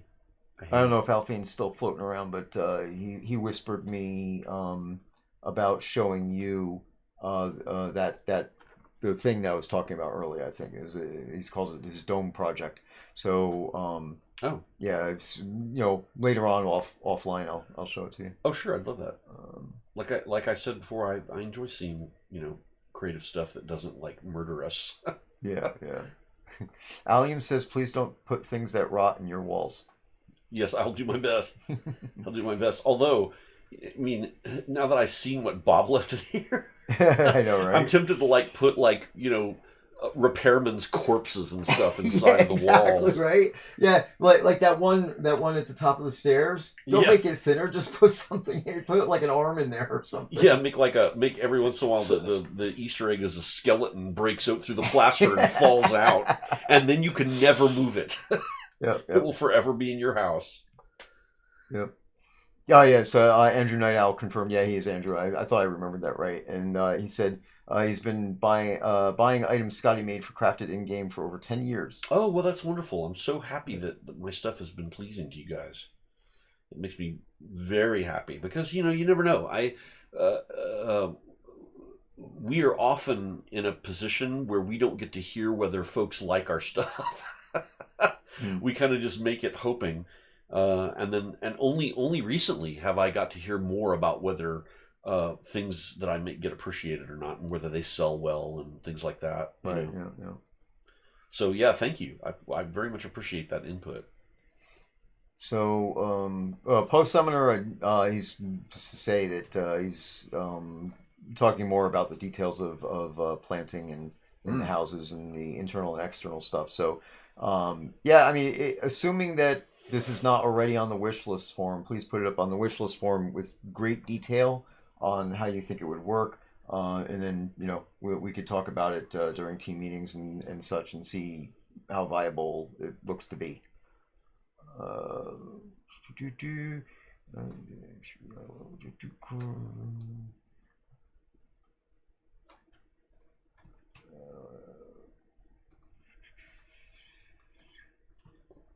Um.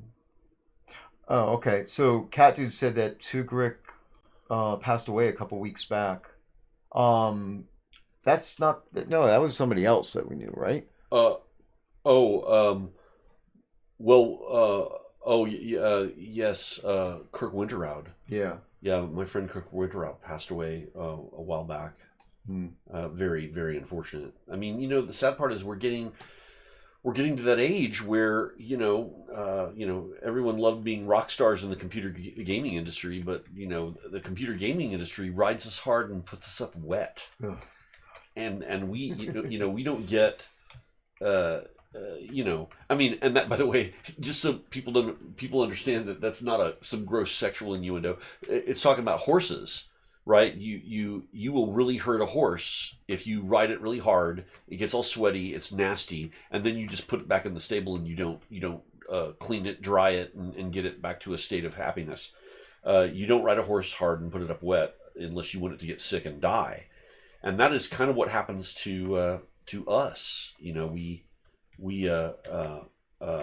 computer gaming industry is a fickle and cruel mistress, and so what we end up doing is doing our best to kind of like live through the process of making games as best we can, and we're not always successful. And so we get through the halcyon days, the halcyon years during our prime, and we think we're immortal, and we just go through the process of finishing builds and doing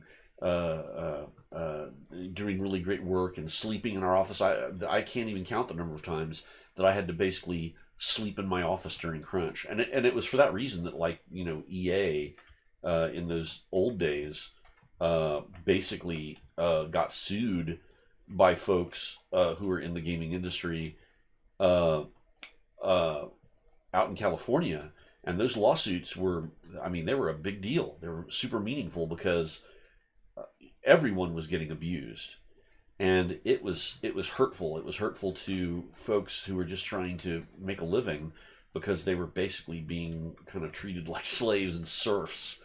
And we were doing it to ourselves too. We were so passionate that, because it's not like Richard was like cracking a whip. He was there too.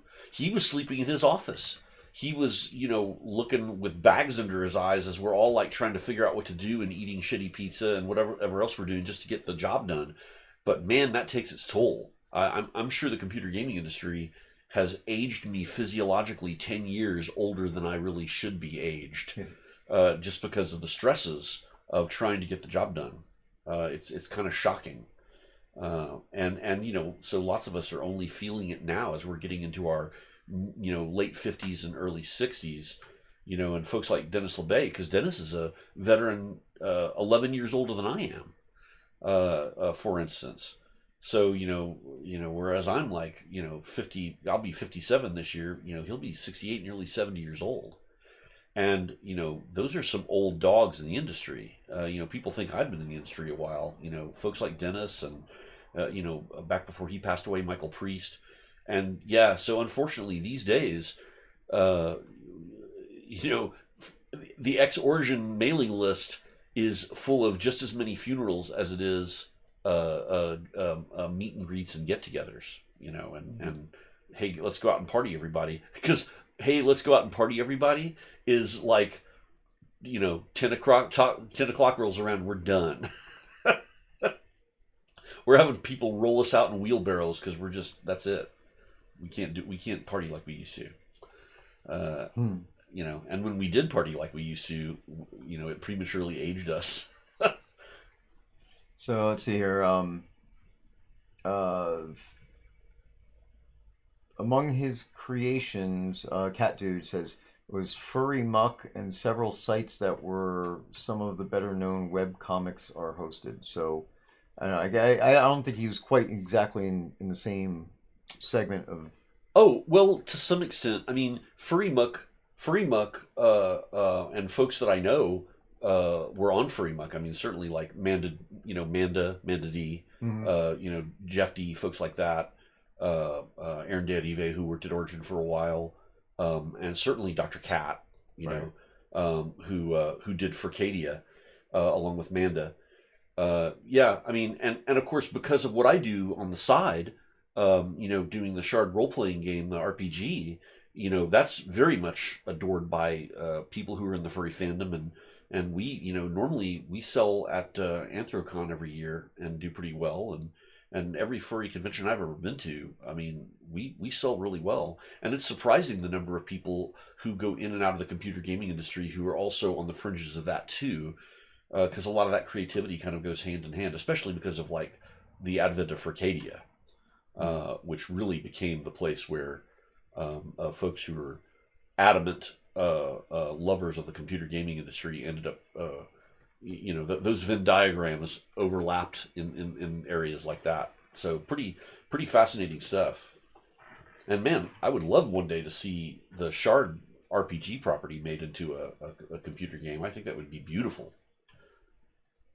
Alien adventures, with anthropomorphic characters in an alien realm with, 2 suns and 3 moons and giant insect creatures and all kinds of stuff like that. Love it. Maybe one day. Okay, I think I got everything, and I can now move that wall down until it's the same size. So Andrew Night Owl says, "You're right, Scotty. I just had my birthday, 61 years now. Never thought we will have games like this being born in 1964. LOL, crazy." Oh yeah. Okay, all right. So Alphane did respond back to me. So he sent me some screenshots and stuff. So we'll go check it all out. Nice. Allium actually says, "Meanwhile, getting to have a job that works with my weird sleep schedule has been nice." Yeah. Yeah. Well, and I'm super thankful for that too. I mean, despite the fact that, I made a lot more money back in the day, right? Because man, when we were rock stars, I was able to, at the time back then, pull in, 75 thou a year or 80 thou a year, and it sure would be nice to go back to that. But by the way, those were some grueling hours back then. Talk about 70-hour weeks. I mean, sometimes it happened. And that would just, that just murders you. I far more approve of working from home and having the kind of flexible hours that I work now. But money doesn't go as far as it used to, and I'm certainly not making that these days. You can't command it in an industry where it's the jobs are the way they are. Yeah. And we're doing our best here at this, but what we're not rolling in is EA money. Yeah. We're not rolling in EA money. That'd be nice. We're rolling in indie developer money, because that's essentially what we need to sort of be ourselves. Yeah. If you want to call that rolling, I don't know. There's no roll. Yeah. It's more like the money is rolling on us, one coin at a time off our shoulder, and then we're desperately trying to grab it before it hits the floor. Yeah. No, there's no rolling in dough. No, that can't happen for folks like us. We're independent developers. We're not EA. We're not Bethesda. We're not Disney. That would be nice, but no, we can't be that and be ethical in the means by which we create our creations. We can't be that and also not abuse ourselves. We just get to starve a little. Yeah, just a little. Just a scotch. Just a scotch starvation. Okay, yeah. Nice. Okay, so now that thick wall is no longer thick, but it's about as thin as the wall around there. Everything still seems to be looking okay. Nothing is failing. Let me see. Post Summoner. Blizzard North made the best Diablo games when they came out. All the employees slept in the office to get it done. Yeah. To this day, Diablo 2 cannot be beaten with all the Diablo releases without the original team. Yeah. Blizzard's biggest mistake. And I have to agree with that as well. Yeah. Yep. And Irish Eyes says, "All this age talk, she's passing all of us up." Real life XP. Yeah, for real. Yeah.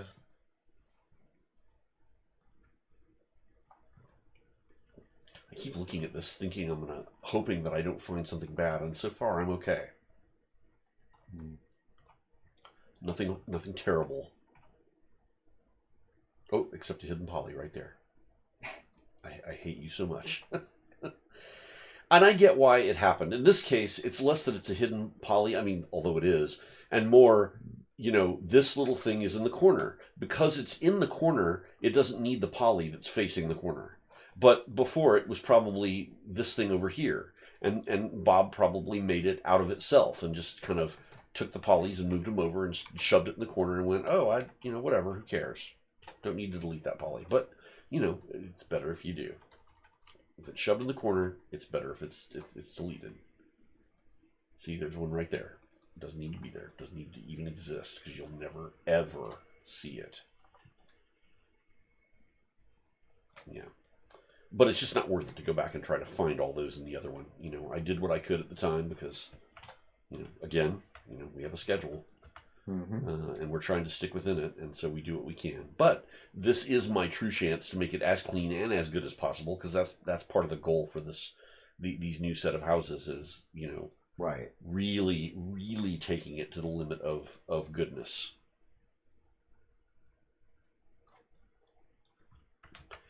And that being the case, and because the symmetry bothers me a little bit, I'm going to move all of these polys out.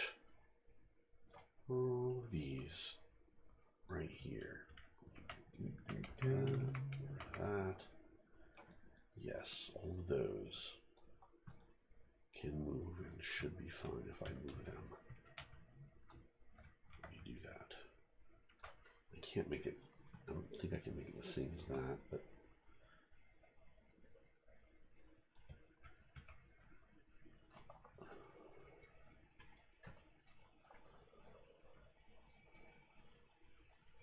there we go.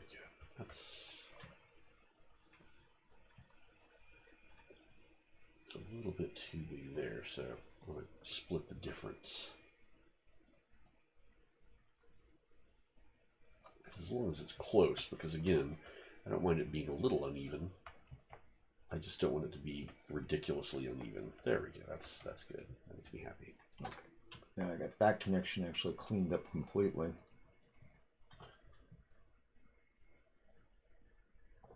Oh, look. Failure. Yay, failure. It's okay. That is fixable. Been there, done that. Yeah. There we go. Almost. Connection 2.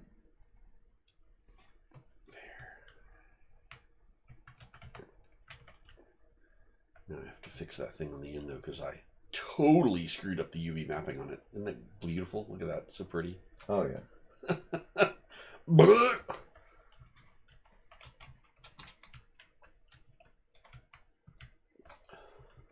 me see the differences. What the hell's going on? UV map. Box. And That's funny to me. But this is disappearing. That's nice. there we go. All fixed. Although, LOD group. Goodbye, LOD group. I think it's 8. All right, let's see. 8. Oh, dead parrots. She said that we should hide dead parrots in the walls. Oh, dead parrots. Yeah. What is that from? Oh, probably maybe a Monty Python thing. Is it a Monty Python thing? Dead parrots? Yeah. This is an ex-parrot. You just sold me this parrot. Oh, okay. Oh. The parrot sketch. The name Polly. Polly Wally Doodle all day. Polly. Oh, I get it. Hidden Pollies. Polly the parrot. Oh. See how slow I am? Well, our minds are befuddled. our minds are in a bind. Yeah, it's only midnight. Yeah, it's only midnight. That's true. We probably shouldn't do too much more. Maybe no later than 1, so Yeah. that we're not continuing to age ourselves, beyond the years that we should be. Yeah, yeah. And I do have, well, I have calls in the afternoon, so I mean, but obviously want to be able to get up and continue working. Right. If I want to get anything done, I really need 18-hour days. Oh yeah. What on earth? Oh, we're back facing. Why did that turn off? Okay, this is ID4. What is this? Is that ID4? Yes, it is. Okay. Okay, so ID4. And what is this? This is ID2, and this is ID4. That needs to be ID2. Set ID 1, 2. There we go. And oh look, that's shittily done. It's shitastic. So once again, EBW map. Ugh. And do it box map. And we'll do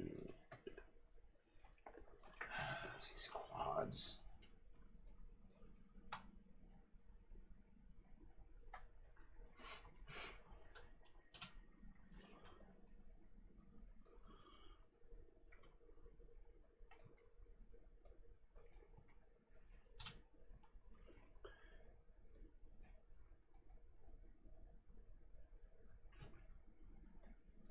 This was okay, very well.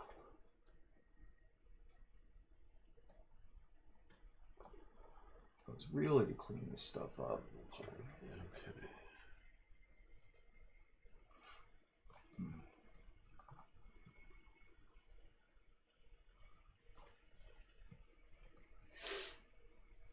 And now you get to move in.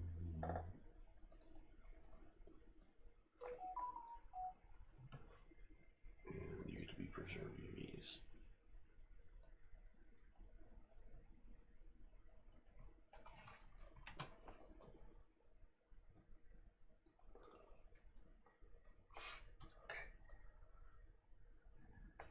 Now I have Polywally Doodle all day stuck in my head.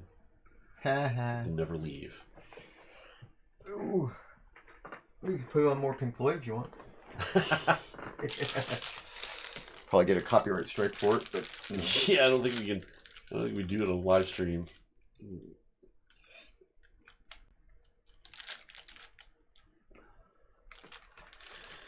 But yeah, there we go. That makes me happy.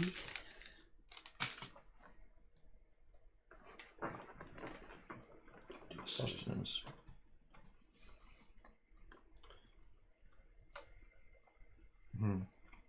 Okay, unless you know. Do what? Talking to myself, really, but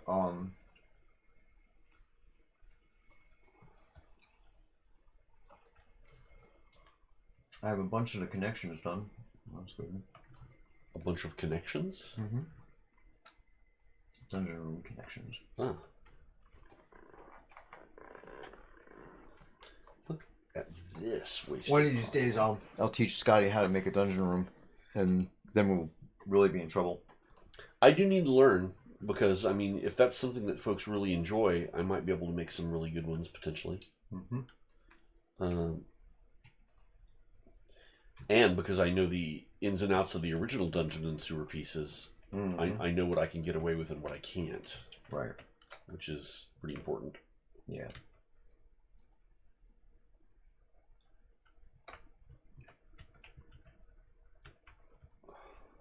All right. Let me see here. That's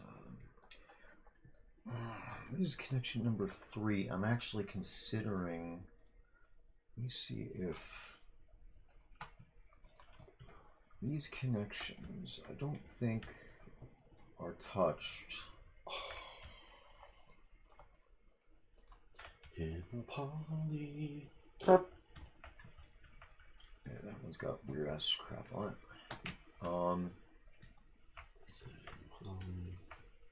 There we go. Yeah.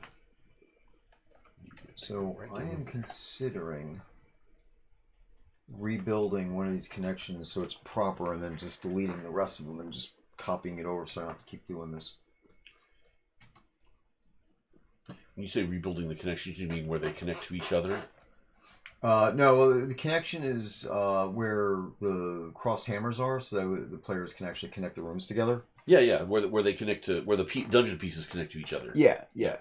So you have to have like some kind of a entrance stub or like airlock, as it were, right? Right. So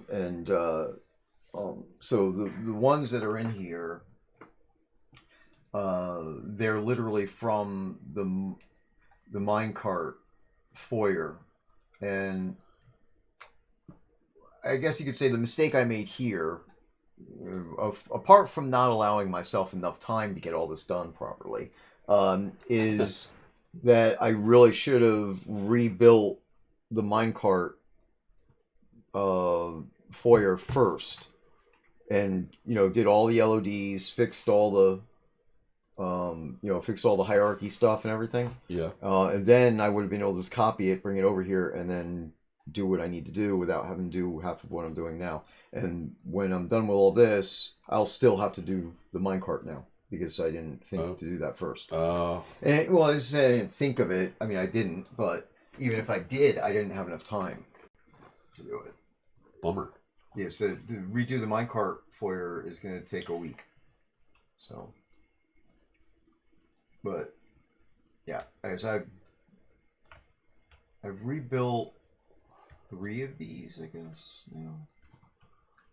So I need to, and I have 9. No, how many more do I have? 8, 7 more, something like that. So I need to do something with it. Okay. Oh, Cat Dude, congratulations. He has made himself a new epic artifact, Wayland's Loop. +10. Oh, neat. Blacksmith Mastercrafting. So, Catu, was that online or offline? Oh, it's offline. Yeah, alright, it's offline character. Ah. I mean, I know the difference, obviously, between offline and online, but what's the significance for crafting offline or online? What is there a preference generally? Well, if you do it offline, you can only use that stuff offline. Oh, that's right. There is that. You can't make things offline and then bring them online and share with others. Right. Oh, yeah, that's right. That's right. Yeah. Offline was really only meant to be a standalone episode 1 game. That was it. Right. And obviously, well, they'd originally hoped to do like NPCs offline and things like that. Yeah, they did. They set did. it up. Yep. Okay. Good. Yeah. So you got companions and stuff, and so the offline thing is whole. I mean, just like everything else, it can still use some polish, but right. The offline game, due to technical limitations, also has access to episode 2, and the new skill sets and stuff like that. So. And it's not supposed to. That thing, it never was really intended to do that. So that's what that is. But yeah, each episode was originally supposed to be a separate standalone, but that ain't gonna happen now, I don't think. Well, I mean, the wishes of the ancestors do not always. Translate into the present. Yeah. Good night, Irish. Good night. Yeah, I mean, we're obviously we have every intention of fulfilling all of the episodes that were originally planned.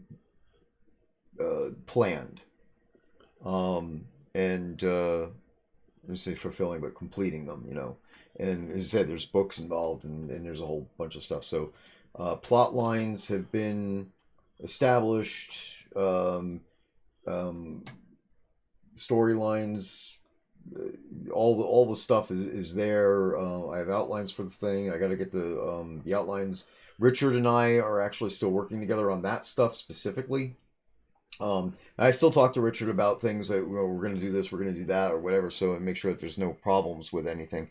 But the book specifically, I came to him with where the books needed to go, and that was back in the day. He actually gave me a title. Um, I don't remember the exact. So it was something about continuity and lore, um, or lore and continuity something, master or whatever. I don't know. I don't remember what the title. I have it written down someplace. But I mean, it's not really something that I would need to use, as a dev or working on this or anything. But it was definitely that was kind of cool and thrilled about that. I mean, so I sat down with him and talked about all this stuff and part of it was, of course, was asking questions to make sure that I was on the right track, and he was thrilled about everything that I figured out. Um, and as I said, from there we went on after the second book was done because I got involved in the second book, and ended up having to change some things in the second book because um, the writer of the second book kind of screwed over Ultima lore, Ultima canon, so had to fix that, and so now the third book, Scottie and I actually on a long hike started plotting out exactly what we needed to do to get resolve the events of the second book and move on. So that way there'll be a transition to things that directly involve the game. Right. Yeah. So, which is important. I mean, and again, not to necessarily sully the name of the other writer, but you know, you not everybody who knows all the ultimate lore really well is a writer, and yeah, the best writers out there that you get hired, they simply have not been ensconced in the ultimate lore. So, it's not even their fault. It's just you just have to be careful and maintain the continuity. right, right. Not always easy to do. No, and that's why the book was sent over to us to edit, and or well proofread, but Proofread and then ended edit. up then I ended up doing the editing, but and it was no big deal. I mean, I even when I found the stuff that I had to change, I reached out to Richard, and Richard's going, oh, I don't know, but Tracy might have wanted this to happen, so I'm not like saying anything negative about Tracy or anything, but No. when I reached out, he's like, yeah, no, all right, no big deal, is it like you said? I mean, Tracy Hickman was not playing Ultima 3 when he was a kid. Yeah, no. So he had other things he was doing. yeah, and and again, uh, uh, even where lore isn't necessarily followed properly, you're still getting quality writing and all that other kind of stuff. So it's just a matter of going in and fixing stuff. yeah, exactly. Just rewording a sentence or a paragraph or so just to make sure it gets back on track again, without necessarily harming the quality of the writing itself. Trying to mimic it and making sure it just is right. the continuity is maintained. Easy enough. Okay, so let me see. I got this. I think this is going to be a good one to copy.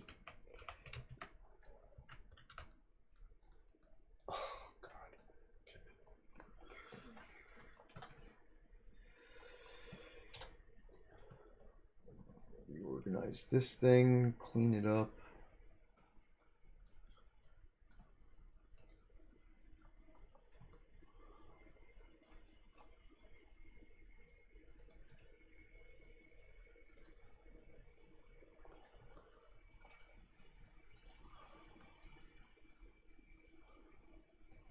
Take these off of the.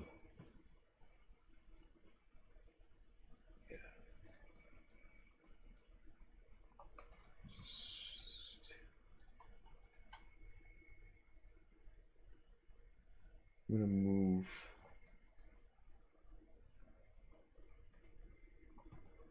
So much stuff here for now.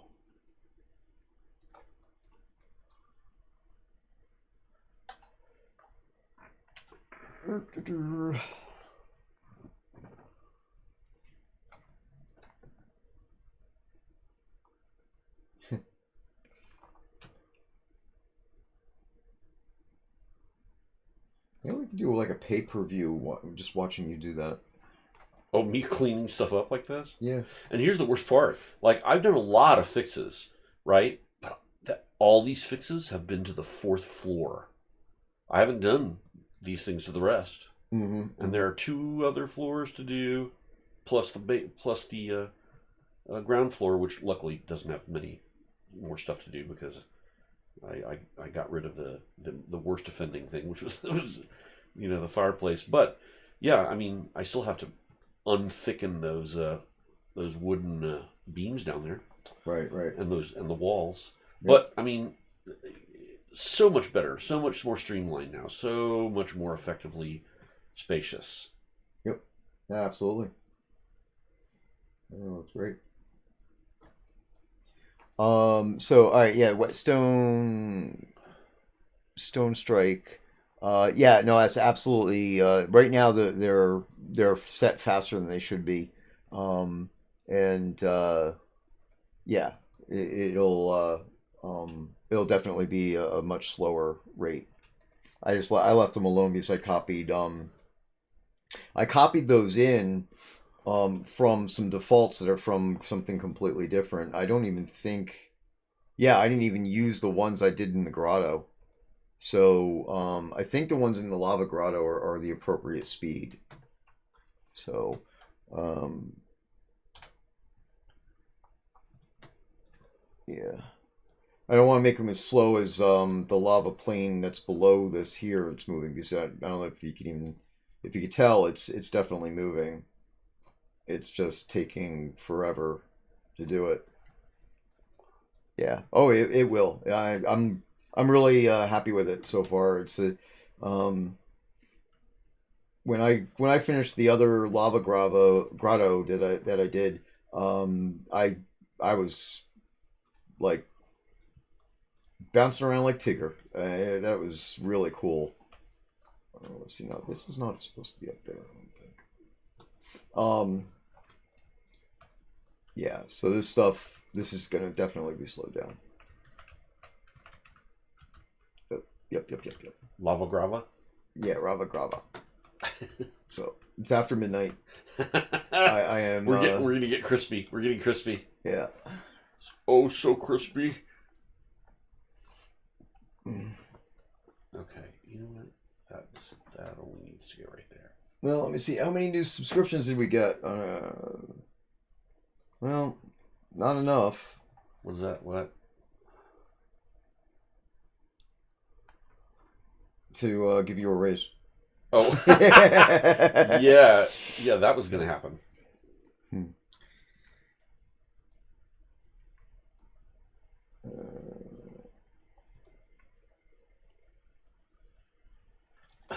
Raise.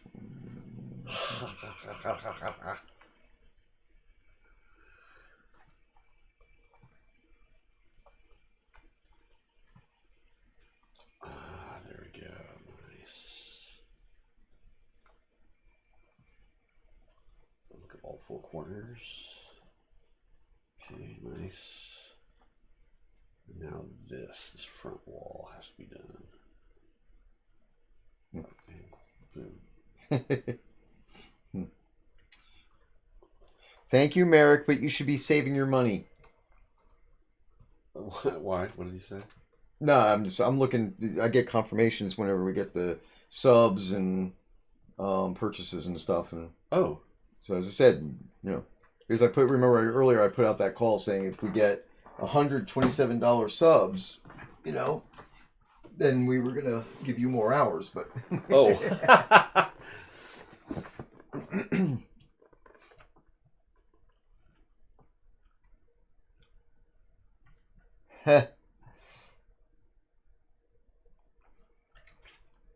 Okay, so let me see now. Where was I? Cleaning this stuff up again. Yeah. So this belongs here.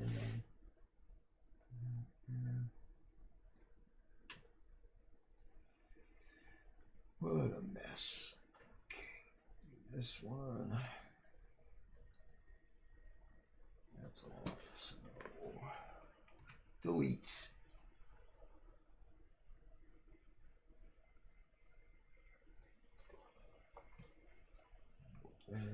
Although, speaking of, I do need to look to see. Mm-hmm. Make sure I'm not like going crazy here. You already went crazy. Well, I just remember I didn't give myself. I only went over like by 3 last month, Oh, right. and then the rest got transitioned over to this month. So I'm just making sure I'm good. Mm-hmm. Let's see.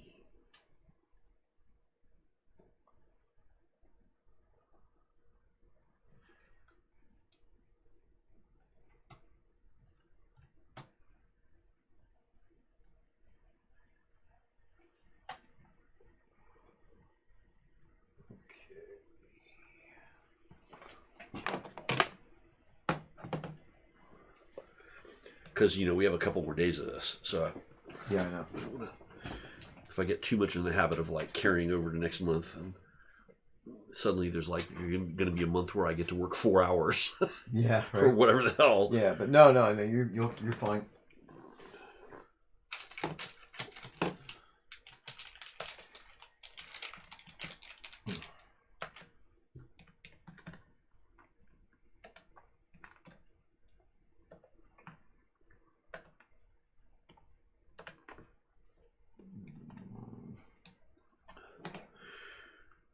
Yeah, I'm doing good so far.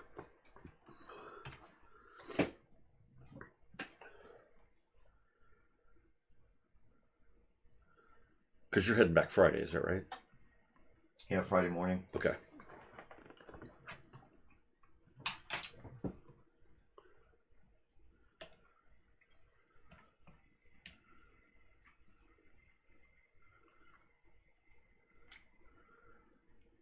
Yeah, assuming the next couple days are like 8-ish, then I'll be sliding in a little bit under 50, so it's good.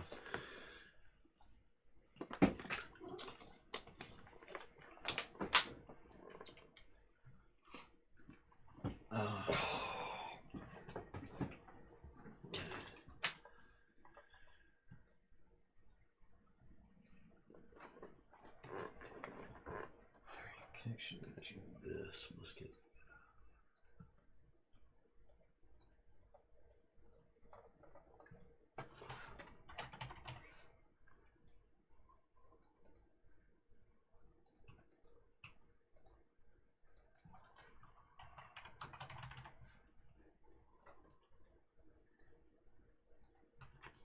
Pressure UVs. And that goes there. And then I can do this. And seal that gap. Yeah, there we go. Right there. And then this gets pulled down just enough to avoid Z fighting. There we go. That's good.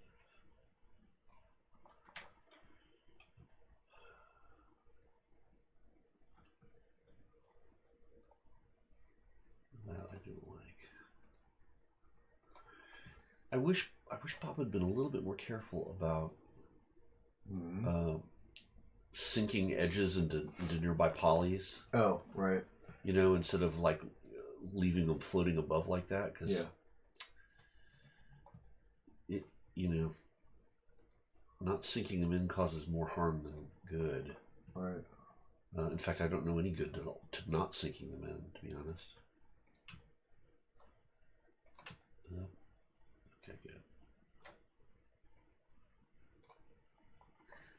Because you don't want to see through. You don't want to accidentally see the plaster or whatever. Yeah. And I'm gonna need to look to see what she found. That thing you said where she was saying that she could see through the thing by the edge of the door. Mm-hmm. I need to know what that was. Oh, right, yeah. And look at that. Because I hadn't seen it yet here.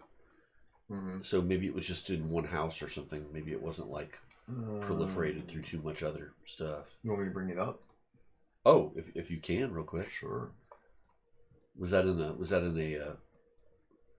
Did she make a bug for it, or was it a just a kind of a list? No, that's the thing. Yeah, we're making a spreadsheet Oh, okay. on that one. Okay. That's For because it's like the final wave. Her and I said his name before. More something. What now? More Baradin. More Bardin. More Baradin. I don't remember now. It's too late in the night. But the intern guy, which Oh. but it's the his game name. Oh, okay. Yeah. I will never remember that. Yeah. It'll take me a while. Yeah. I mean, people call me Nimrod all the time, so who am I to complain? Yeah. All right. So let me see if I can bring that up. Okay. So this is the. There we go. Oh yeah. Okay. There we go.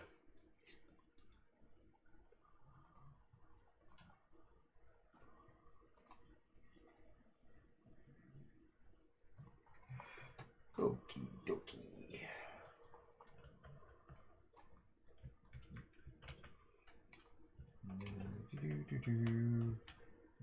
Yeah.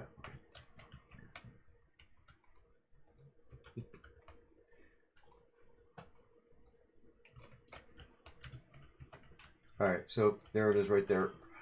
This is the 4-story red roof that I'm looking at. Let me see. Let me look. So what am I looking? What's the problem? That the stone is there like that. Oh, well, that actually is by design because you can't move that all the way up. Otherwise, you're going to get what's like marching ants. And if you move it up too close, then you can see through that from the other side. So that had to be moved over and then sunk in. All right. Well, I mean, that's all fine. It's just that would, that's what I was saying. That's what she brought up. So I already fixed the door. The door you were able to see. Oh yes, that's good. Yeah. So but it's very specific. So like we were talking about, it'd be nice to eventually put in furring strips or some shit, Right. Like in future designs, any new houses, maybe just do that. So that way the doors don't have to be so precise. Yeah, exactly. Or stretch the door, by a couple of pixels, that type of thing. Yeah. So, but that's what she was concerned about was that. Yeah. I mean, it's kind of it's kind of like pick your poison.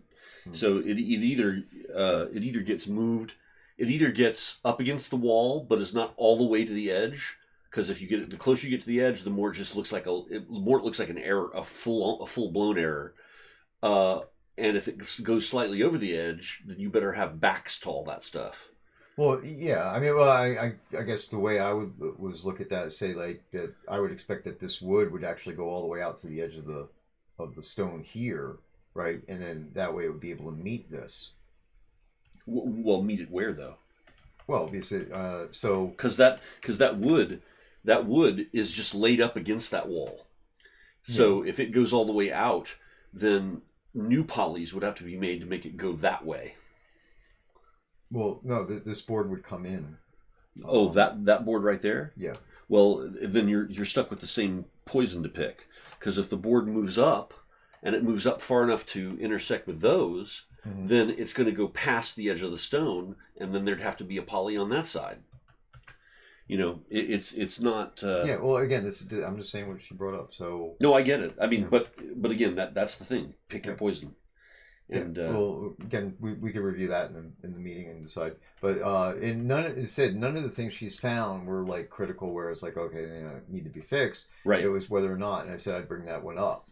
So sure, yeah. Because I could see where that would be a thing, and it could be done because if if the door frame was brought out to the to basically where the edge of the stone would be, where it would still be safe or whatever, and then this was brought over, then it would be just an additional segment that would have to be created and make sure that there was no marching ants.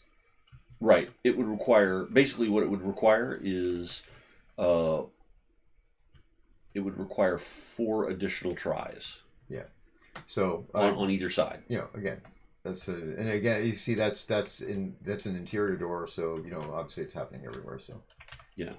But that's what that was brought up. So it's just stuff to talk about during a meeting. Sure. Yeah. No big deal. Yeah, and I don't mind. It's just it's just okay. Is it worth adding 8 tries? And if it is, then that can be done for sure. That's just one of the poisons to pick. Yeah. Well, in the overall, that's not too bad. The question is, whether we do it or not. So. Yeah. Totally.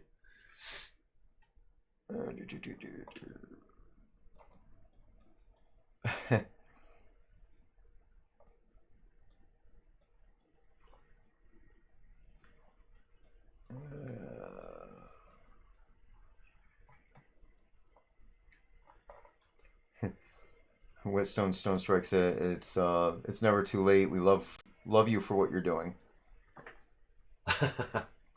Excellent.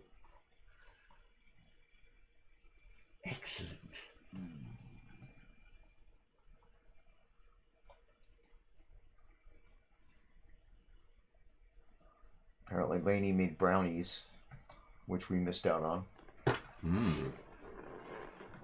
Brownies. That actually sounds super, super good right now. Like really nicely cake brownie, Double fudge brownie.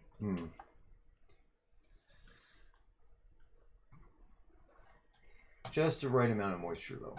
Yes. Okay. So.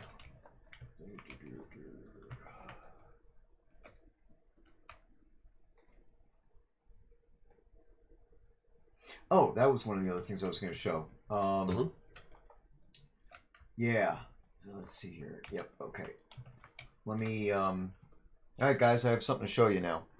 So, since I'm taking another break from the lot of room. All right. Let's see here. This is one that may or may not be impressive. I don't know. Whatever.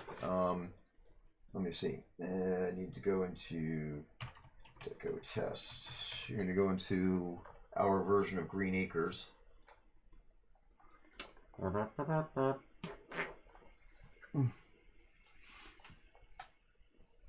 Did you ever utilize Green Acres in Ultima Online? No. I'm not as familiar with. I did a lot of the interface for Ultima Online, and I did later on. I worked on Third Dawn, and I did a lot of revamp for a lot of the tiles for the buildings and things like that. But it was all. It wasn't any world building. Gotcha. It was all object recreation and improvement. All right, let's put. Let's see, I probably lost the. Oh no, it's right here. Good. All right. Boop. Sound effects.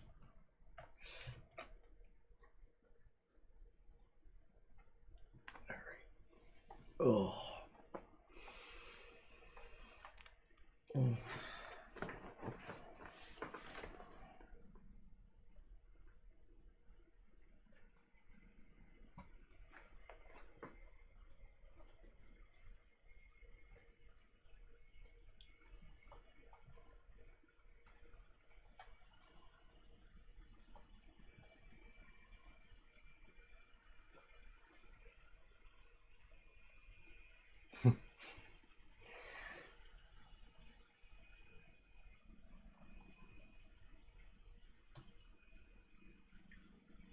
Whatever.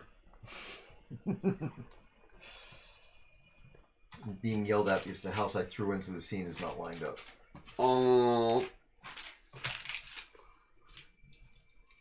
I don't think it matters. It doesn't make you the dirtiest, though. You are the dirtiest. Oh, yeah. What on earth is this? What's that?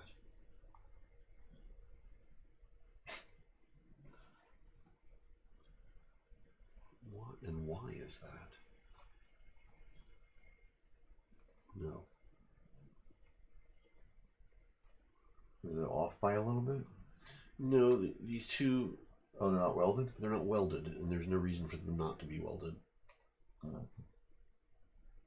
Yeah, there's zero reason for those not to be welded. I love it. All right, let me this so that way we get.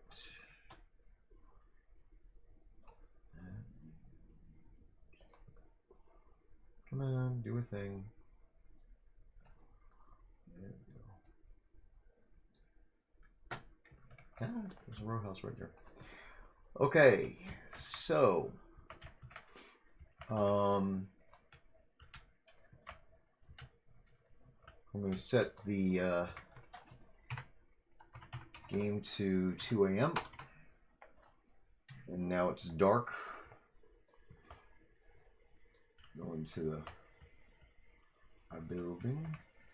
This is the four-story row house with the red roof, and there's been an ongoing bug where this fire would be glowing even if it was off. So I fixed that. That's not a big deal. But then you got, this is what the fire now looks like.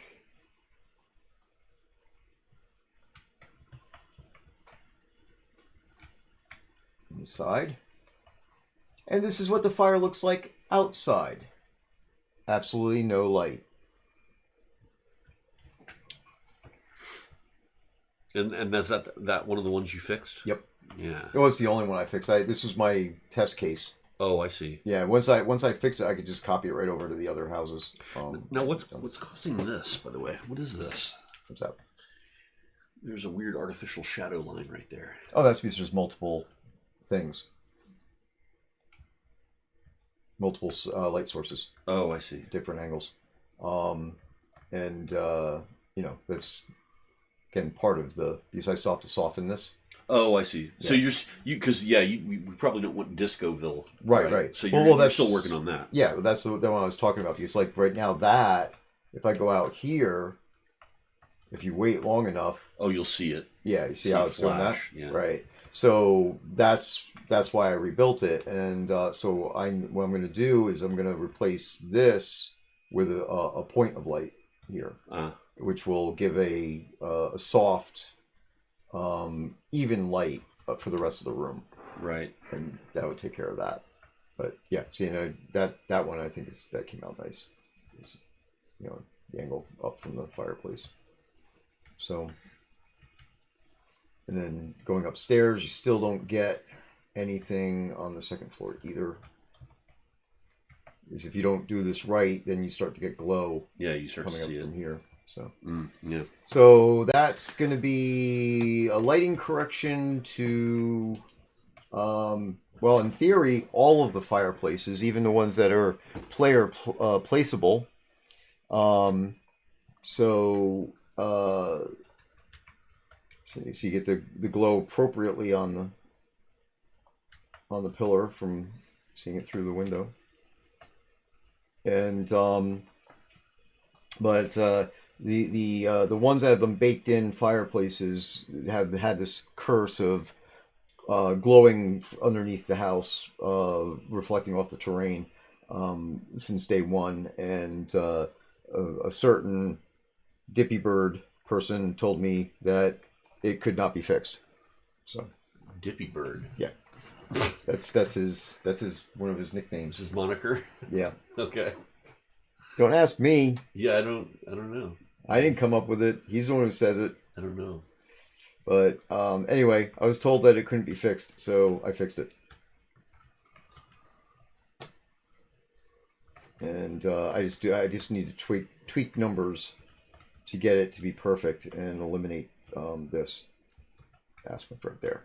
So and that's just because of the distance I'm running. But looks more, to me, it looks more realistic. So I think it's pretty good. So Dippy Dragon. All right. So anyway, that was one of the other things I wanted to show, that I had worked on this and sorted this out, and I just need to go in and deal with the finer points of it to smooth out this lighting thing and this third one that I added over here needs to be replaced with a generic point of light that'll basically invisibly float in the middle of the room, but then it won't exceed the walls. So and not just I won't just sit here and talk about it. I will show you what I'm talking about. So this is the house in the scene, and this blue box is to make sure that NPCs don't walk into your house. Not that there's any reports that they ever did, but I found that this house did not have any of these blue boxes on any of the doorways. So in theory, if a player placed one of these row houses in their POT and put a banker or whatever too close to it, it could have the NPC could have wandered into the house. So anyway, where am I? Okay, yeah. So we go to lighting. I think yeah. All right. Gotta find the.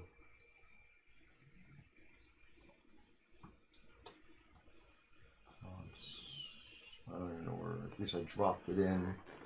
It's not really on a plot. Oh, it's right at the top. There you go. All right. Layout. Lights. Action. Okay. So start to get all these wonderful lines. If I go into the campfire and why am I not seeing where the hell are the lights? What do I do with this thing?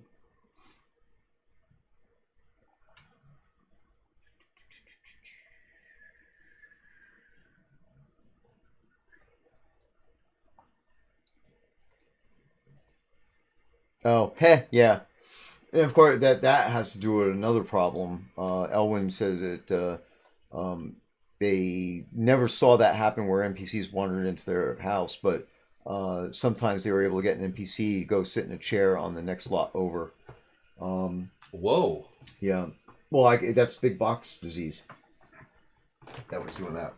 On the next lot over, though. That's wow. Yeah, there was a whole period of time when we had like a rash of pets, deco NPCs that would just blink over into a neighbor's lot.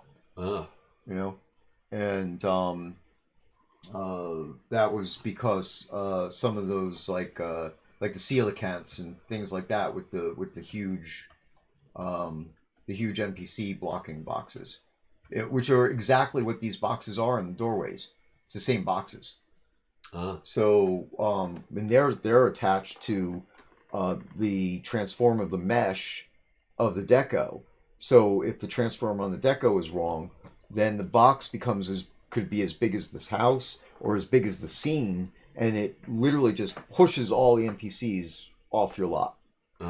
So obviously we fixed that, and there's probably still some out there, I'm sure, but we fixed the bulk of it.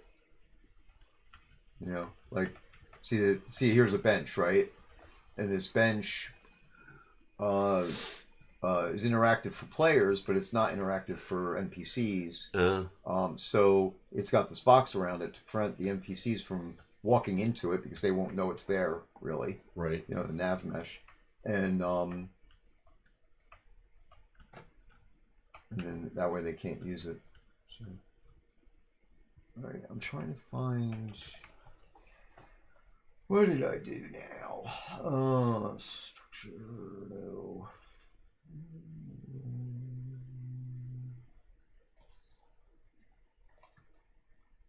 Sound effects. Should be in lights, campfire, ones. Wood burn. Oh, right there. Right in front of me. There we go. Okay. So this is what it's really set up now. So you see how it's like it pulsates a little bit. and that's the flicker that's going on. Okay. Right. Yeah. So when placed properly like this, this one here is pointing back into the fireplace. So that way the fire actually reflects off the back of the stone on the fireplace and makes it look like the fire's real, because that fire's not really emitting any light whatsoever.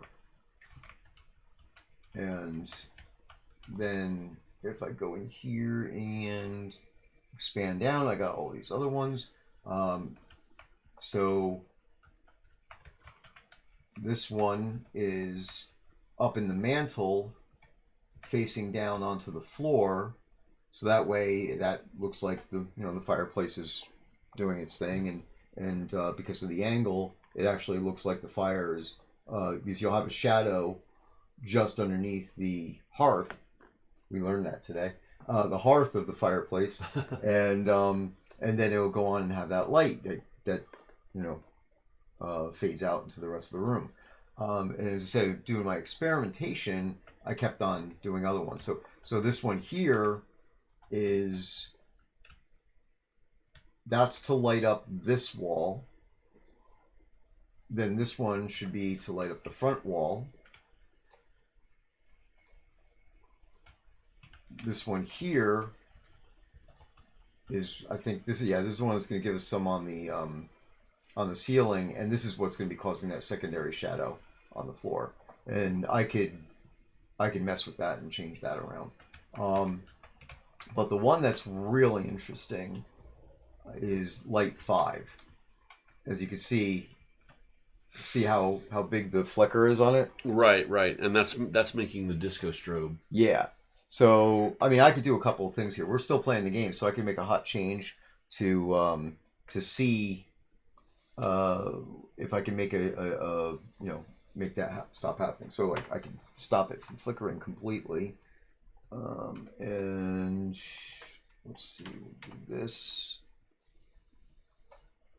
Of course, I may or may not be able to get the script to stop on the flicker. So let's see if that impacts it. No. So yeah, I'd have to stop the game and restart it. That ain't gonna work then. VFX is a little finicky. Some things I could go in here and make changes on and see the results right away, and then I could copy the literally right click and copy the game entity object and paste it right into my prefab. Because see, obviously for us, obviously when I stop the game, it destroys all the changes. Oh, right. Yeah, these are all transient. But I could copy them while it's still running. Wow. All right, let me see. Sometimes Rav, I want the bartender to go in my house. I don't know what you're talking about. Whoever that is, Dragoon or something. Your name is too dark for me to see on the black background, so you should probably fix that. It's a bar, blah blah blah. Yeah, whatever.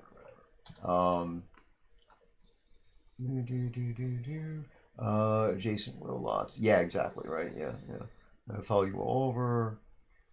Yeah. So if that's still happening, if there are any NPCs that are escaping the location where they're supposed to be, then file a bug, and that'll be.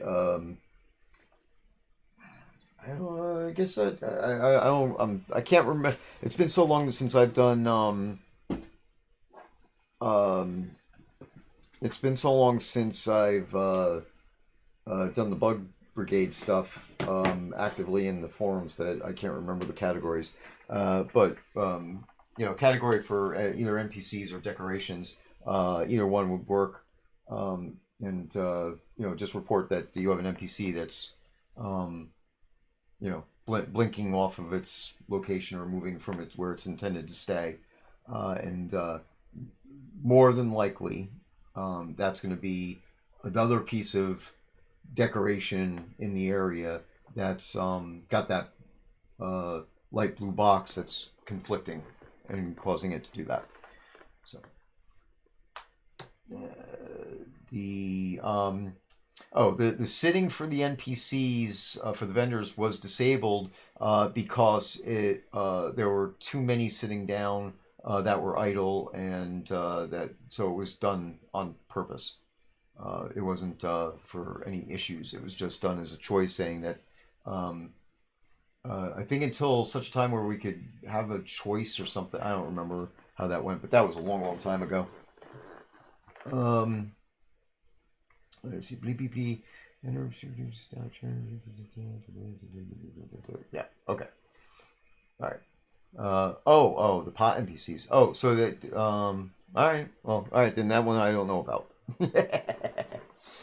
Okay. Let me go back to this thing. See if I can get this working. I'm gonna stop this. I might as well mess with this for a few minutes, and we'll see if we could.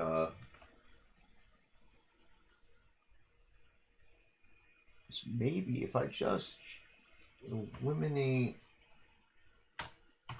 No, not one. I'm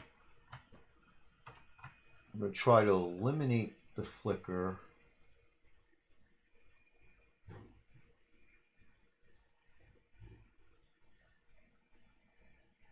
And change the intensity to a 3. I think it's light 3.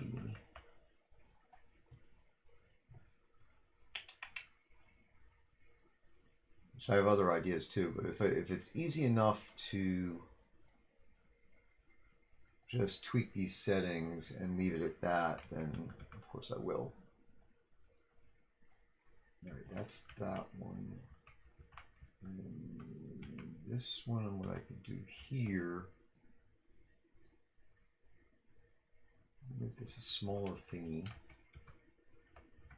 and rotate this up. So I probably don't need.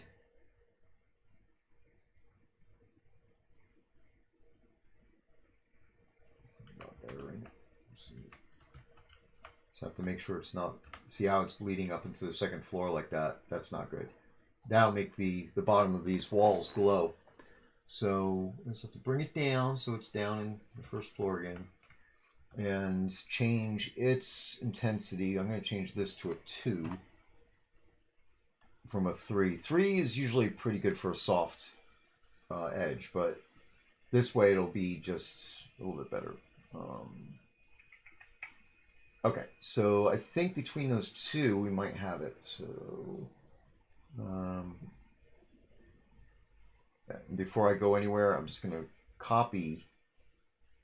Oh wait, you know what? See, I can't do that. All right, I just have to remember what I did. In this case, if I copied this, it would copy its position, and since this house is not at 000, the lights have a different position than it would in the default prefab, which means I would have to rebuild the light positions again. So screw that. So let's see what happens. Yeah.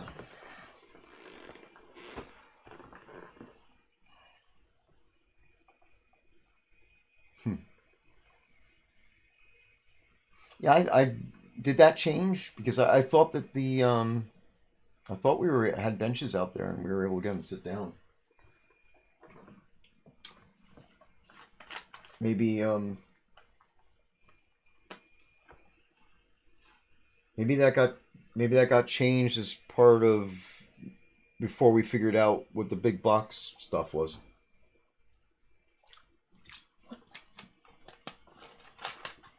Have to look into it. Find out. All right, let's change the game back to 2 a.m. Here, turn the fire back on. So there, we got that. Let's go upstairs, check all my bad spots, make sure I don't have any overflow glow. All right, good. Nothing up here.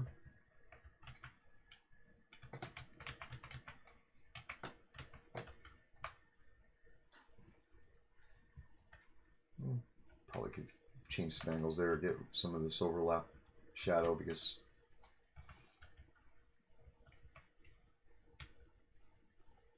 Yeah, you don't really want this here, right?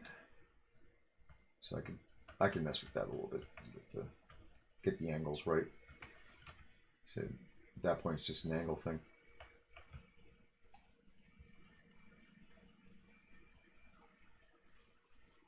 All right, so this is definitely better. And I said the next thing I want to do is I'm going to try to put a point of light floating right around that area right there, and that should take care of the rest of it.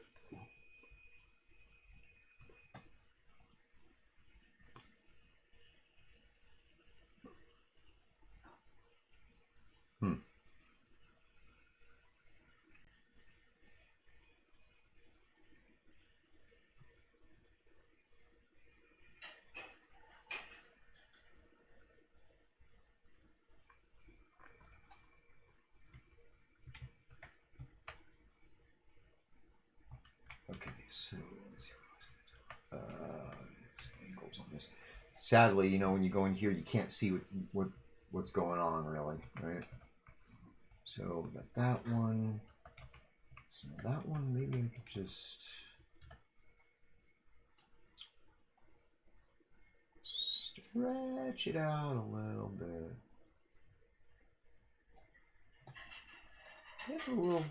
Put a little happy tree in here. Flicker size, blah, blah, blah. See the intensity. Intensity is 10 on that. I don't know.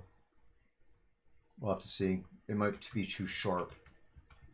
That's the thing I'm trying to avoid, is having it look like a spotlight is sitting on the floor, you know.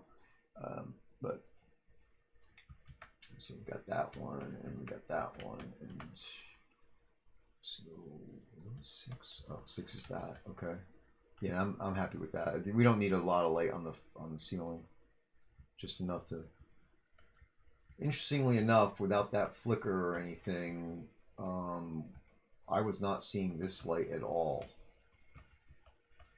So it doesn't matter, because what I'm going to end up doing with this one is move it and make it into a point of light. So there, we do a point. And so just so you know, this is why it was shining outside the house. The original light for the fireplace was actually in the fireplace. So of course my angle and stuff is wrong here because I was messing with it, but that's the aspect there. That was like that, and it was sticking through the wall, and the orb, this outer orb, is the range of the light. Granted, the range of the light was not large, but it was still sticking out past the row house. So that's why what happens is the point of light in here is blocked by the wall, by the collision surface on the wall, or you know, the mesh itself, but the light going down below is absorbed by the terrain, and the terrain has global lighting on it, and therefore it still shows the light. That's why we always see the glow outside. And of course, once the light is outside the house, if there's a house next to it, then it would glow and reflect on that house too. So the solution is to not use a point of light that where the sphere escapes your prefab. So basically from here, all I should need to do, well, I should rotate this in so that way I could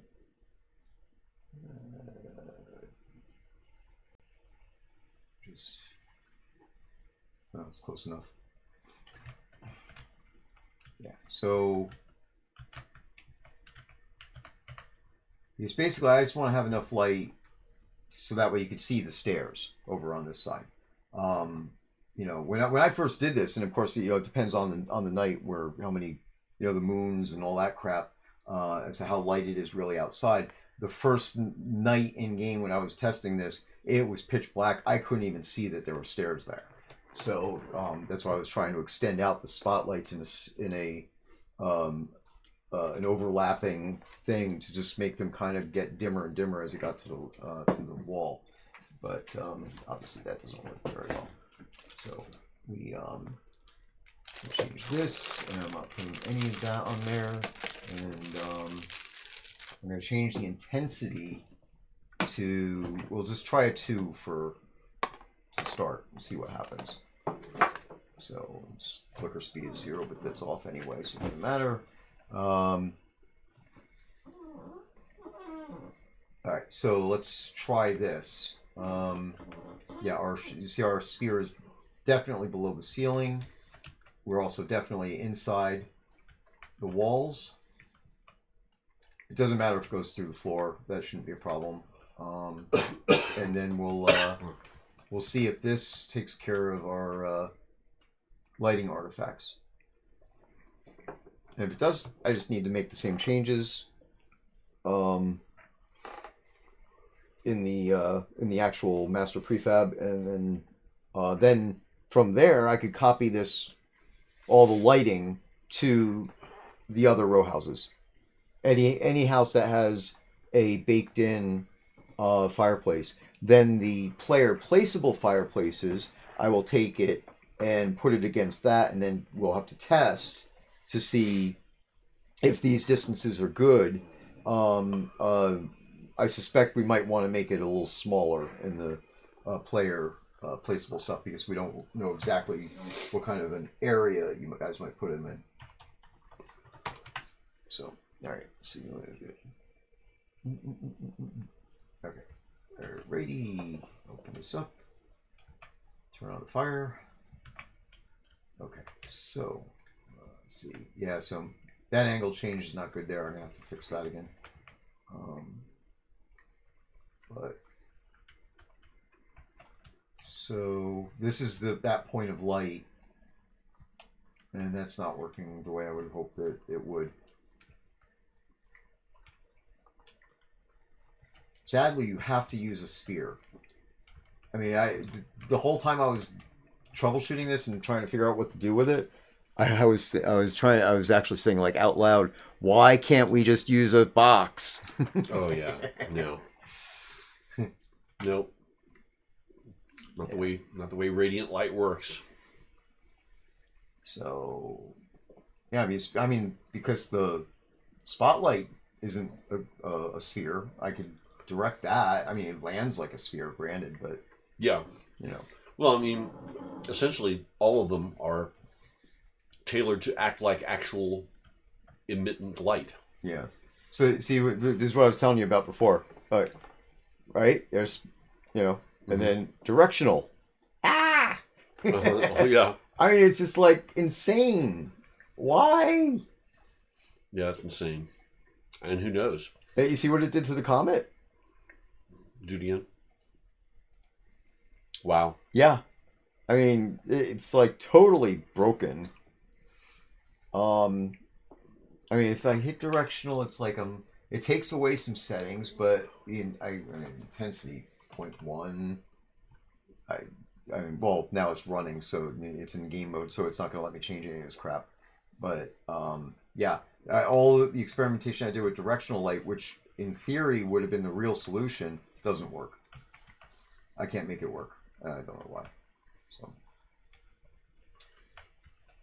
but awkward and shitty. Yeah, very, very much sucky. Yeah, with this background. See, yeah, now I put this on a spot, and we just have that little dot over there. So, you see how it's? I mean, we could definitely see that there's the arc of it, but then it spreads out, and it doesn't have a definitive spot-like circle type of thing. But I'm gonna have to change this angle here. And so, sadly, the point of light idea that I had here, at least this is with an intensity of 2. Maybe I could do an intensity of 0.5 or something and increase the size of it. Yeah, I'll have to, more experimentation. Yay. Ravalox, you just showed me how to fix the comet. It's not supposed to be in that washed out at night. It's not supposed to be that washed out at night. I think someone turned turned off the receiving light. Oh, okay. Well, then there you go. See? Did I ever tell you that she's awesome? So, yep. All right. So let's see here. Let's get. And we're glad of it. Yes, we are. Okay. So I'm just gonna make this as big as I can. See, sadly, it doesn't show me going through the floor. You can't tell that it's going through the floor. Sadly. I think that's it right there. Yeah. So I think that's as high as I dare go. Even at that height, I'm... See how now the point fades out. And I'm pretty sure that that's still above the floor, but...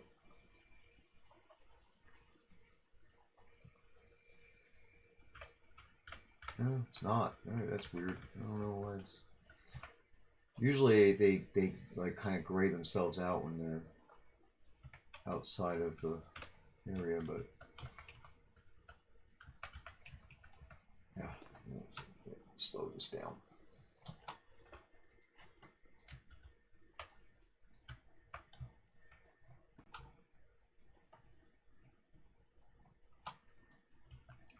Okay, there we go. So now I can get more fine-tuning.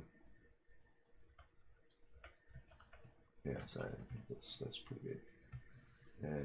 Yeah, there, and then we'll move this over a little bit. Maybe not that much. Move a little more. Maybe I don't need my dog. All right. What does that mean? All I need is this chair. All I need is this chair and my dog. Oh. Maybe I don't need my dog.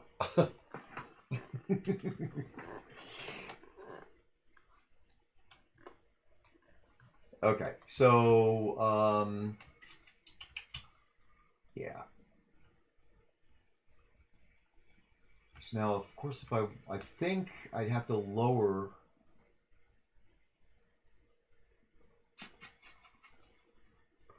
I don't know. We'll see. We'll see. I'm going to change the intensity to 1 as well. I'm really thinking I might have to change the intensity to 0.5 or something. Oh, and then while I'm here, I might as well try to tweak this.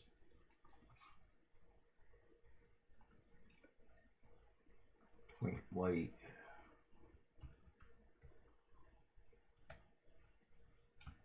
That's interesting. I didn't move that one, so that should. Oh yeah, no, I did change. Yeah, I did change something here, right? Didn't I?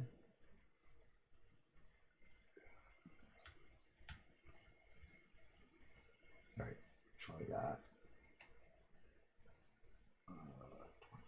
2 is that? That's fine. That's fine. That's the ceiling. But I am going to bend that one up a little bit more.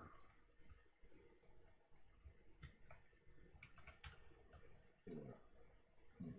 Pull the range back a little bit and pull it up more. And that's too much. Well, it's too much for that. There. Okay. So we'll see if that works. And then point light 5, of course, is that one. And 6. Well, that one's just insane. What the hell did I do there? That's like all on the second floor. Crap.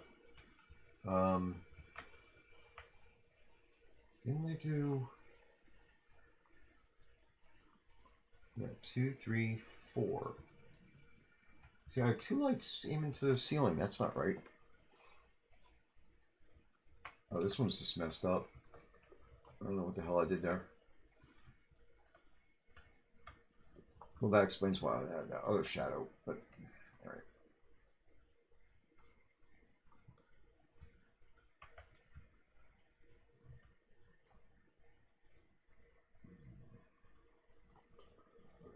See, there's something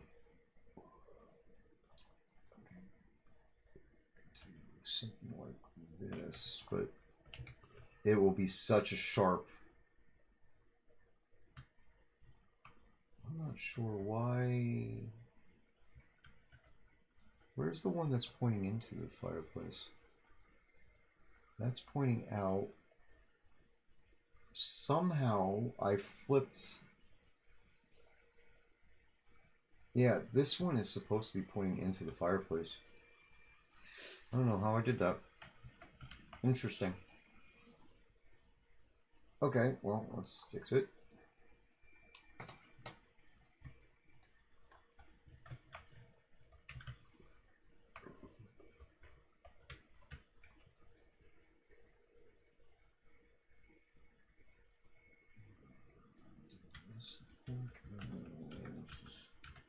Working in 3D sucks, by the way.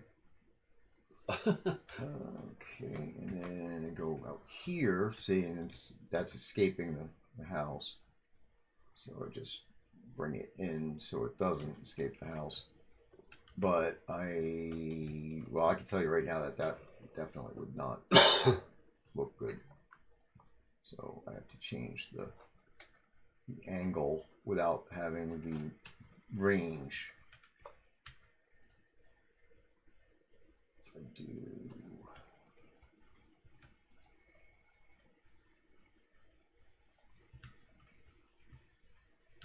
We'll see what that does. I think that might be enough. What's my intensity on this thing? Yeah, no, that should be enough. Okay. All right, so let's test it out, see what happens. Okay.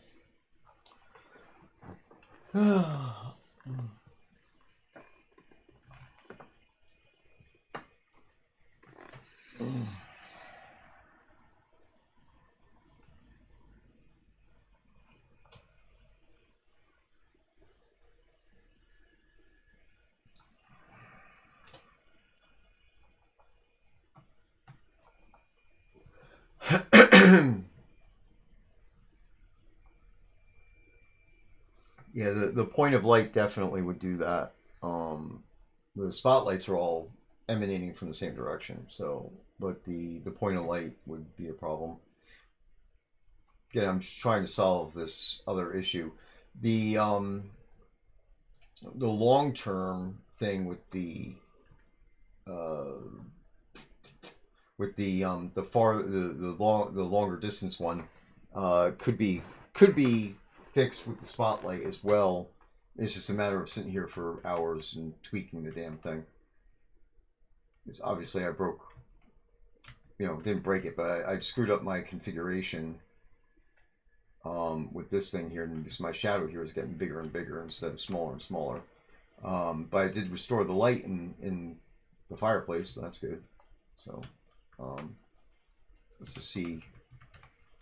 And by the way, I didn't really change anything because everything I've been doing right now is actually only in the scene. I have not touched the actual prefab. So in reality, the only bug I still have left is the fact that it flickers underneath this wall every once in a while.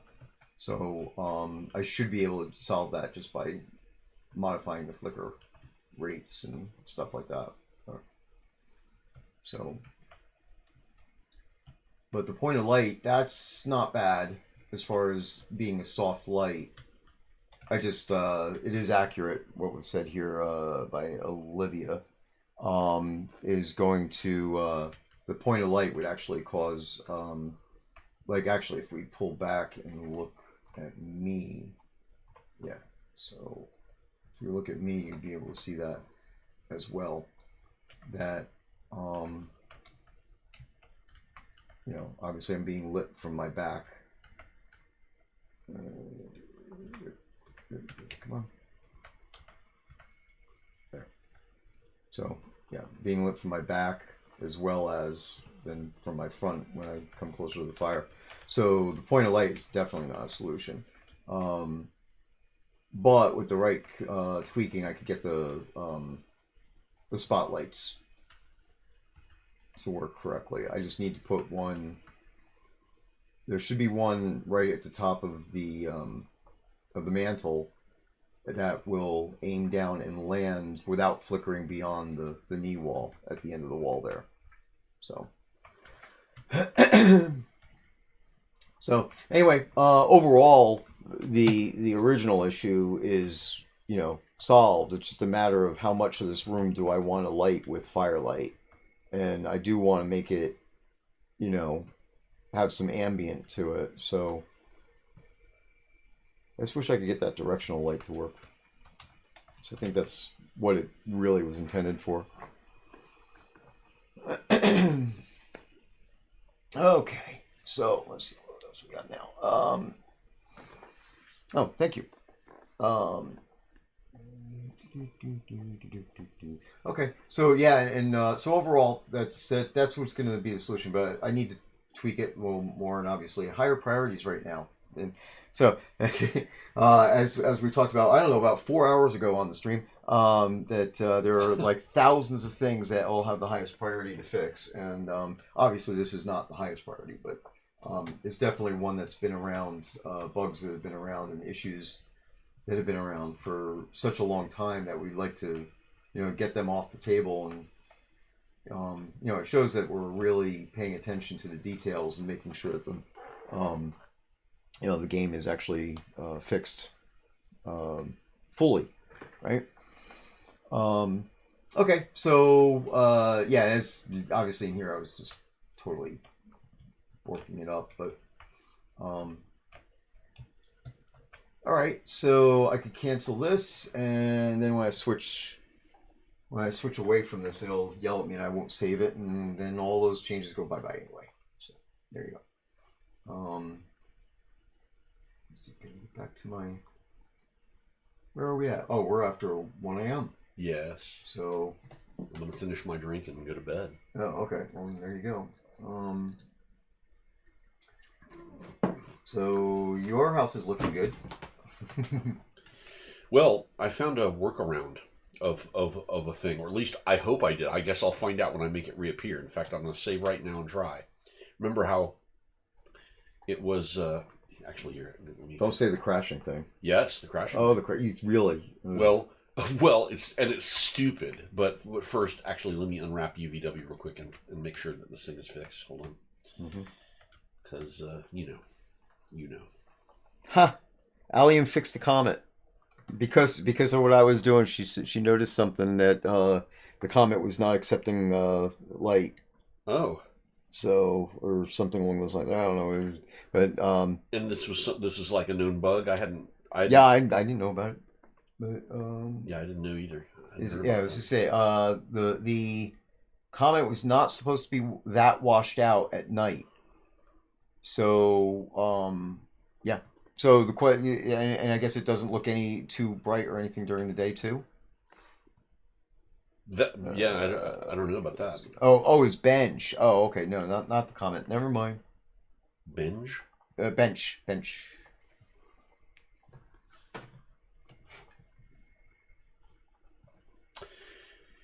Yeah. What had gone on is that if I were to select a bunch of these polys and I wanted to hide the polys within the sub poly mode, it would crash the max. But on just a complete fluke of wonder, I basically said, wait a minute. What was happening is that I was hiding selected, right? Which, that's what you would normally do. Yeah. You want to hide selected. And I thought, wait a minute, what if I, like in this particular case, I'm going to select this whole floor. I'm going to deselect this stuff down here. Because that's part of the problem, is working one floor at a time. You're having to look through the other floors, and it sucks. So I thought, okay, well, what if, is there any way I might be able to get around that? And so I'm like, okay, every time I select those polys and I say hide selected, it would crash. And I thought, wait. What if I Control Shift I, or I should say Control I, select everything else, and then say hide unselected? And I did that, and let's see if it works. I did that, and it worked. Hey. Right? So now I have 2 floors hidden. Now, it hasn't crashed yet. Right. Right? Knock on wood or whatever the hell my desk is made out of. Hey. And then, if I say unhide all, which I'd say down here, unhide all, let's see what happens. Again, I'm going to save, unhide all. Oh, it came back. Awesome. So, because I guarantee you, if I right now said hide selected, yeah, the whole thing would crash. Because that's just how it's been doing it. Yeah. But this stupid workaround maybe will let me get some stuff done faster. Interesting. Yeah, it's super dumb. That's what it really is. Great, good deal. So I'm hopeful. I'm on the 3rd floor now, and I'm slowly working my way around the room, doing all the changes. The real question is, to what extent can I open up this room? Right. Because of the you want a certain amount of space for that. For that. Well, if you were to take, just a thing, right? If you were to take those stairs and turn them 90 degrees to be along the back wall, how much? I guess there wouldn't be any space at all, right, between the floor. Yeah, there'd be little to no space. Yeah. To escape the landing area, right? Because it would leave you just with that square then, right? Yeah, it would. Yeah. Yeah, there'd be no room. I mean, even if I got rid of this wall, which we were talking about making it to where I open up space under the stairs. Yeah. I was gonna say, you can't get rid of that wall. That's gonna be the secret door. Yeah. Well, but that's the other thing is, even if it's not a secret door, even if it literally is like a closet. You put a closet and you could put a commode in there or whatever, like a water closet. Right. Whatever. Even if it is nothing but a closet, even that with those stairs moved over, but with enough room to walk over up to the front and then walk up it. Yeah. You'd have maybe a 1 foot space in between. Yeah. And it's just not enough.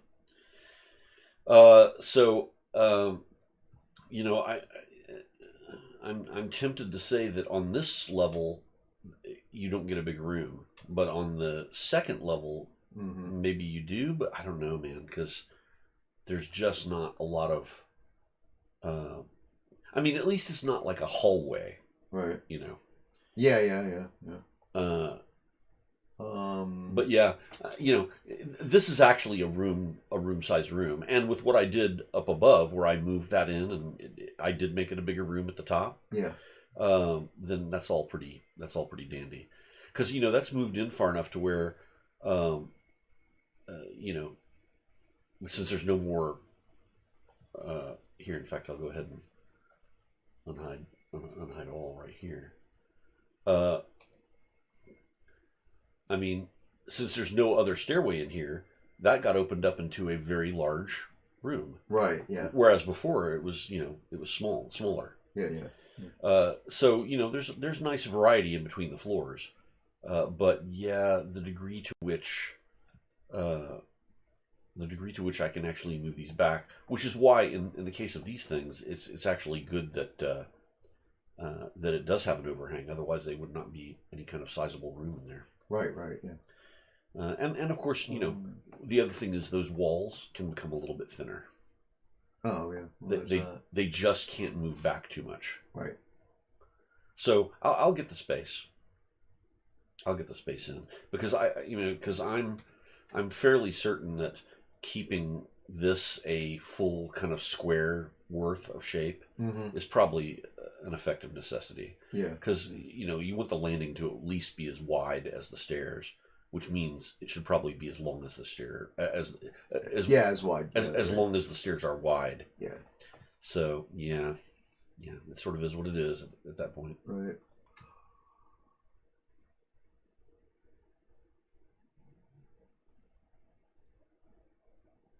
Hmm.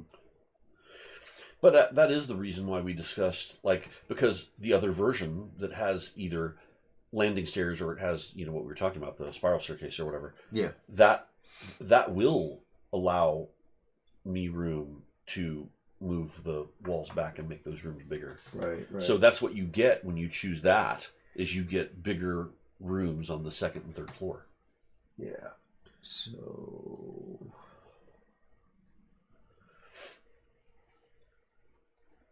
where is it?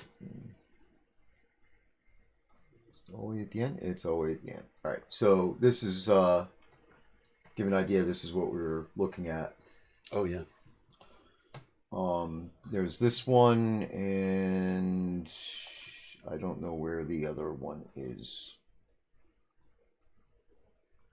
And there's a lot of things that was we were shopping today. So let me see. These are not anything guaranteed to come into the game, but we were definitely looking at stuff.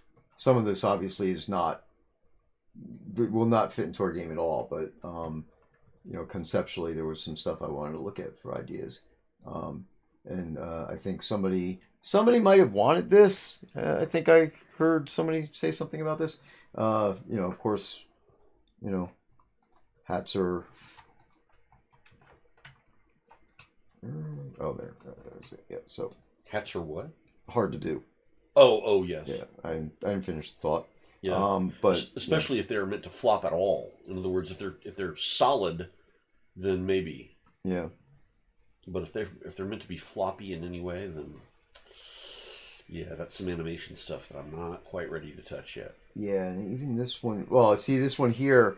As I said, we opened up a bunch of stuff that we thought was interesting, but I do not see a way to download this mesh or get a hold of it at all. Oh, that's right. Yeah. There was no type of model mesh that we use or can really utilize. Yeah, this one doesn't even have a download link at all. Oh, that's weird. Yeah. Why? I don't know. Is it well? Just like Shot of the Avatar has stuff up on Sketchfab to show. Oh, but not to buy. Yeah, and we just show off what we were doing back in the day, or what Portalarium was doing back in the day. I had updated it at one point, but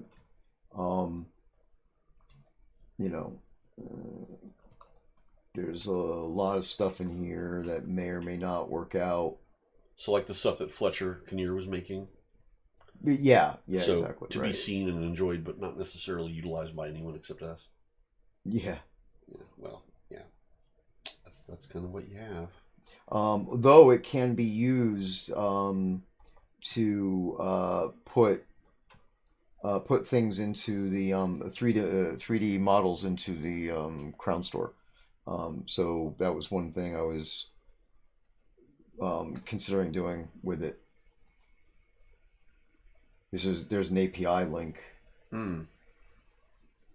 See, this model's not bad. This is actually probably too high poly for us, but how much you want to bet this is not? Oh, look, it's downloadable. Let's see what's it. It's FBX. What is that thing? It's some kind of it's a blacksmith house. Give me my control my damn computer back. It's just an outside thing. But, okay. Oh, it's just an outer shell. Right. There's no interior. Yeah, and he said that these were like it said going through all this is like conceptual ideas because like if we're building new houses or new things, then there might be some benefit to using some of this stuff or at least just looking at it and saying, yeah, we could do something like that. So I gotta see like that. It's it's not, and none of these are gonna have. Some may have an interior. Let's see.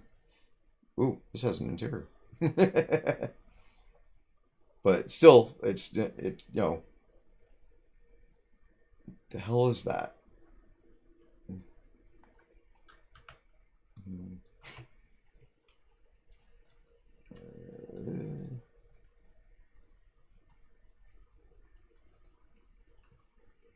Oh, that's a dormer. It's just misplaced in the mesh.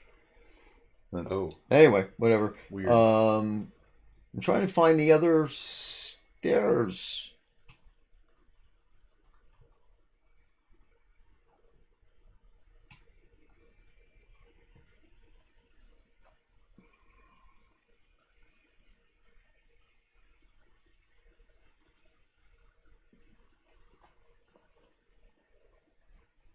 I can't find them. Yeah, it's not up here, but I think I already downloaded that. Mm. Grr.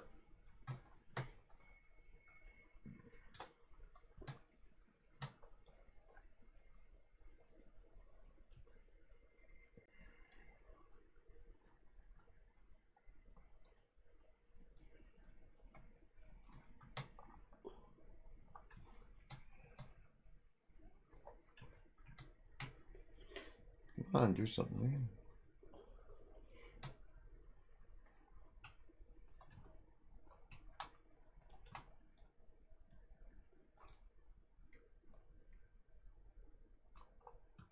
Hmm.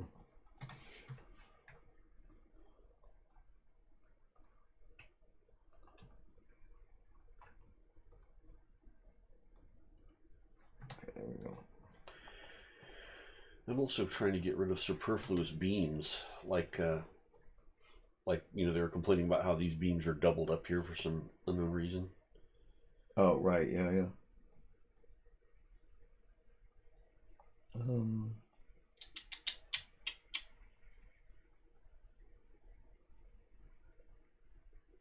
huh. Thought I had opened it up in here, but guess not.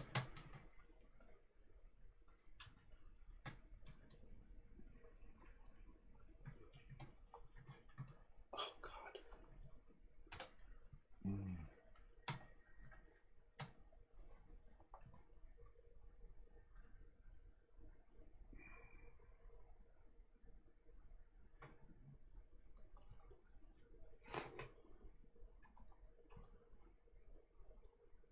Loads.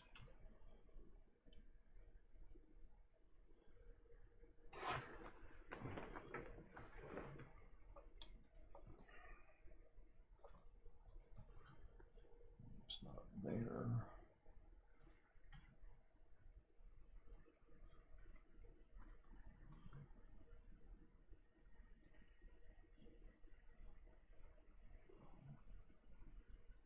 No, I think this is the one that I had to convert from a different model or something. But there were two different spiral staircases. That's the bottom line. Is that there was the one that I showed you guys, and then there was another one that I think we both thought was better. And Yeah, yeah. Is that you can't find that one? I know I don't think I converted it. I have to convert it Oh, okay. to be able to bring it up. So. But yeah, so that's one of the things that we're talking about doing in there is possibly putting a spiral staircase on at least one of the floors to alleviate this issue where you have two full size sets of stairs and no real square footage to allow for it.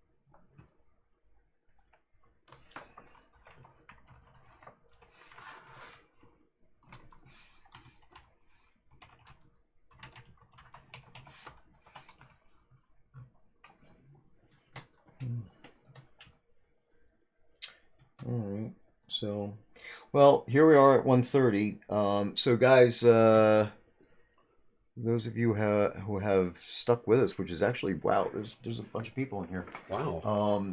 Yeah, we got 3, 6, 9, It's hard to imagine that we're that 12, interesting. 15, 18 people plus Allium Wow. watching. Good Lord, folks. So Thank you for enjoying the show. yeah, I mean, yeah. seriously. And well, seriously, we probably will be back tomorrow, or again, it would be a late one though because tomorrow's Wednesday, right?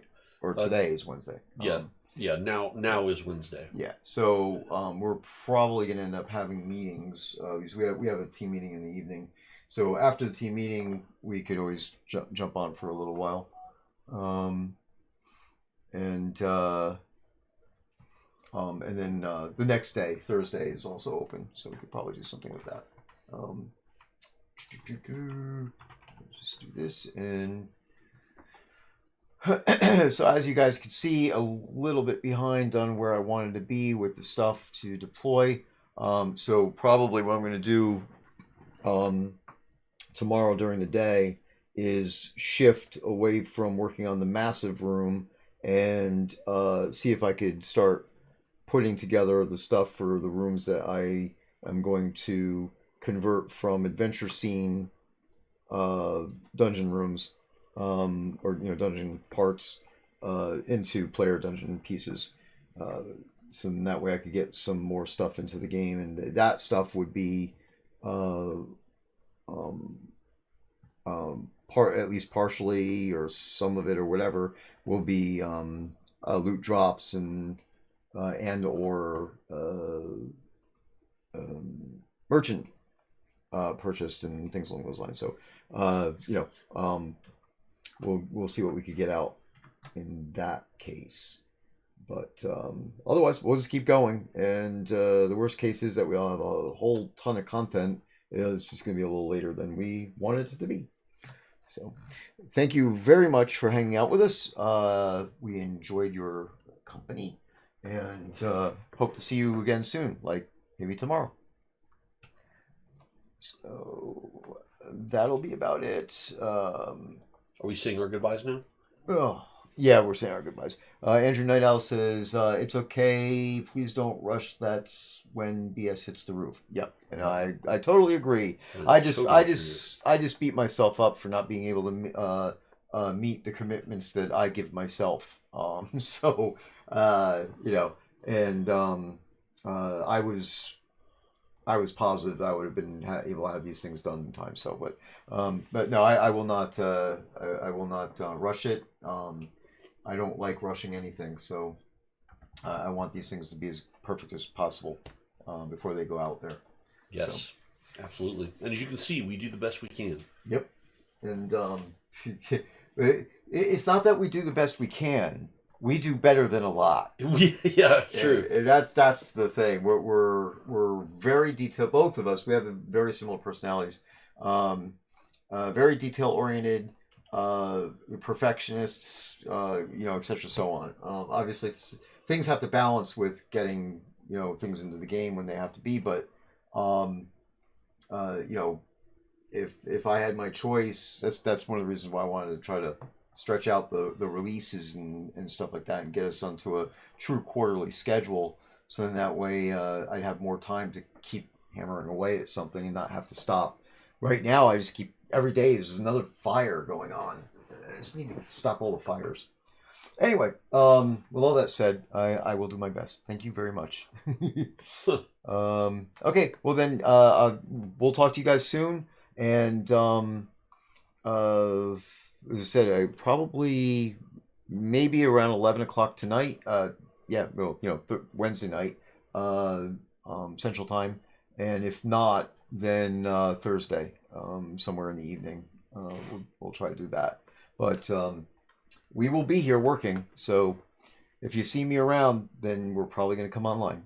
Talk to you guys later. Good night, folks. Good night.